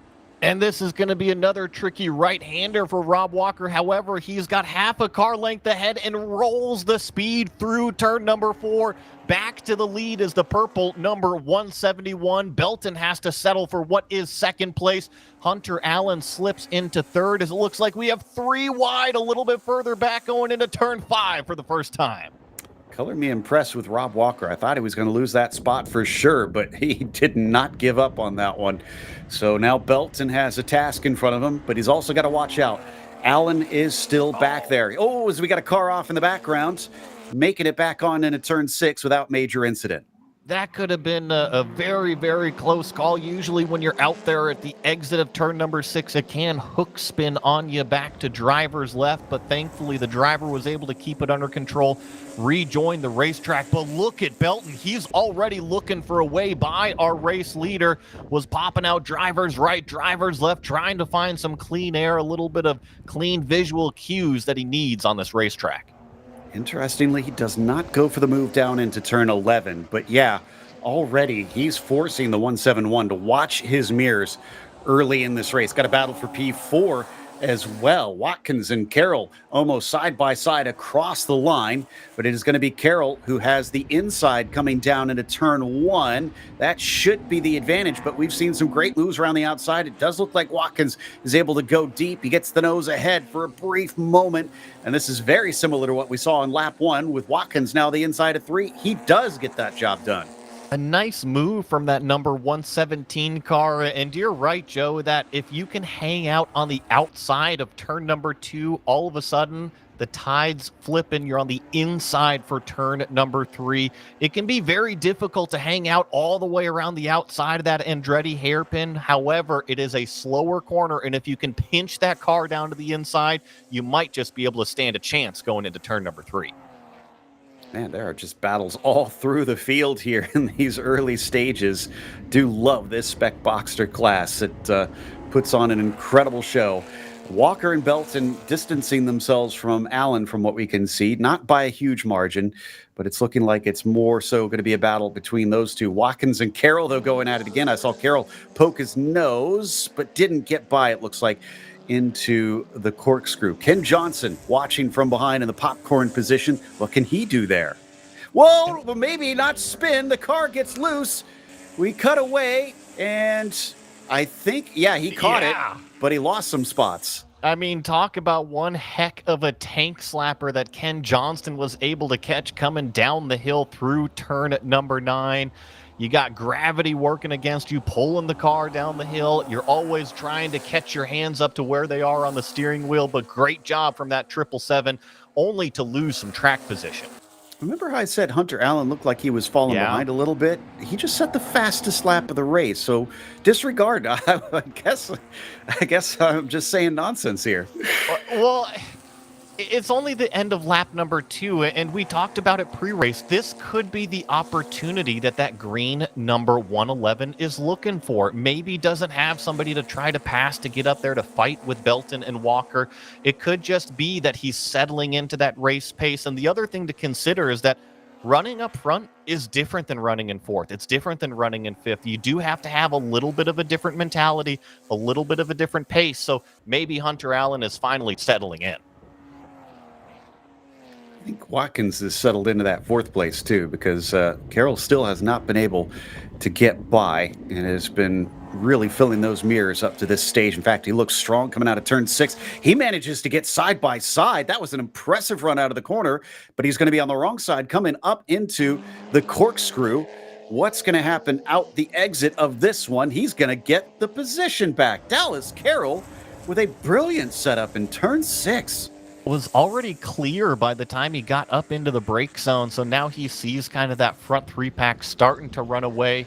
We'll see if Dallas can kind of pick up the pace, maybe start to close it in, but we really did see that Rob Walker and Alistair Belton were kind of the class of the spec Boxster field earlier in race number 1. However, Hunter Allen, look at the run that he's got on the front straightaway. If anything, that yellow number 206, this is the second time he's been poor exit out of 11. Just covers the inside a little bit. We're going to go wheel to wheel again between Carroll and Watkins, although Carroll cuts down early on Watkins this time and has solidified that 4th place. But I don't know if it's going to stay that way because they seem to be unable to sit down and calm down to catch that front group. They have just been at each other's throats since the drop of the green. And Dallas Carroll, that last lap time of 43.4, compare it to our leaders of 42.8. Actually, our entire top 3 were in 42s. And remember how you said that Hunter Allen had set the fastest lap of the race? Well, this time by, he reset it again, 142.666. The quickest of those 3, but looks like he dropped back a bit. Yeah, look at this. The start of the lap. Suddenly the distance is very great between himself and Belton, so I don't know what I gotta stop talking there. about him, apparently. It's commentator's curse, rearing its ugly head once again. But I kind of wonder if maybe he's just strong in the second half of the lap. Let's see how this goes. I think it really is the pace of Rob and Alistair out front. We saw it earlier in the day that there was a couple cars that were able to hang out and keep up with the first handful of laps, but once we got into, call it the heart of this race out here, these top 2 were a little bit ahead, and that's Dallas Carroll going off the racetrack at the exit of turn number 10, so those great passes all given up. Oh, he's got damage on the front left. He's got a mechanical problem on the front left. Yeah. Well, and we got a car spinning in the background, others having to avoid. That's almost on the racing line. Thankfully, everybody taking a narrow line exiting that turn 10, seeing that car stopped there. But yeah, I noticed that too. Something happened to the front left tire of the car as we got another off coming out of turn 10 and finding his way back on. Whew. Well, that was frantic moments up and down the field. 100%. That was very, very nervous going through turn number 10. So definitely problems with that Dallas Carroll machine. You saw that too. Front left was definitely damaged as he was coming into pit lane. I don't know if that happened as he went off the track or before he went off the track. And what's interesting, that's a good point, is before he had that incident, Watkins went off the track at the corkscrew, just had to cut through on the chicane and had lost some time. So if he was any closer, he may have accidentally gotten tangled up in that incident. But thankfully, he was able to just kind of shuffle on by. And here's the other thing, is that turn number 9, a left-hander, another car off at turn number 6, but thankfully not fully off of the racetrack. So things starting to unravel here in the California sunshine of the afternoon in Monterey. But I was going to get to the point about turn number 9 here, is that it's a left-hander. You're hitting this apex that is just out of camera view on our right side here. We talked about how tall those apex curbs are. Look at that yellow apex curb right there. If you blast that thing, you can definitely hurt your car. And what's coming up next? A right-hand corner where you need that front left. That's a good point. We may have picked out some of the mystery here. Meanwhile, no fastest laps that time amongst our top three, and they're starting to get a little bit farther apart than what we saw before. And I say that, then Alistair just breaks as deep as he dares down into the Andretti hairpin and regains a whole lot of it on Rob Walker. Alan looking like he's run out of juice here in the middle stages of the race. He was so quick for a moment, but his distance has grown to something around 4 or 5 car lengths. It's some great flashes of speed. Oh, that was a huge wiggle from Stephen Watkins coming out of what was turn number 3 a little bit further back as well. So unfortunately, he's going to lose some more time. But I want to read this off in terms of consistency out of our top 3, the last lap times. 43.0, 43.1, 43.0. Less than a tenth of a second separating all 3 cars in terms of their performance. There's nothing in it, and mistakes will be costly. And I think those mistakes are what biting Watkins, because we've seen him drop a lot on this lap. He may have overdriven that car a bit with the offs we've seen from him recently. In the meantime, Belton versus Walker. We said it was round 2. And they are making the most of it here. Although, Alistair, now that he's caught up, I haven't seen many serious attempts yet. Is he biding his time? Is he just studying before he goes for a real attack? I think it's a two-edged sword here. If Alistair attacks, how much does that bring in Hunter Allen if he doesn't accomplish the pass, especially if they go too wide through multiple corners? So, in my opinion, we got 19 minutes left. I would almost just kind of hang out behind Rob Walker, not show any sort of pressure, see if Rob can kind of pick up the pace and start to run away from that third place car. Gives them a little bit of a cushion to kind of fight it out amongst themselves without having to worry about that green 111. Well, and he wasn't running away that lap because Belton now took the fastest lap of the race. These cars getting ever quicker each and every time around. It seems the lightning fuel is really playing nice with the handling of these spec Boxsters. And the gap from them down to 4th, I said it was getting bigger. Well, it's already 7 seconds. So, yeah, I think Watkins is now out of the equation.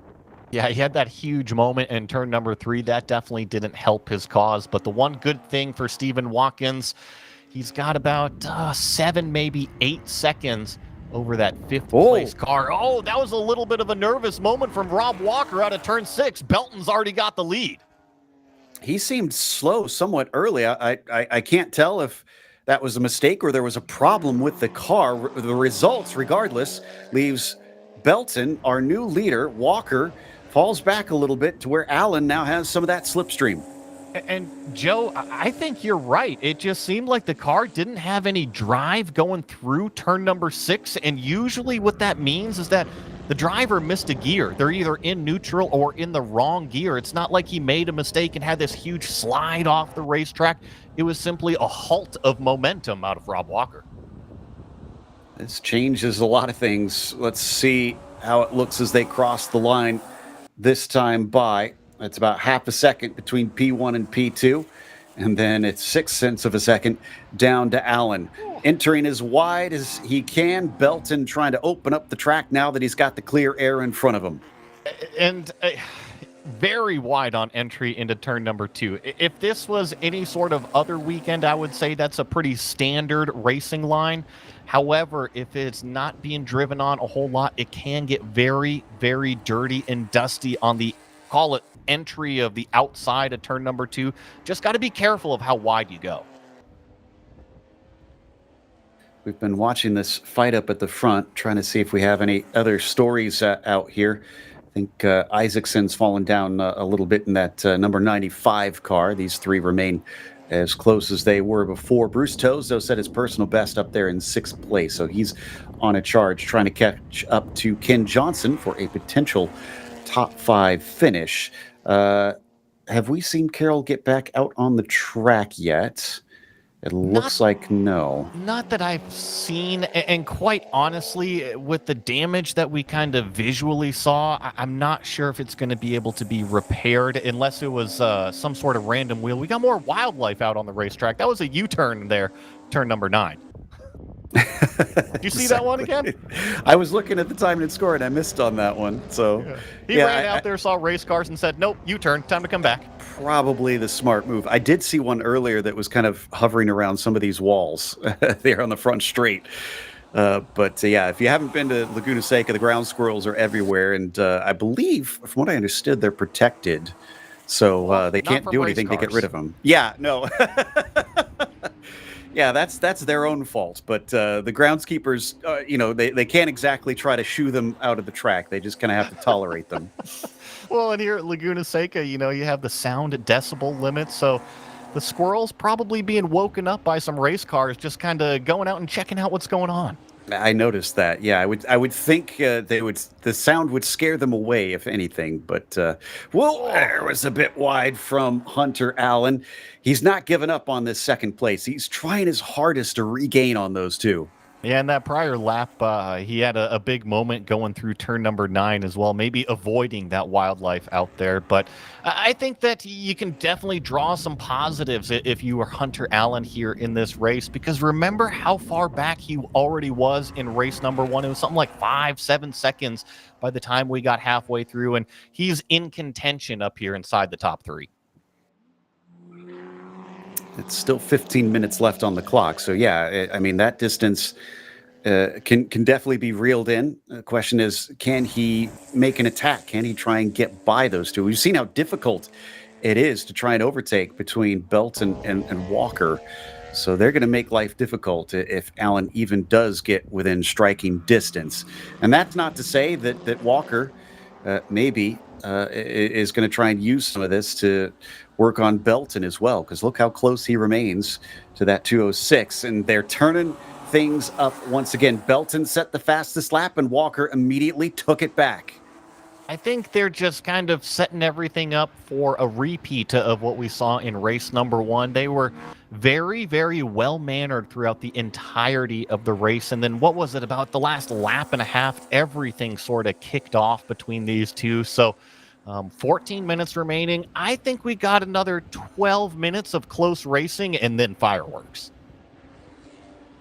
Well, let's hope that the fireworks don't wind up with someone burning their hand off here, that we get all 3 cars to the finish line again, using up every inch of the track, both the top 2 now and Allen nearly kicking up dirt coming out of turn 4. Got to be careful about that. You're loading the tires up in a big way on the exit of that corner. So up the hill we climb and towards turn 6. This is where Walker saw that lead disappear, but he is taking a bit more of a conservative line compared to Belton.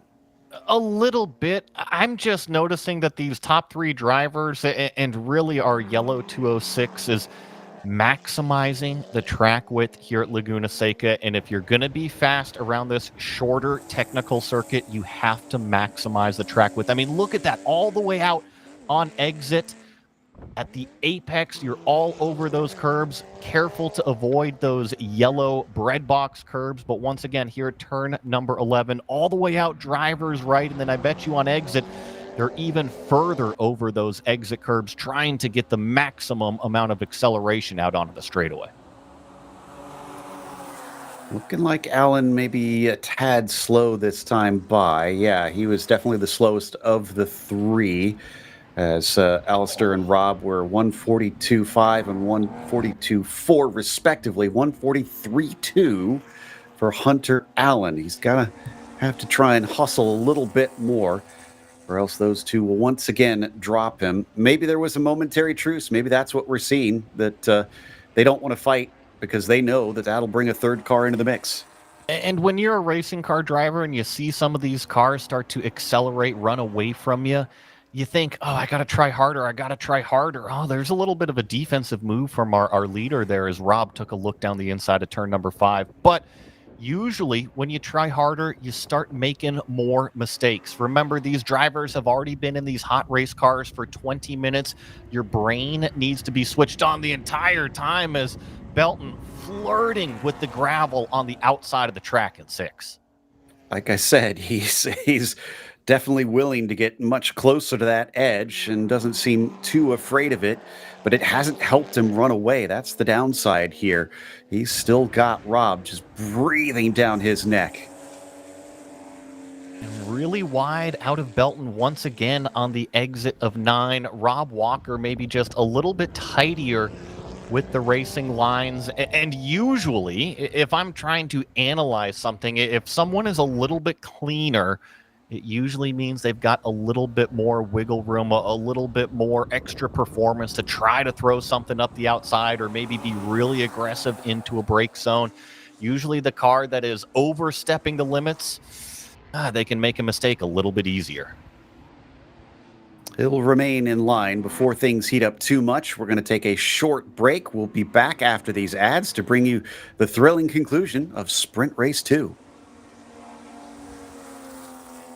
Pirelli and Porsche have been a winning combination around the racing world for years. Pirelli is proud to bring that relationship to PCA Club Racing yet again in 2025. Make sure to see the guys from Frisbee and find the right Pirelli tire for your vehicle, or check them out on the web at frisbeeracetire.com. Pirelli powers nothing without control. When you pack up from the raceway and head home on the highway, remember that the engineering excellence Michelin strives for in racing is applicable to our passenger and light truck tires too. Michelin is proud to continue its national sponsorship of Porsche Club of America and Club Racing. Michelin, because so much is riding on your tires. Looking to decrease lap times on the track without an engine overhaul? GT Racing has a wide range of fiberglass and carbon fiber body panels, along with European Racing headers, exhaust systems to lighten your car and accelerate all the potential horsepower of your engine. Time for a change? Convert your 944 into a turbo or a 924 GT, or your 911 to a 911 RS, RSR, or 935. Talk with Joel at GT Racing. He'll help you choose the winning combination of lightweight Porsche parts and header systems to set you on the right track. GT Racing is your one-stop shop for your Porsche needs. GT Racing is a national sponsor and proudly sponsors tech inspections at PCA Club races. GT Racing also sponsors the Best Repaired Car Award, a $100 gift certificate at each race. Call Joel at GT Racing today at 1-800-797-2911 or find us on the web at www.gt-racing.com. Our first club racing sponsor, Porsche Cars North America, funds the club racing news and sponsors the Workers' Choice Award, considered the most prestigious award given at a club race. Thank you to PCNA for offering vital support to our club racing program.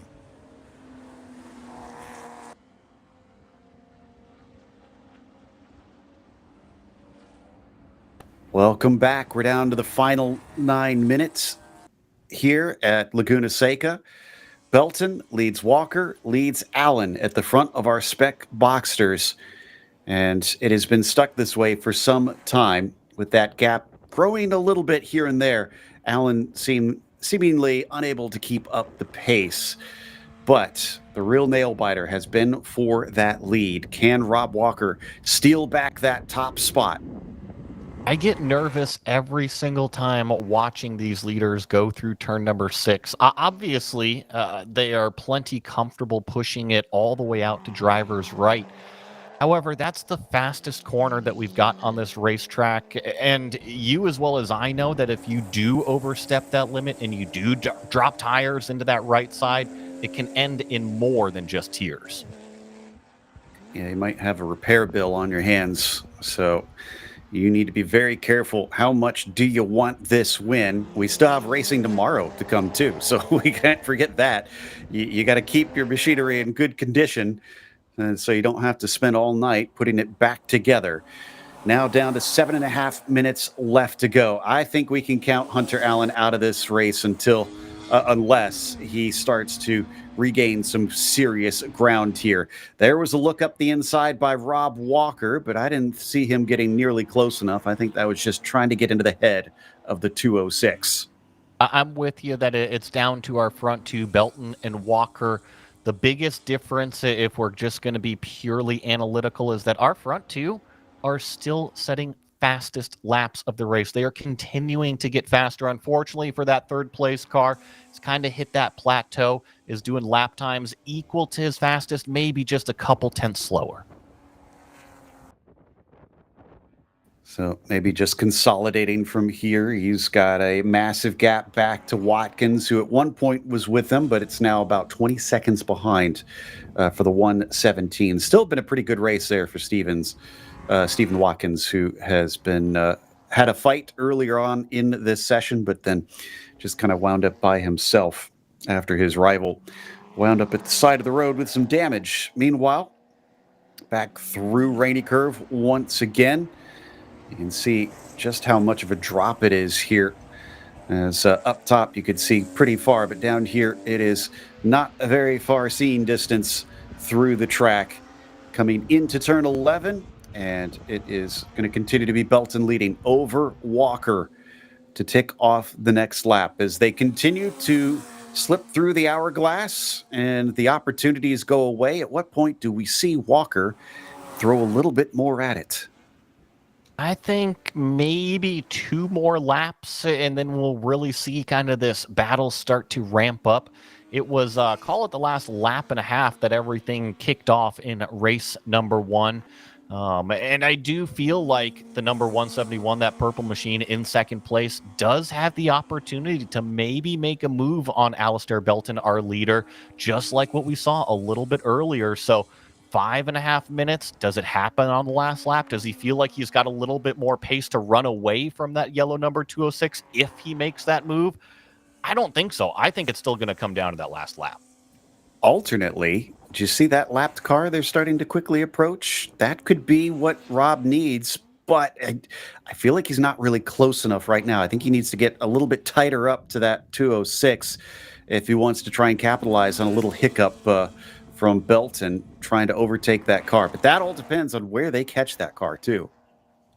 Correct. I think that if you catch him in a narrow area like turn number 6, it is going to spell bad news for our leader, because all of a sudden, all of that momentum just kind of goes thrown out the window, and Rob Walker can kind of read that description, that kind of incident a few corners ahead of time and capitalize on that momentum.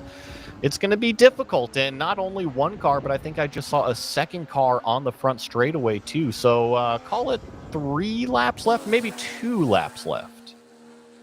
Yeah, I'm not sure who these two are that they're coming upon, but I'm pretty sure they're going to get the one. I don't think they'll get the other. It just depends how much faster they are. You can see them cutting down that time to that bright blue machine just in front, coming down to the braking. It doesn't influence it quite yet, but perhaps within the end of this lap, we will see them have to overtake this slower car. And our leader was actually a little bit wide off of that second apex in the Andretti hairpin. Rob Walker couldn't do anything about it, but that was kind of the first mistake that we've seen out of a yellow machine out front. So going to have to see if it's starting to unravel. Here comes a good run from Rob Walker. This is the closest we've seen him in quite some time. Alistair going to stay to the inside, forces him the long way around. Maybe an over-under attempt? No, the momentum is not there for the 171. They continue to creep closer to the lapped car in front of them. I thought they would have been on top of him by now, but apparently holding his own pace quite well. So will it be on this lap, or will they have to wait until next lap to finally get by this car? And by that point, it'll be 2 to go. The beauty of spec racing, all of these cars are so similar in pace. It really is down to the driver. So can Belton navigate his way through this lapped car? Looks like they're going to pull off driver's left. That's a huge spin coming down the hill. Thankfully, doesn't interfere with our leaders. Is going to stay off course, driver's left. Well, and thankfully stays out of the wall. I thought he was heading right to the left-hand side barrier, covered in a little bit of dust. He turns it around, and I think he's going to take it directly into the paddock, deciding not worth trying to carry on these last 2 minutes after that scare. Yeah, and even if he was rejoining, I liked the way he turned around. I don't like seeing people turn around on the racetrack, so even if it was a rejoin, A-okay in my book. So there goes the traffic potentially playing a part. Belton and Walker are still getting close to those ahead, and we do still have 2 laps to go. I could be wrong here. They may actually catch up to not just one car, but 3 cars in a line, and that might be all for position. Could spell trouble. Oh, and almost into the gravel again was our leader. So he is just flirting with the edge of the track on every single corner out here. That means he is rolling as much speed as possible through the apex, committing to the throttle as soon as he possibly can to accelerate his way out of these corners. And he's obviously got a great feel of what that car can do. Trying to figure out which cars these are. Kravig is currently at the front of the group. I can tell that, but then I'm trying to make out those behind. So they might not all be battling for position, because I don't think that is Burke and Draymond. It might actually be. I think that is. So this is for 19th. I think overall, it's not the greatest of position, but unless they're very aware of the situation, they could have a great influence here. And especially with one lap to go, this is do or die time. And no doubt Walker's going to be making aggressive moves. Oh, and a little bit of gravel kicked up at the exit of turn number 11. So you see the run from Belton. He's already trying to move drivers left, present the car, say, hey, guys, I'm the overall leader. I'm coming down the inside. Looks like they're going to get one car. Both Belton and Walker are able to clear it. 2 more to go. So that was Draymond letting them by. Next up is going to be Burke and Kravig. And, they're going to go almost 3 wide into their Burke. Did he notice? Yes, he saw the car coming down to the apex. He lets him through. It's 2 by 2 coming up to turn 4. And this is going to be a horrible compromise for Rob Walker. And he loses an opportunity, but they are now finally past those 3. Thankfully, they were able to get by safely and, quite honestly, pretty evenly out of those front 2 here. So it is the run up the hill. Remember, we are on the final lap of this race. Can this yellow number 206 of Alistair Belton hang on for what is half a lap remaining here at Laguna Seca? Oh, big moment there for Burke. Draymond going to be able to for Draymond, rather. Burke gets by in the silver machine and takes that 20th spot. Just half a lap to go, less than half a lap to go. And I don't think this is good enough unless we get a real lunge out of Walker in these last few corners. He just doesn't look near enough to Belton coming up to the last bit. He has closed in slightly here, but this will be an aggressive move. If he tries this, surely Belton's going to try and cover him off. He leaves just enough of it open, but that is not near enough for the 171. He has been held at bay. He lost the lead after a mysterious slow of pace in turn 6, but that's all it took for Alistair Belton to win race number 2. And crucially, Hunter Allen crosses the line in what is 3rd place at that number 111, rounding out your podium. That was a great race there from Allen, without a doubt. An excellent job. Watkins, I think we're still waiting on him. Yeah, we're still waiting for that car. That tells you how far back he was to get a 4th place. Some scary moments for the 117, but he brought it home. Another fantastic race from these spec Boxsters out here. They put on a great final lap earlier this morning and now talk about navigating their way through that lap traffic to finish out this one. Some great action. Coming on by, that's going to be, I think, Tim Martin in the bright green machine. As Isaacson also crosses with a nice top 10. So he climbed forward a little bit since we last looked. Good job by the 95 to gain a few positions. And I think we're just about done with drivers wrapping up this race. So we're heading off to the gridding of our POC race here. And this is going to be race 1 for the Red Cup for these cars. Got some shots on pre-grid here. Of course, getting some of these fancy newer model Porsches out here in this POC Red Race Group number 1. So it'll be interesting to see these machines hit this Laguna Seca racetrack.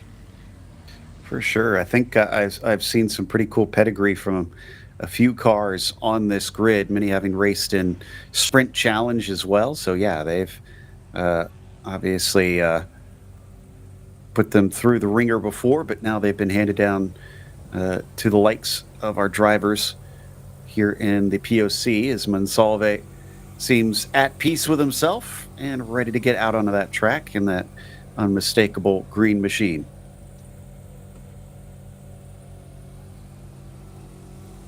Of course, we have our sponsor, Yokohama Tires, here for POC, the 991.2 Cup exclusive tire provider and they've done a lot of hard work for Porsche over here in North America in recent years. Can attest there's a very good tire for these race cars. See that Yokohama tire a lot through Porsche competition, so not only here in POC, but very familiar with those Yokohama tires over in Sprint Challenge as well, always holding up great and providing some fantastic rubber, not only in qualifying for these drivers to go out there and attack it, but I mean, it lasts the entire race distance to exactly what a driver wants. For sure. Can see everybody super excited to go on this one. Wow, look at the field. This is going to be a big field hopping out here. We saw that with Orange Cup Race 1 as well, that the POC brings a lot of drivers out. Of course, they're based over here on the West Coast, and Laguna Seca is definitely a driver favorite. So I'm not too shocked that we're seeing really large fields show up here to race. And just kind of walking through pre-grid right here, we've seen a lot of spec Boxsters out there on the racetrack. We've seen some of the 991 Cup cars out there, but this has got to be the most horsepower that we've seen lined up on pre-grid, the newest cars out there. So in terms of those lap times, I can't wait to see what they're going to do. Me too. It's the 991.2s are very, very fast cars. Of course, natural that a lot of them do wind up here since they've been phased out of Porsche's official ladder system racing. Some modifications, it looks like, on a couple of the cars there. So interesting stuff on the rear wing. That was a 993 chassis car, so a little bit of a different style. And I am a true Porsche nerd at heart here. I'm curious about this 44 car, seeing the nose on this 44 car. So this was the car that was definitely a slant nose, but was showing up as a cup car. Definitely showing up more visually as a vintage racer, but I would love to go and check that one out. Yeah, kind of the whale tail style. And it's got the slant nose up front, too, which was really throwing me off earlier. All right. So I think I see Washington in there as well, it looked like, getting ready to get rolling. Some of these liveries actually are rather familiar because right there with the 511 especially, we've seen that car racing in the Sim Series for a number of years. So glad to see them show up here and get to see the real car take to the track. One of my favorite parts about the sim racing world is those liveries, right? You can kind of pick a new one for every session out there, while in the real world, you usually have to hire a graphics designer, get somebody to install all the vinyl. So it is pretty cool to have all of that sim racing capability now that you can kind of design your own livery and then take everything and take it to a designer and say, hey, make this work on my car. It's a pretty cool creative aspect we've got nowadays. You know, we always talk about the sim to reality for drivers, but you're right that we've seen now there have been a number of designers for liveries and sim racing that have started to make that leap. In fact, I remember reading a story a couple years ago that there's a designer that went from doing sim racing to actually getting to do one of the liveries for Dale Jr. at one point over on the NASCAR side. That has got to be a feather in their cap, being able to jump up to that level. But I do love some of the cars that we have out here and the awesome looking paint schemes that they have put onto them.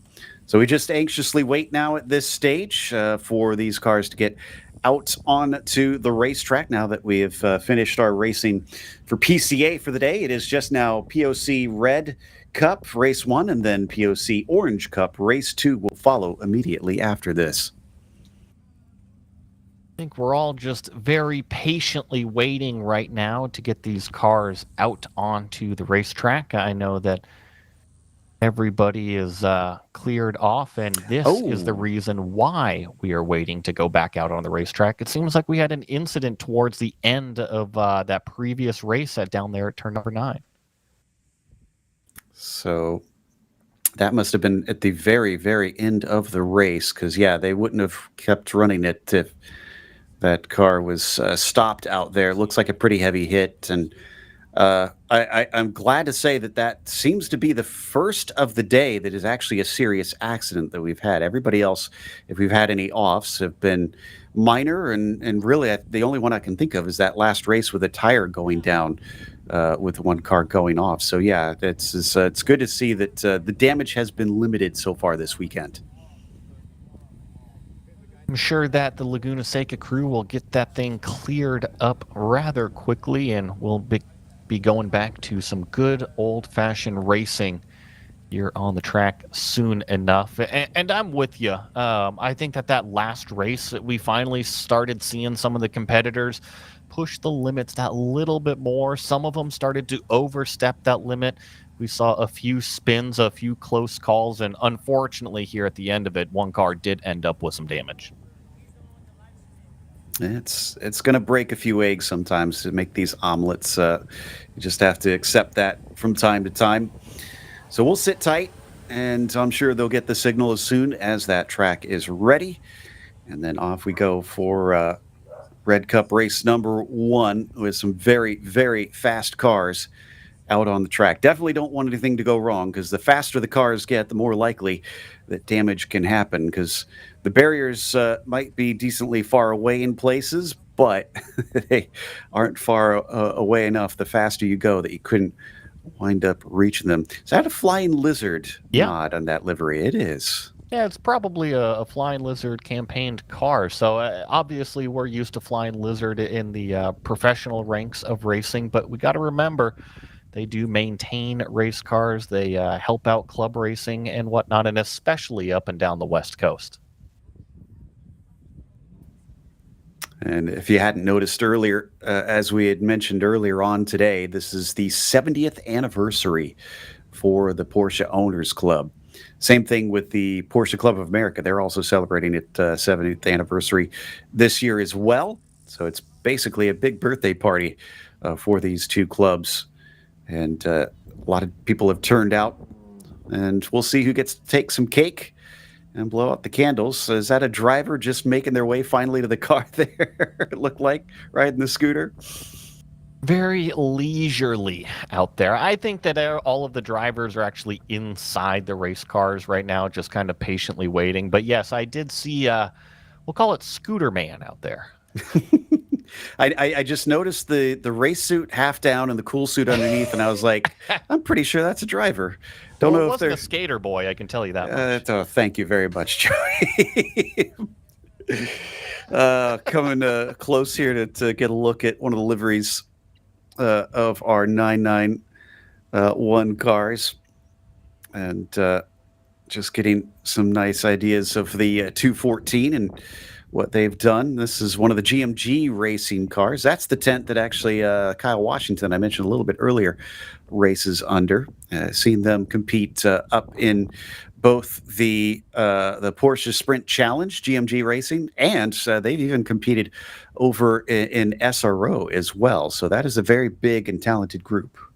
And then, of course, that gold and white 128 that we just walked by, that was Mueller's car. So that was the race-winning car a little bit earlier in the day. That is always one to go over and take a look at. Be like, oh, well, what rear bar setting you running? What tire pressure are you running? What's underneath that thing? Have you ever actually garnered anything from those conversations? No, and I mean, a competitor's never going to tell you. So I think that if you go up and have a lighthearted conversation, driver to driver, they're never going to give away what's underneath the car. But usually they'll be honest with you. Is the car understeering here? Is the car neutral in this corner? Do I have problems putting the power down coming out of turn number 11? And I think that's when you can kind of compare, is that they're not necessarily going to tell you what's underneath the car, but you can get an idea of what's underneath it, given the attitude and how they're driving. That's a good point. Liquimali 991.2, ready to go, along with the number 46. That's a very iconic looking livery with the Brumos nod. We're hearing word, was that the car just got cleared? Is that what we just heard? It looks like yes, indeed. So, great news. And that means we're going to get going pretty quickly here, as track is now clear. Red flag has been lifted, so we're going to be just slightly behind schedule. Not too great, I don't think. Looks like maybe about 15 minutes behind. That Liqui-Moly car definitely reminded me of an old 997 that I got to race at Daytona 24 way back in the day. So that's a cool one to see as well. Absolutely. How did that race go for you? Where'd you wind up? Not too good. I did not start the car, and I am not going to say who did start the car, but unfortunately, they decided to take it 3 wide going into turn 3 on the outside of the first lap and got shoved off into the wall. So it started off a little rough. Yeah, it sounds like it. I can imagine the emotions down on pit lane were probably not too bright after that one, but that's how racing goes sometimes.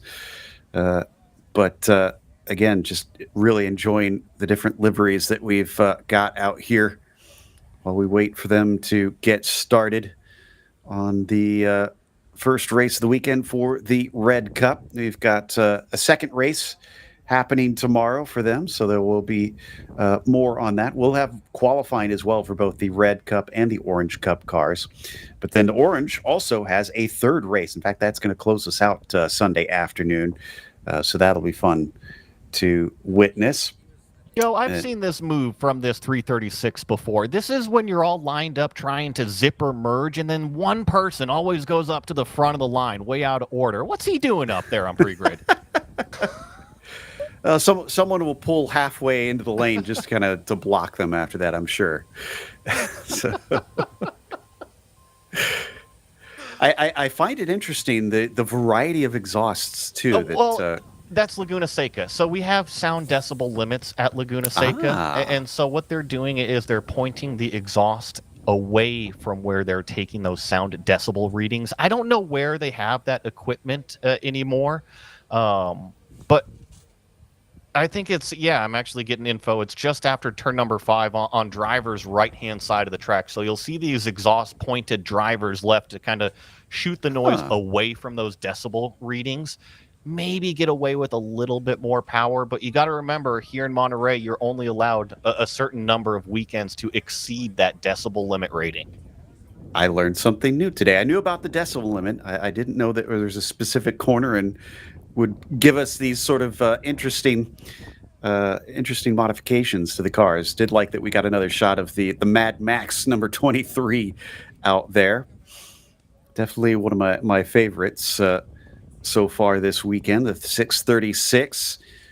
Man, just some brilliant preparation. These cars look so awesome out here, just immaculate, ready to go, and I'm sure they're a joy to drive.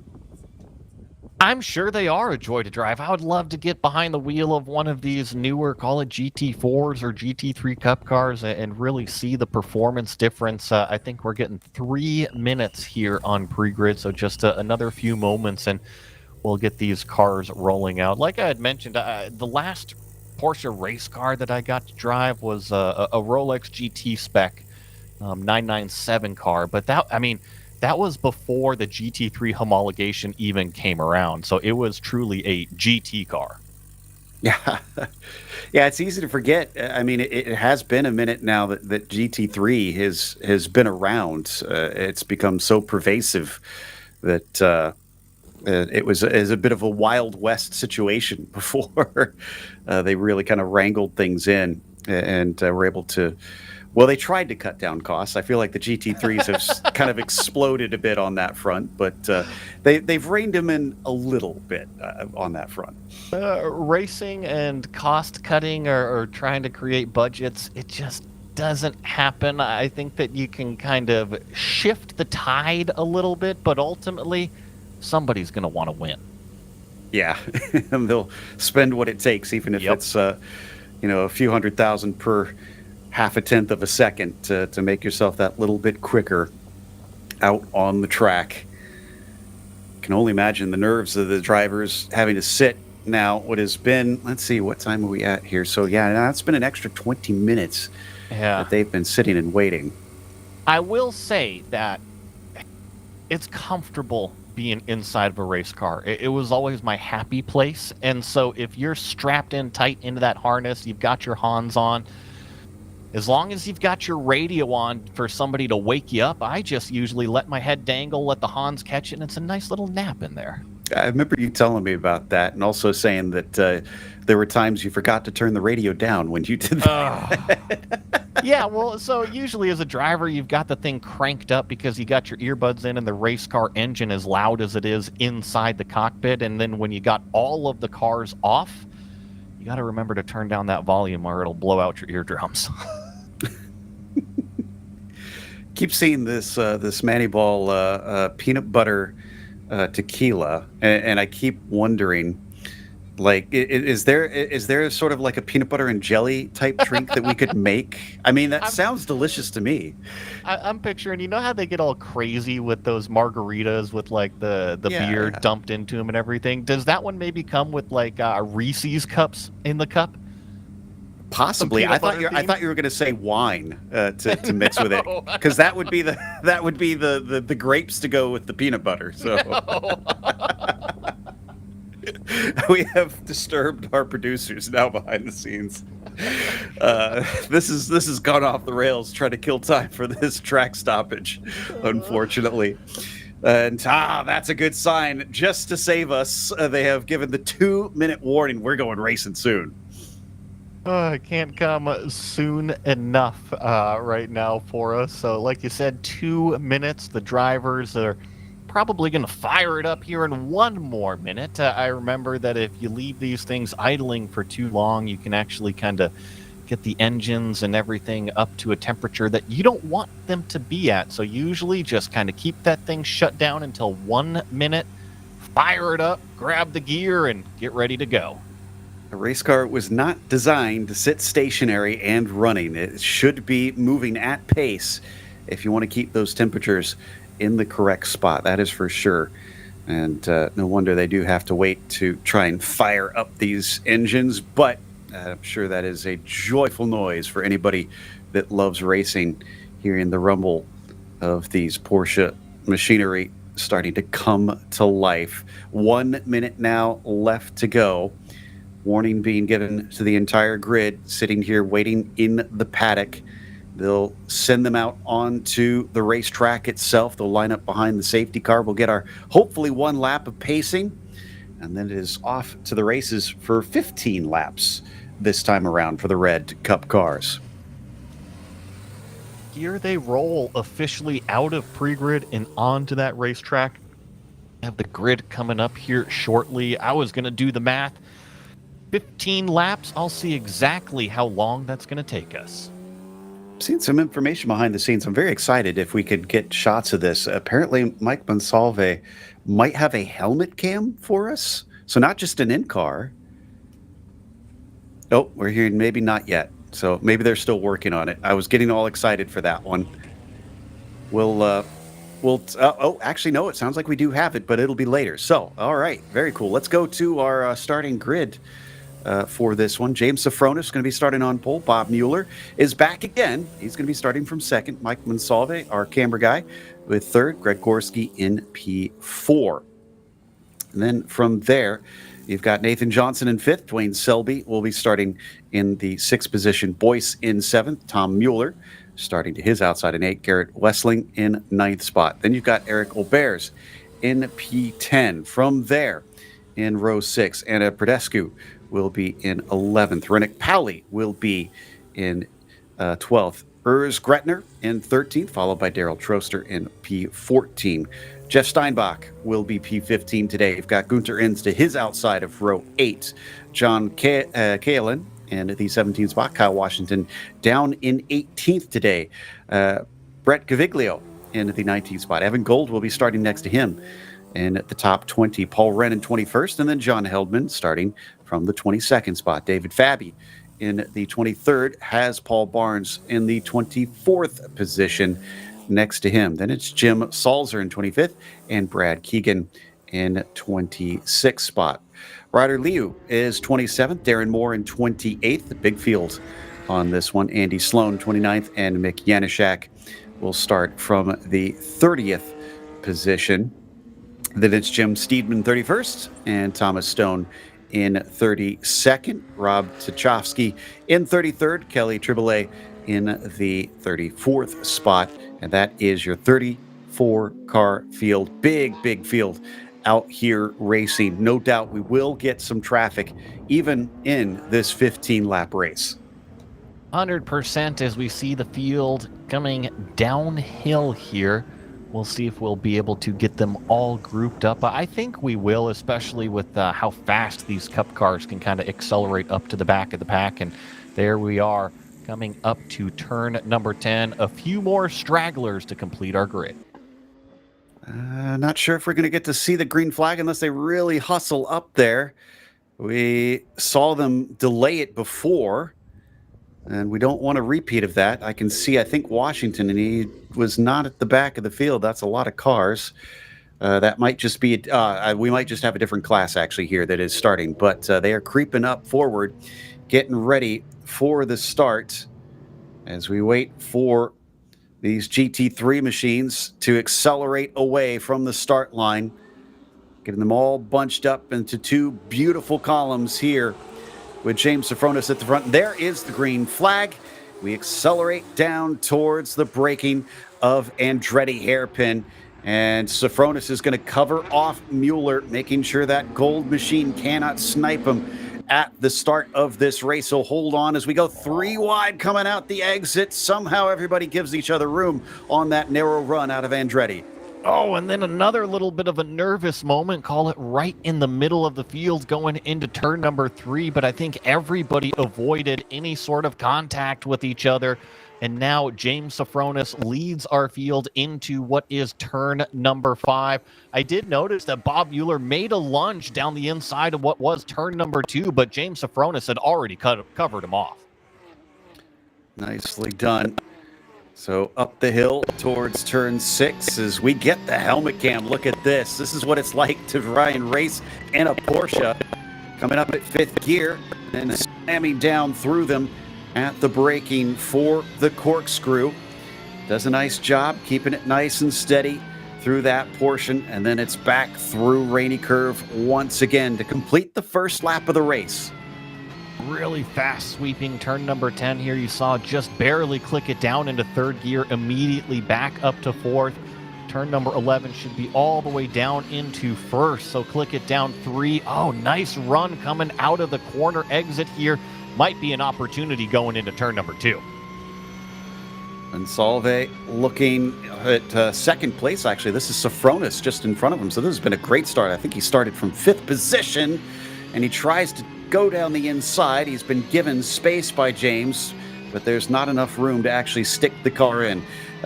Meanwhile, in front of them, I thought Sofronis was our leader, but now I'm seeing that Cahalan is our top car. That might be the 671. I think that's a timing and scoring error again, because his best lap time was a 36.6. So I think that might actually be the new track record.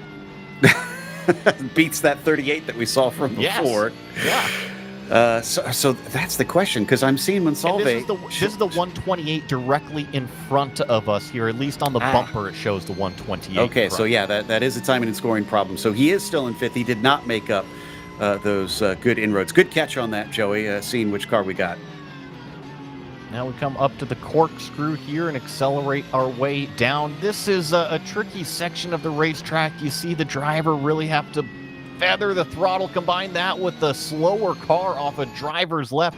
You usually don't see them at apex. They're usually on the racetrack, but nice job from the front of the field to work its way around. So coming back to complete lap 2 now for our drivers.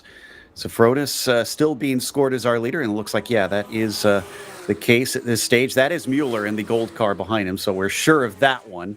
So Sofronis leads, Mueller in 2nd. Let's see as they all cross up and over the hill here. And yeah, Sofronis first, Mueller in 2nd there. Oh, a little bit of dirt kicked up from James Sofronis on the exit of turn number 2. But that's another one of these drivers who's got a ton of track time. Not too worried about dipping 2 wheels off into the gravel. And Sofronis liking a few different German makes. He tends to race over in an Audi over in other series. So hopping into the Porsche, showing he's just as much allegiance here amongst them. And wow, look at how spread out the field already is. Yeah, a little bit of a performance difference with these cars. I think that this battle a little bit further in the middle of the pack here. That was a door being shut going down into turn number 2 here. So definitely a good fight. Call it a little bit further back. Saw a big number 70 on the side of the car. So that's Caviglio. He is battling with Blair Boyce, and that is GT3 versus a 991.2. My timing and scoring jumping around on me, unfortunately. There we go. They're sitting 20th and 21st, it looks like. So yeah, a little bit further back here. Let's watch each driver as they a little bit wide there out of turn number 5. So that's going to cost them at least one position. Let's see how everybody is able to navigate turn number 6. Seems to be that everybody is now on that racing line, kind of gathered everything back up. And it's back down out of the corkscrew once again. Still holding on to that spot over Boyce in the number 80 machine.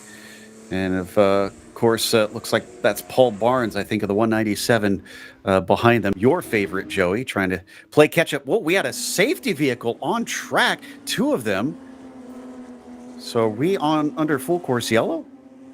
I don't think so. I haven't seen any full course yellow out there, but you're right. We do have multiple safety crews coming out onto the racetrack right now. And to your point, now we do see the field slowing down. So I would assume officially under yellow flag. I see a black flag being waved out there at turn number 6. Uh-oh. Wonder if somebody maybe was carrying on a little bit too fast after the yellow came out. We're trying to see if we can find what has brought this out. And a couple drivers coming into pit lane. Yeah, lots of cars already. Oh, it's a red flag. Well, and that's what, it seemed to be a black flag out there at turn number 6. And sometimes red and black can kind of be thrown for the same thing. And it usually means come to a stop on the racetrack. However, every club is a little bit different in how they handle their flags. But definitely something happened out there that we are trying to find. Yeah, and that definitely scared me the second we saw a safety vehicle out as live racing was happening, especially at a very fast portion of the circuit.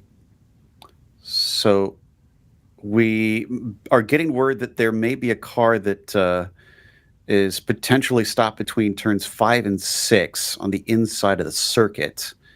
But we don't have visual on it yet. So we'll try and give everybody information as soon as we get it here.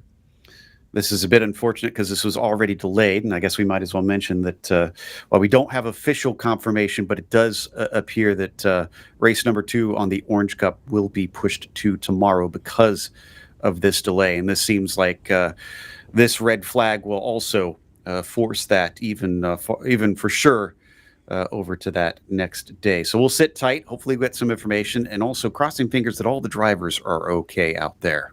You had mentioned, red flag and pushing stuff out till tomorrow, and this is an interesting one. So most sports car racing now is timed races, right? They're 2 hours or 45 minutes, or this one's 30 minutes, right?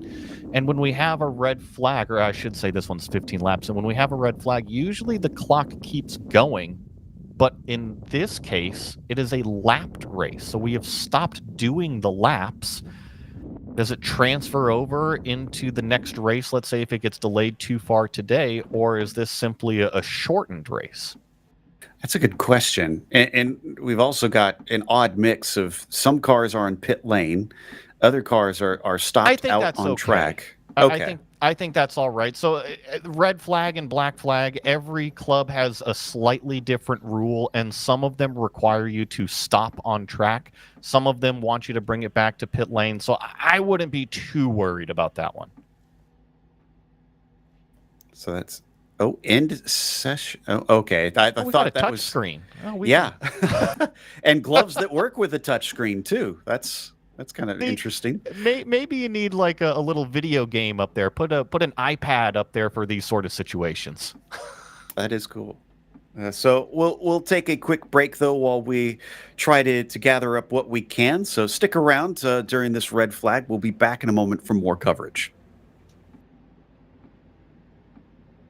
Westwood Racing Supplies is SoCal's home base for serious driver safety and performance gear. Founded by 4-decade POC member Eric Olbers, we've got everything you need. Fire suits, helmets, Huns devices, data systems, transponders, and more. All from the brands racers trust: Alpine Stars, Bell, Simpson, Stam 21, Stilo, Zamp, and Rue. Sparco, MyLaps, and beyond. Need expert advice? Swing by our brand new West LA shop for hands-on support and everyday low prices. Or hit up westwoodracingsupplies.com and shop from anywhere. Orders over $100 ship free, fast, and with the same pro-level service you'd get in store. Westwood Racing Supplies. Gear up, drive safe, and race hard.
Welcome back, and we're still sitting patient here during our red flag of race 1, for Red Cup and Porsche Owners Club.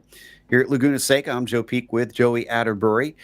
We do not have any new information. If you're just tuning in, there is a car stopped on the inside of the track between turns 5 and 6, and the ever important hydration during the downtime, Joey. So kudos to that team member for being able to get that to the driver. And this is an interesting one because usually you can't drink out of a water bottle with a helmet on. So he must have had a straw given to him as well, because otherwise this would be a very messy situation inside the car. Maybe you're just not skilled enough, Joey. Maybe that's what I've been missing out on my whole life. I noticed that too, but not something you tend to see. I think he's just lifting. Yeah, he's just lifting the helmet up. It looks like to get that drink. So handing that back now to the crew member, and it looks like someone also giving him maybe just a little bit of info as to what's going on. So one of the things that I would have just stopped. Yeah. But the thing is, so hearing that he was asking about that black flag that you think you saw there, Joey. Yeah, and each corner station is going to probably be just a little bit different depending on where you are and what you're coming up to. Now, what I saw visually was up at turn number 6, and from the information that we've been provided, that's going to be either 1 or 2 turn stations after the incident. So that would make sense that there's already the incident and they've already told the flaggers what flag to put out, and that would definitely kind of solve that issue. Also, we got some information during the break that apparently Laguna Seca is one of the tracks that do allow safety vehicles on during green flag running, but that it acts as sort of a local yellow, from what I've been explained to, that drivers are not allowed to pass when you're going by that car, and they will, of course, stop things if drivers are not respecting that. So I imagine... And trust me, when you're inside a race car, Joe, the last thing you want to see is a safety vehicle. That thing's about 3 times the size of a race car. So you are going to give it plenty of wide room. You're sitting a lot lower, too. And if you hit that thing, it's going to be bad news. So, it does make sense. Always give way to safety vehicles. Absolutely. And we plenty of room, right? They're out there doing a job. Yeah. Well, I just want to say while we're on that topic, a big thank you, of course, to all the workers that are here this weekend at Laguna Seca, because without them, we wouldn't get to go racing. So they deserve some love and some plaudits out there for doing the less glamorous job of racing so that everybody can enjoy some fun, both the drivers and the fans alike. But we'll continue to wait here for a little bit until we get some information. We don't have anything confirmed yet, so we don't want to start feeding some of that info out of what we think might be happening, because we want to make sure that we give you guys actual facts on what's going on. I like the cars all parked up there going up to the corkscrew. I see everybody else kind of parked on the outside of the racetrack, leaving the inside of the racetrack for all the safety workers. But up here, it's a little bit more like a Costco parking lot. You're going to have to navigate your way through that one. What Costco do you go to that people are this sort of... They get wild out there. Okay. It is just like an autocross. Interesting. Shopping carts everywhere. I need to start shopping at your places. That sounds adventurous. Yeah, this is definitely. I mean, that could be a bit of an issue if they have safety vehicles having to try and make their way through there. But we haven't seen any sign of that. I would assume that by the time we get to that point, and if it becomes an issue, the greatest part about all these race cars, they've got radios in them. Oh, and I do have confirmation from one of the organizers of the series. Sent me a message. Second Orange Race will be moved to tomorrow. And the red should restart after the car is out of 9. I don't know what they mean by that. So I know that they mean the red race, the red cup race should restart, but they say a car out of turn 9. Well, not 9. It just says car is out of 9. So we'll try to parse that information. And remember, out of 9 was where they were bringing them back into, call it the paddock area.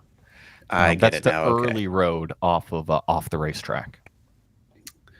This is why I need you guys here. I'm not that smart sometimes, so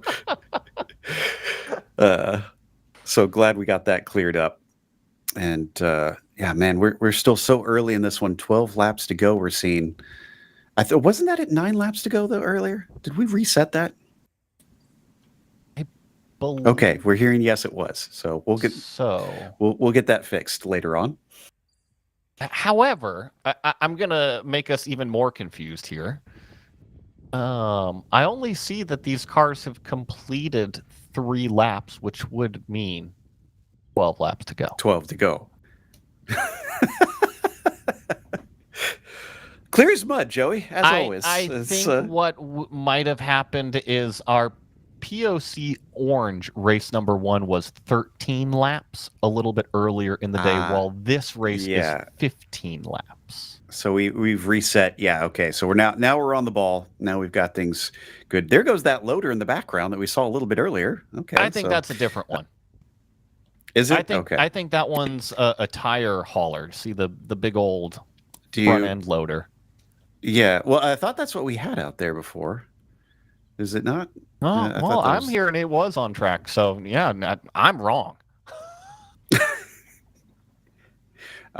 We're hearing that engines are being fired up on pit lane. This is great news. So we'll get to go racing. Yeah, the tire loader made me think that maybe they had to do something to the barrier, and that would also explain some of the delay. But again, we do not have confirmation on that. So we don't want to say that was for sure what happened, but that's what it's hinting towards at this stage. Now they got to figure out where everybody is supposed to be in order, and they restart this one. So, okay. And they're sending a couple of them down the opposite way on pit lane. And they're going to... So they're going to reorder them in the paddock, it sounds like. All right. Yeah, I think that they've obviously got a method that they are going to execute out there, and that's exactly what we are starting to do, is that organizational process of getting the cars gridded back into the positions that they were. I guess that makes sense, rather than trying to finagle them around the track. Yeah. I would just assume you would bring everybody else around the racetrack to pit lane and just release them from there, because theoretically you shouldn't have passed anybody under yellow in that situation. Theoretically. Theoretically. Yes. Do I need to Working put on in my theory is tinfoil always hat again? Sure, go for it. It's stylish.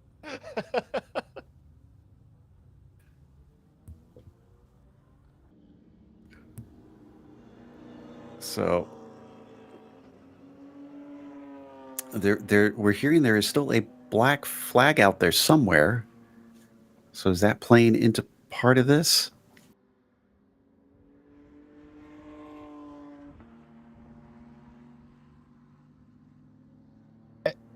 And I think, Joe, we're just kind of still under speculation right now.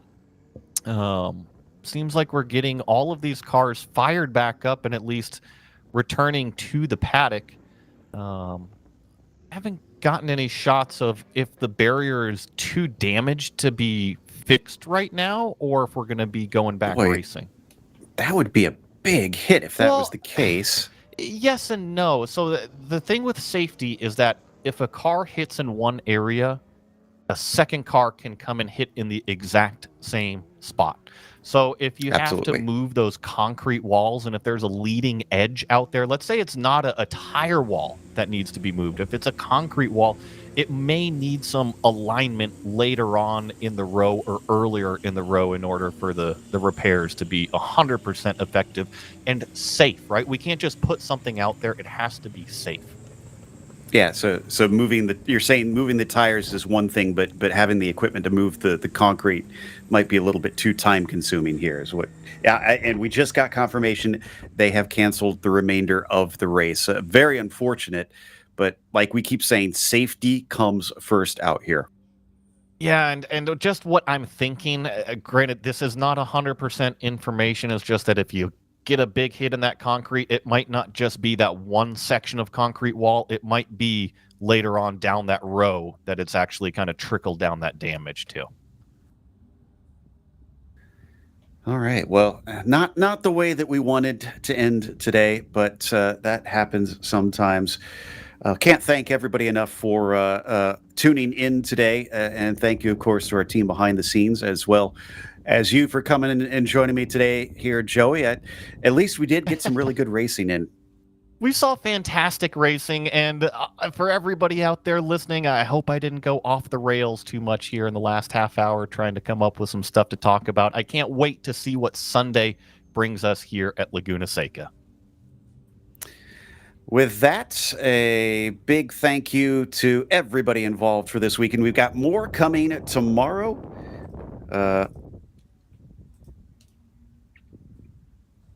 And it sounds like we have one more sponsor read to do. If we could get some word in my ear as to what I need to be reading here. All right, we'll go to a sponsor in the heart of Mountain View, California. Fred's Place is a corner bar that has been bringing folks together for generations. Voted the best dive bar by the Peninsula News for 3 years in a row, Fred's is a neighborhood sports bar that is authentic, unfiltered, and full of character. Located just 1 mile off Highway 101 in Mountain View, Fred's Place boasts not only a charming bar, but also lively atmosphere that beckons weary travelers and locals seeking a place to unwind. And okay, now I'm getting more information. So we're going to take a quick break to an audio ad. And again, thank you everybody for tuning in. We'll be back tomorrow morning.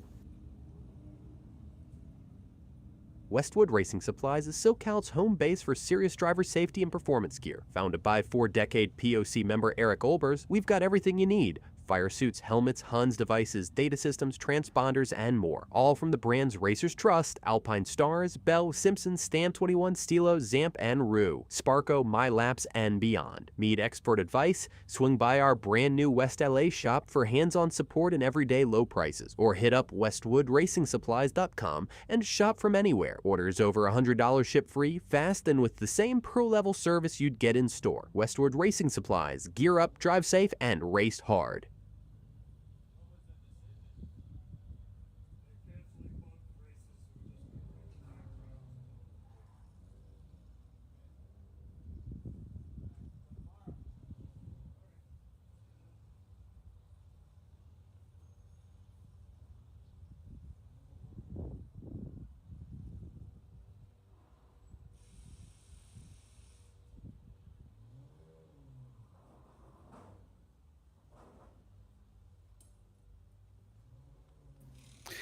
Once again, commiserations that we didn't get to finish up how we wanted to, but we got some beautiful racing here at Laguna Seca here on DriversEye Live. I'm Joe Peak with Joey Atterbury. Until next time, race clean, race hard, and we will see you on the track tomorrow at 11:05 a.m. Pacific.